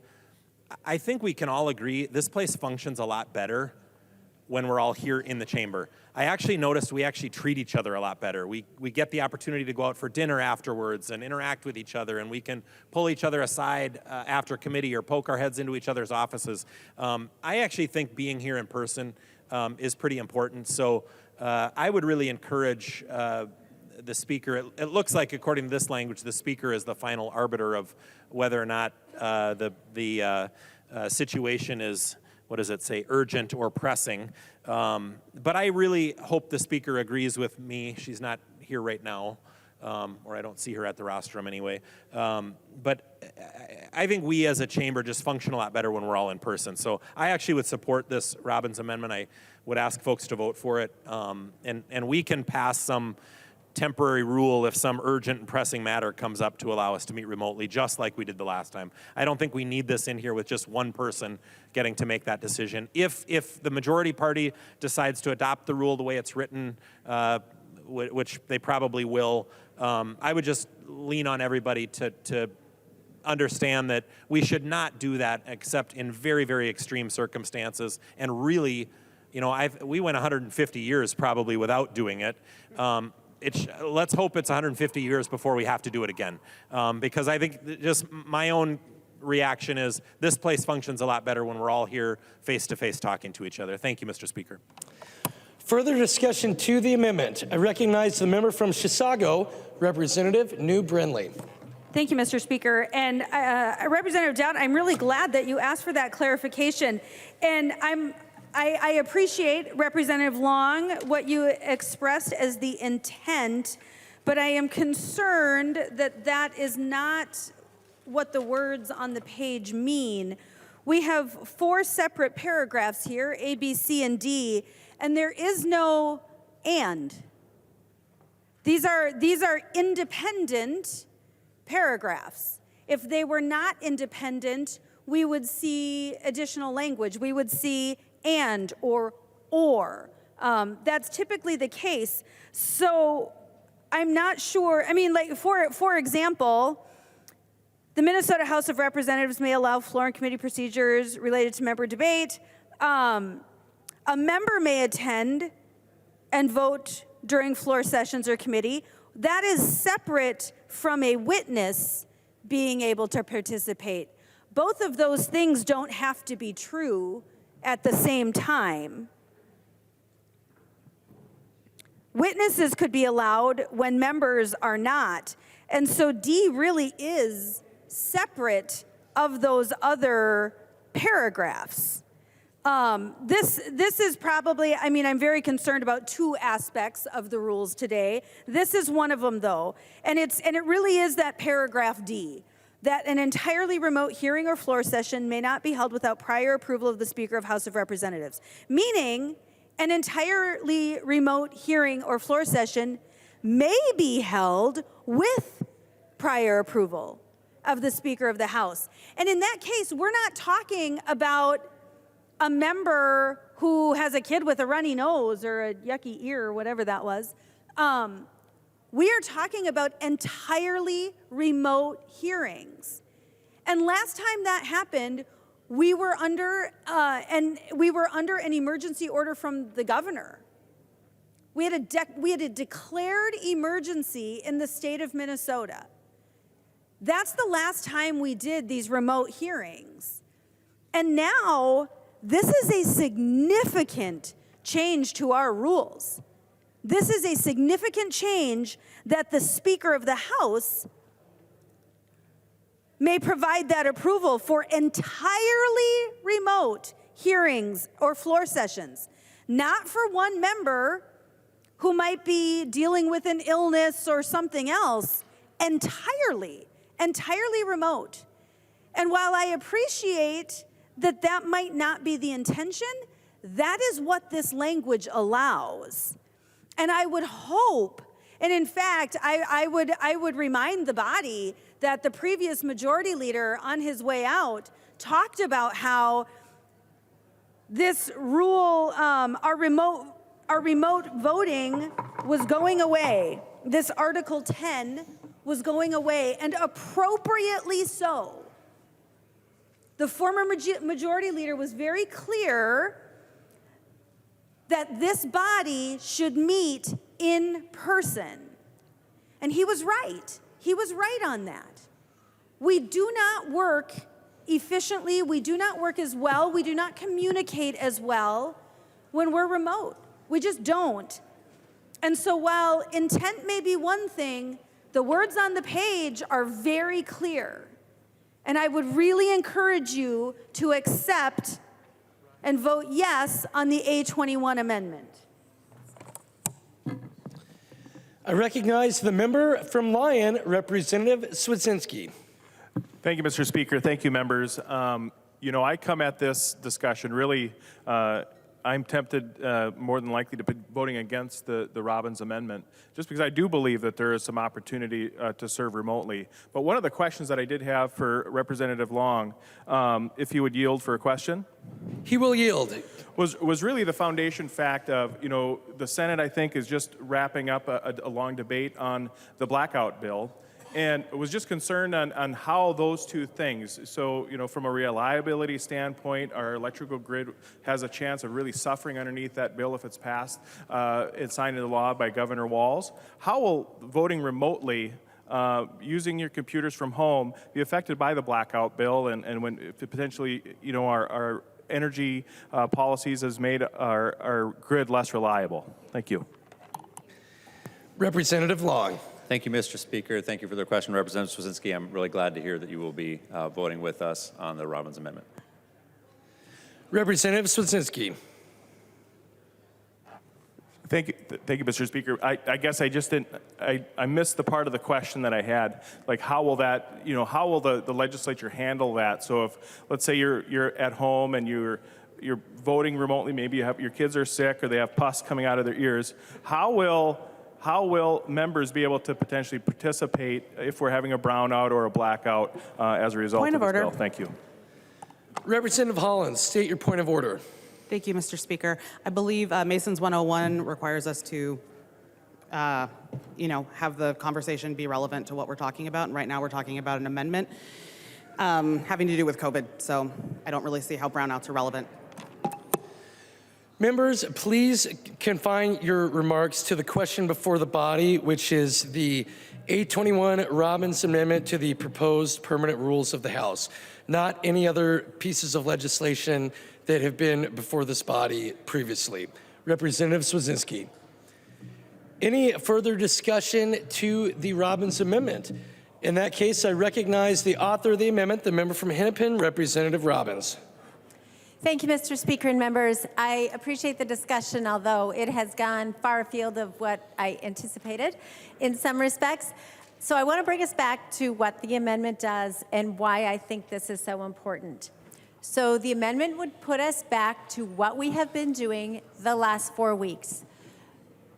Being on the floor for debate, being in person for committee, and if something happens in your life and you cannot be here, you get excused. That is how we've always operated. It's worked very well. The public understands when we have a sick child, we have to attend a wedding or a funeral, have to take care of a doctor's appointment for ourselves. The public understands that. But they also expect us to be here doing our jobs when we are able to. And that is really important to the functioning of this body.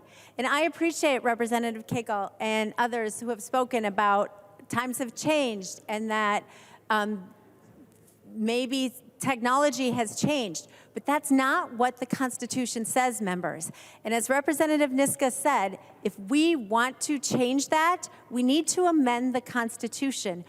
The oath to the Constitution is very serious, members. If we just decided, oh, times have changed, we don't like Article 4, Section 6, that senators and representatives have to live in the state 1 year and live in their district 6 months. We could just make a rule and say, oh, times have changed, we don't want to do that. We cannot play with the Constitution like that, members. If you seriously don't want to be here and in person, please come up with a constitutional amendment that we can bring before the voters. These are not our seats. These are the voters' seats. This is the people's house, and we are here doing their bidding according to the Constitution. So members, I just ask that you take your oath seriously, that you join me if you want to have a discussion about a constitutional amendment. I would welcome that. But members, we are making a grave mistake by doing this. And I also want to return to the point Representative Dowd and a couple other people made. This is expanding significantly beyond the level of emergency powers we were operating under during COVID, because rather than the governor having emergency powers and we'd have to come in every 30 days and vote about that, the speaker can unilaterally decide to have the entire body or committee go remotely. That's an unprecedented level of power that is not constitutional to invest in one person. We had epic fights over the governor's emergency powers that as a body we voted on every month. And now we are just going to give that same level of power to the speaker in a rule? Members, this is not what we were here to do. This is not the oath we took, and I ask you to please support this amendment tonight. Thank you. There being no further discussion, the clerk will take the roll on the amendment.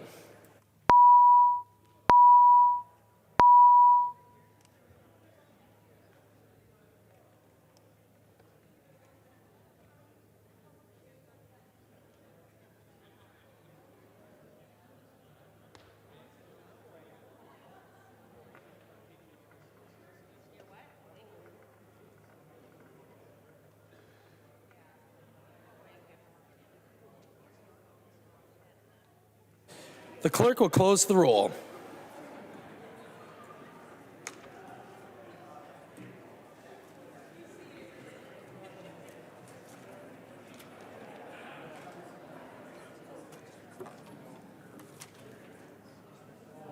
I'd like to change my vote. Mr. Speaker? From no to aye? Yes.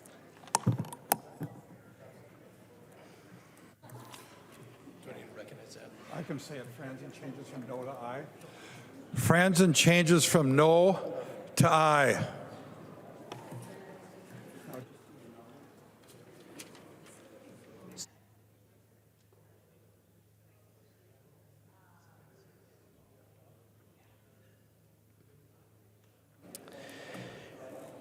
There being 57 ayes and 70 nays, the motion does not prevail and the amendment is not adopted.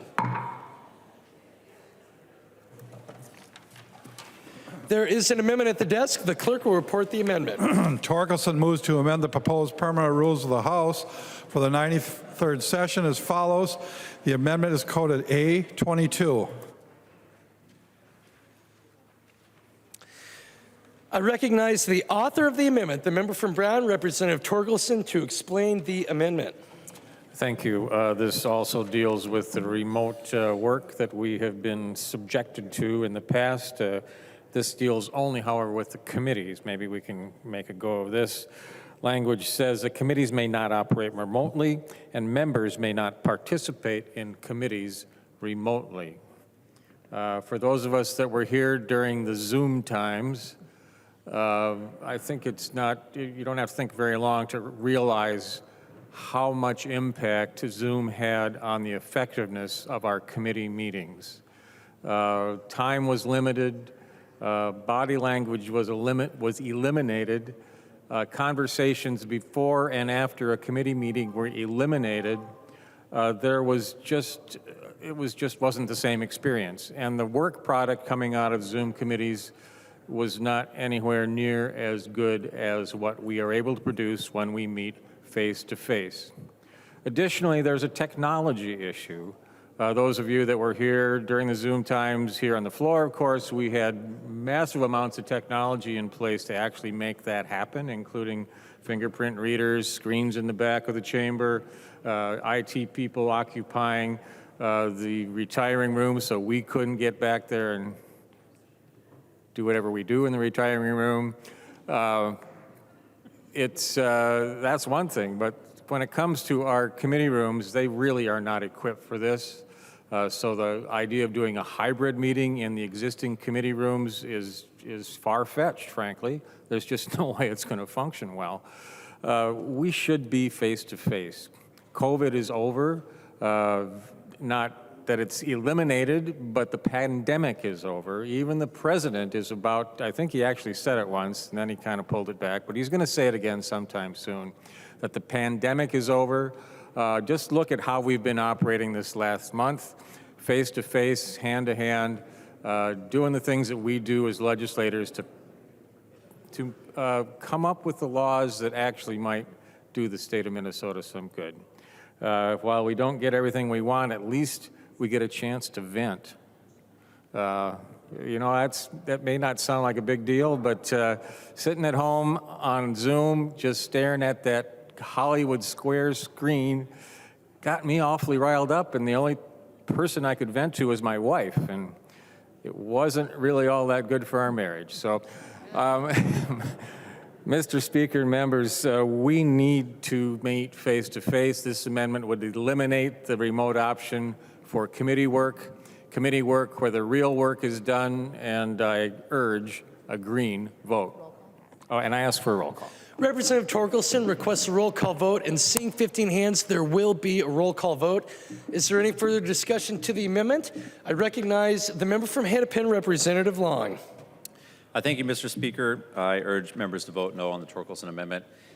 For the several amendments that we have discussing remote operations, I certainly agree that being in person is important, and I agree that that is our goal, and I agree that that is when work happens best.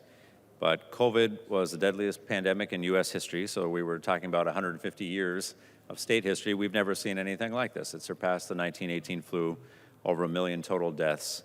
We lost a state senator to COVID. We lost the parents of the Attorney General and the Lieutenant Governor. We still have a senator who's struggling with long COVID. And as Representative Liebling mentioned, COVID is still with us in the state. I wish it weren't. I wish we didn't have to deal with this. I wish we could pretend that it was past us and we could move on and have us go back to the way things were without fear that we could have a resurgence, but we can't. And so if an emergency comes up, we don't want to have to reconvene to change the rules. We need these in place to be able to deal with emergencies, as we did very effectively in this body, and should be very proud of the work that we were able to do together despite the historically unprecedented circumstances. Any further discussion to the amendment? Seeing none, the clerk will take the roll.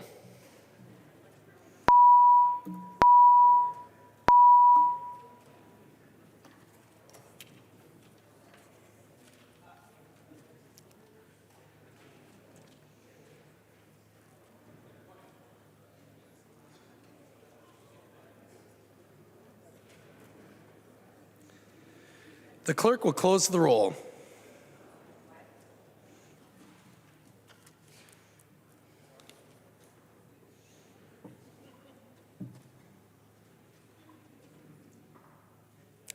There being 56 ayes and 70 nays, the motion does not prevail and the amendment is not adopted.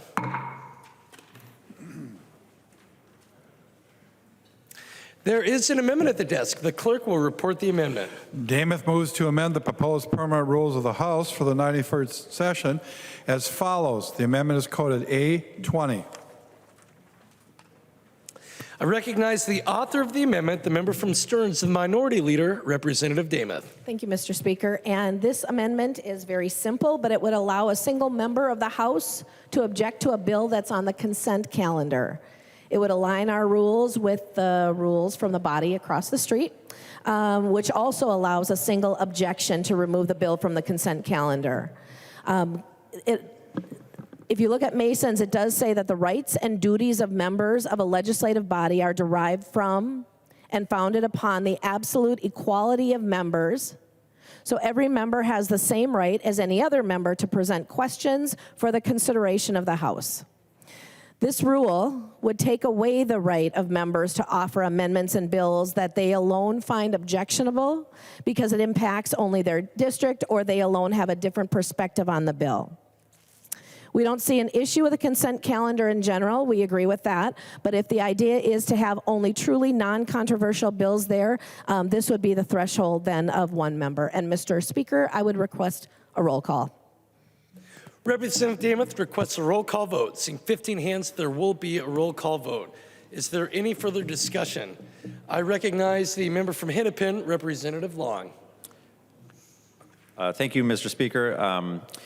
So we certainly can look at the Senate, but we can also look at our own history as a body. And the consent calendar was in effect for 56 years, from 1957 to 2013 in the State House. And for the entirety of that time, the rule was 10 hands to have a bill struck from the consent calendar. So 56 years, that was our custom and usage in this body, was 10 hands.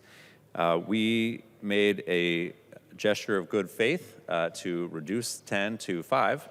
That doesn't seem to have been met with a reciprocal gesture in this amendment. But if you can't get 4 people to agree with you, then you certainly can't get 15 hands for a vote when you are bringing your amendment to the floor, which means that essentially you are going to be making your point in debate. And if you're making your point in debate, you can certainly do that in a consent calendar that is not being restricted here. So I would urge members to vote no. I recognize the member from Isanti, Representative Dowd. Thank you, Mr. Speaker and members. I appreciate the history on that, Representative Long. Leader Dameth, I very much thank you for bringing this forward.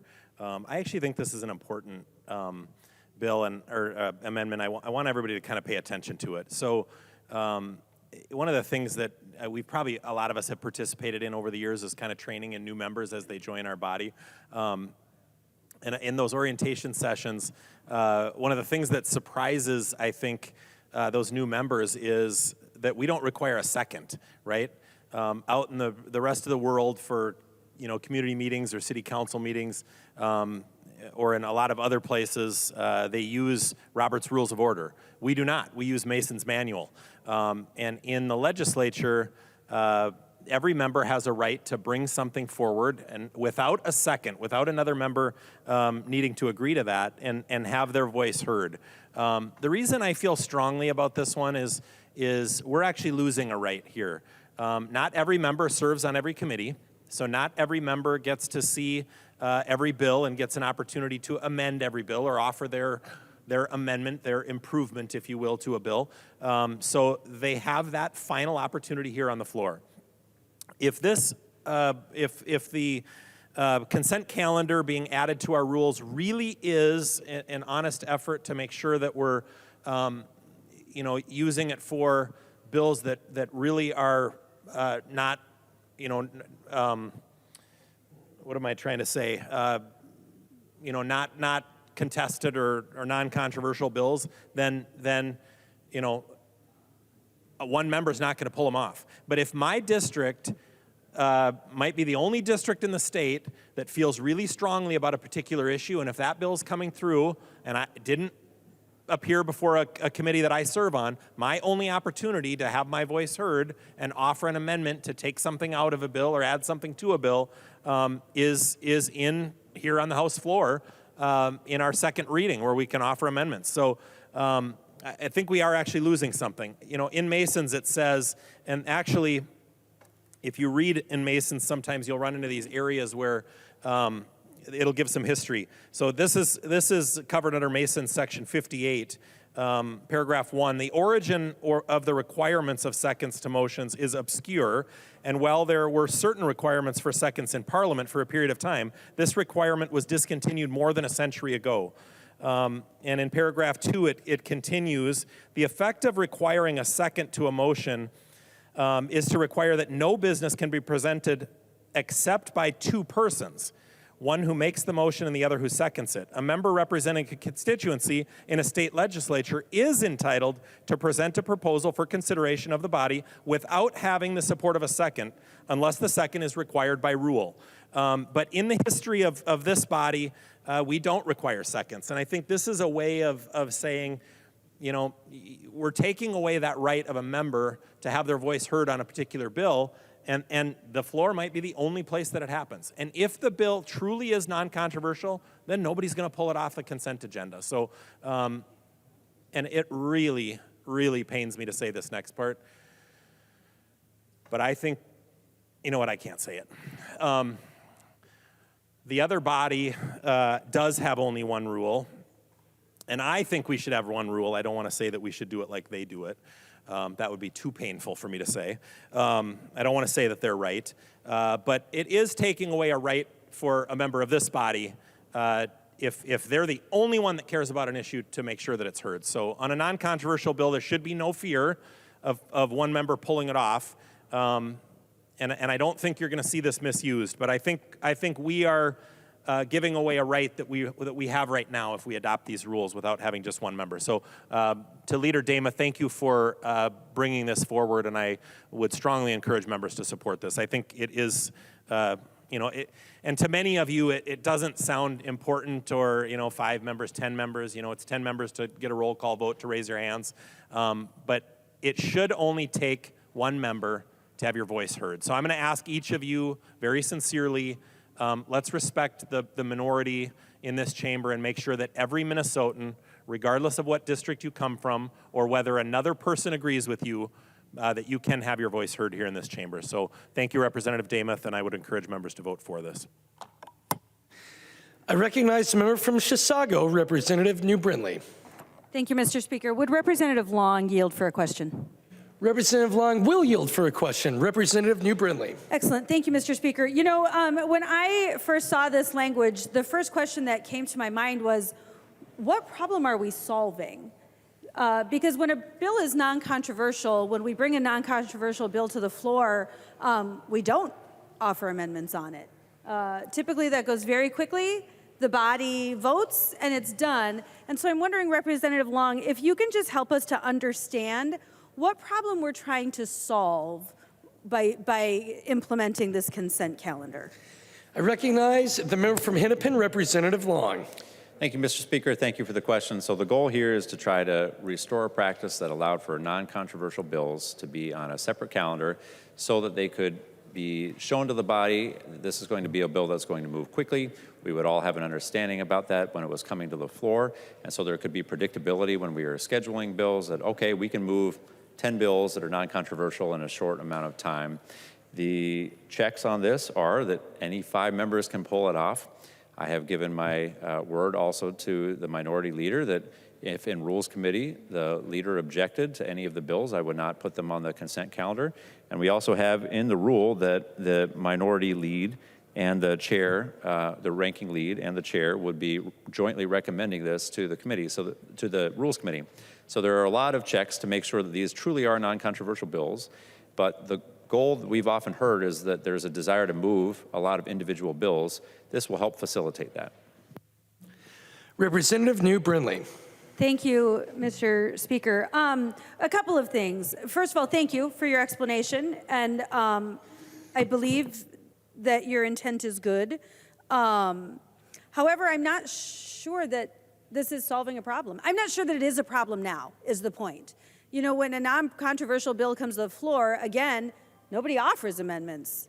It goes very quickly. I mean, it's literally a matter of seconds that it takes to go from second reading to third reading. No amendments are offered. It's a very fast process, and we just don't offer amendments. And usually, we don't even give third reading speeches. It usually just goes, I mean, we had a couple of bills like that today that went incredibly fast because they were non-controversial. And so, while I believe the intent, I don't think we're actually solving a problem with this, but I think we are creating other problems. First of all, and I would go back, sometimes we have a goal, but the words on the page don't say the same thing. And it says the chair and ranking minority member may recommend placement on the consent calendar in the committee report. I mean, I think it's very easy to interpret that language as the chair and ranking minority member both have that ability. to place something on a consent calendar in a committee report. That it doesn't necessarily require both, but both would have that ability, meaning the majority, the chair of a committee could do so without the minority weighing in on that. The other thing that I think is more critical, and this is goes to what Leader Doubt was saying, you know, in the Constitution, we each of us are elected to represent equally apportioned districts throughout the state. I have been elected to represent about 46,000 people. No one else in this body has been elected to represent my 46,000 people. I'm the only one elected to represent them. And my concern that the way this language is laid out in the rules precludes me from fulfilling my obligation to those 46,000 people. Because it might be that no one else in this chamber has the same needs that my district has. And so saying that I alone do not have the ability, do not have the authority to submit an amendment on behalf of my constituents interferes with my constitutional duty to represent those 46,000 people. I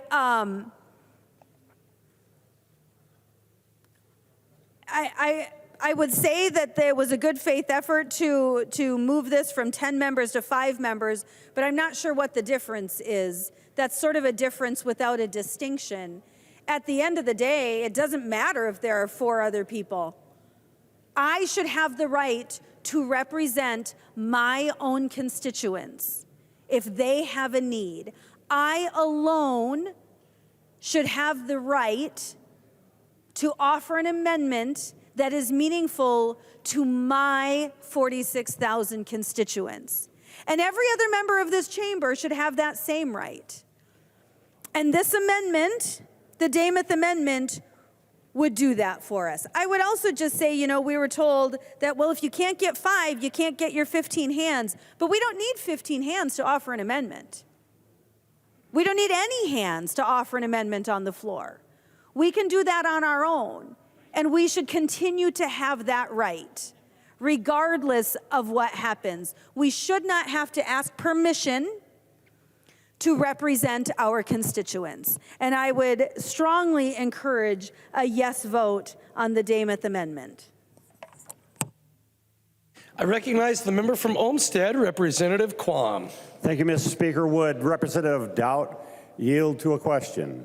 Representative Doubt will yield to a question. Representative Quam. Representative Doubt, since speakers get additional training and are more familiar with a lot of the nuances of rules and procedure, I seem to have the impression that non-controversial motions only pass if there's not an objection.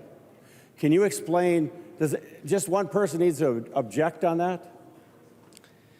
Representative Doubt. Yeah, thank you, Mr. Speaker. Thank you, Representative Quam. Yeah, there are, I served for 4 years as Speaker.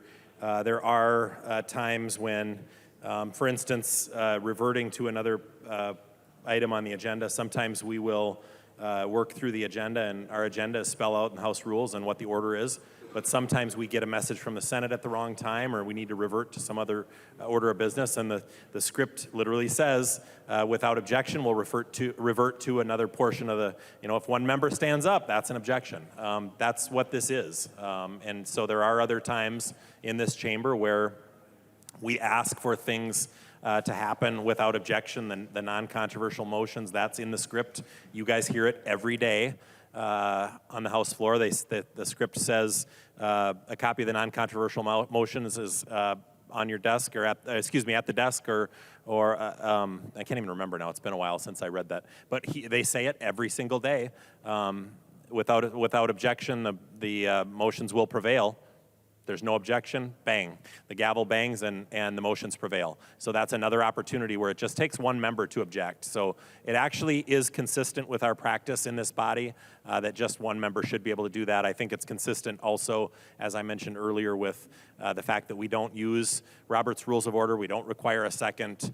We do respect the minority here, and each member has a voice for the 43,500 members, constituents back in their district.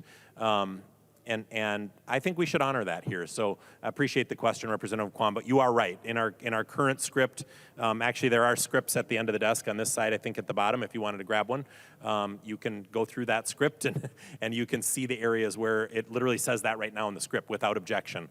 And that's what it means. If one member wants to stand up and object, it means then we have a vote on that here in the chamber. So, and that's essentially what this would do, right? You put bills on a consent calendar, and if one member objects, or in this case, the amendment is one member, but the rule is 5 members as proposed. If that number of people objects, it gets pulled off the consent calendar, and then it would go on the calendar for the day in the future, which would then allow amendments to be offered on second reading. So the idea under the underlying rule is that on non-controversial bills, and I actually support it. I remember when it first came up in our caucus, a lot of members said, well, why would we want to do this? And I said, no, I think this actually is good. And I was surprised. I didn't know that we had done it for 50 years in this chamber. But I think it's fine on really, truly non-controversial bills, and that's what it's for. I think we should do it. But I also do believe that we should respect the minority and the voice of every member and every constituent back at home, that if one member believes that's controversial, that we pull it off, and then they can have their opportunity to offer an amendment on it. So I appreciate the question. I hope that answered it. Representative Quam.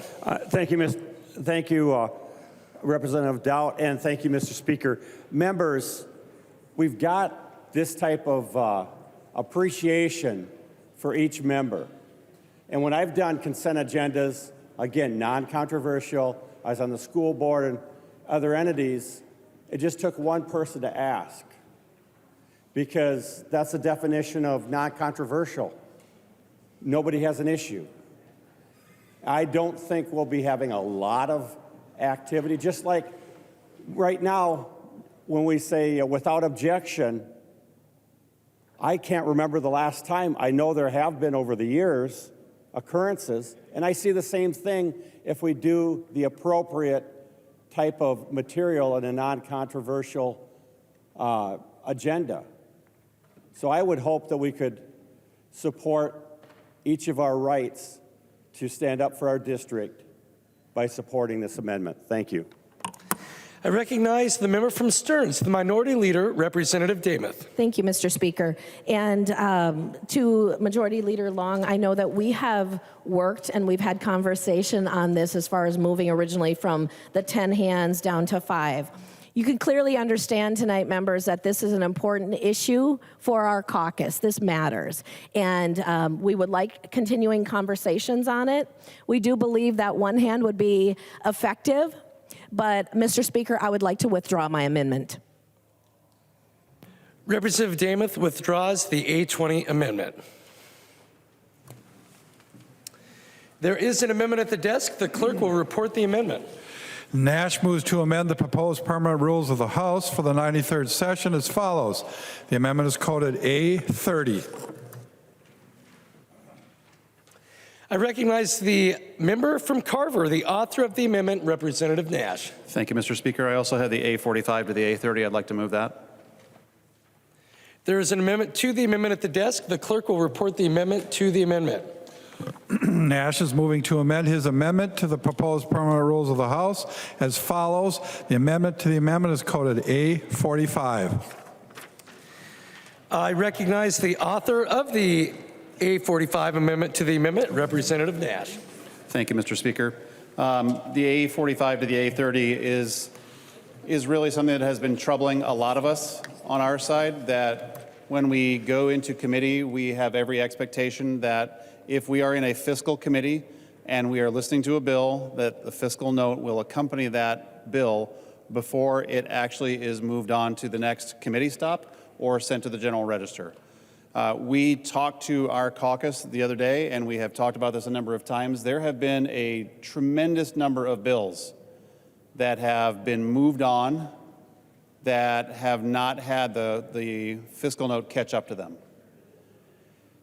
I find that very troubling, and I know that there are a good number of you on the other side that are good government people that have, when I've experienced committee with you, have said that that is a bad idea. Because when it hits your target later on, you're going to have to either call it back into committee or whatever. And my admonition to you is to hold it in committee. Don't move the bill out until you actually have the fiscal note. We made a motion in Housing Committee the other day to not move a bill out because it was told to us that there were 2 fiscal notes that we were expecting. Neither of them was on hand, and we simply asked that the bill be laid on the table until such a time that we could actually make realistic and critical decisions on that bill, offer our thoughts, perhaps offer amendments, but it was moved on to the next stop. I will say to the majority party and to the majority leader, I would encourage you to not allow that practice to persist. It is very much not good for the state of Minnesota. It is very much a bad policy decision. But, Mr. Speaker, in the interest of moving our debate to a close, I'm going to withdraw both the underlying and the amendment to the amendment. Representative Nash withdraws the A45 and the A30 amendments. Members, there are no further amendments at the desk. We are now on to discussion of Representative Long's motion that the proposed permanent rules of the House for the 93rd session be adopted. Is there any further discussion to the motion? Seeing none, all those in favor, please. Seeing none, the clerk will take the roll.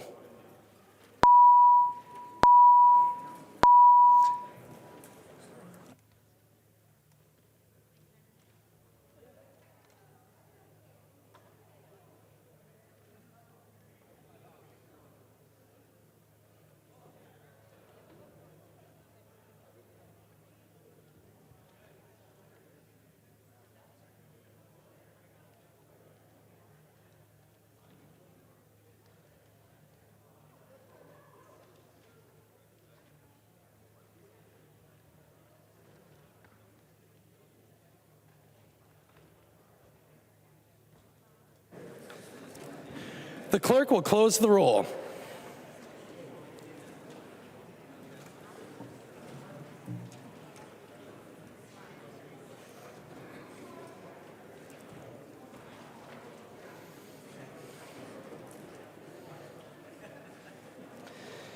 There being 68 ayes and 58 nays, the motion prevails and the permanent rules of the House for the 93rd session are adopted. Announcements. Representative Schultz. Thank you, Mr. Speaker. Just a quick announcement, if you'll just briefly indulge me. This past weekend, I was married on January 29th. Thank you. But the applause isn't for me, it's for the ever-patient Julia Schultz, seated above.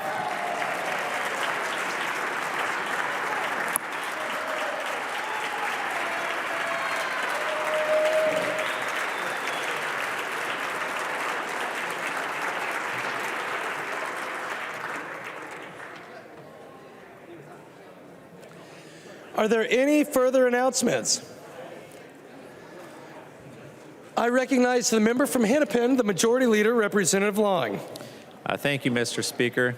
I move that when the House adjourns today, it adjourns until 3:30 p.m. Monday, February 6, 2023. Representative Long moves when the House adjourns today, it adjourns until 3:30 p.m. Monday, February 6, 2023. All those in favor, please say aye. Aye. Those opposed, say no. The motion prevails. Representative Long. Mr. Speaker, I move that the House do now adjourn. Representative Long moves that the House do now adjourn. All those in favor, please say aye.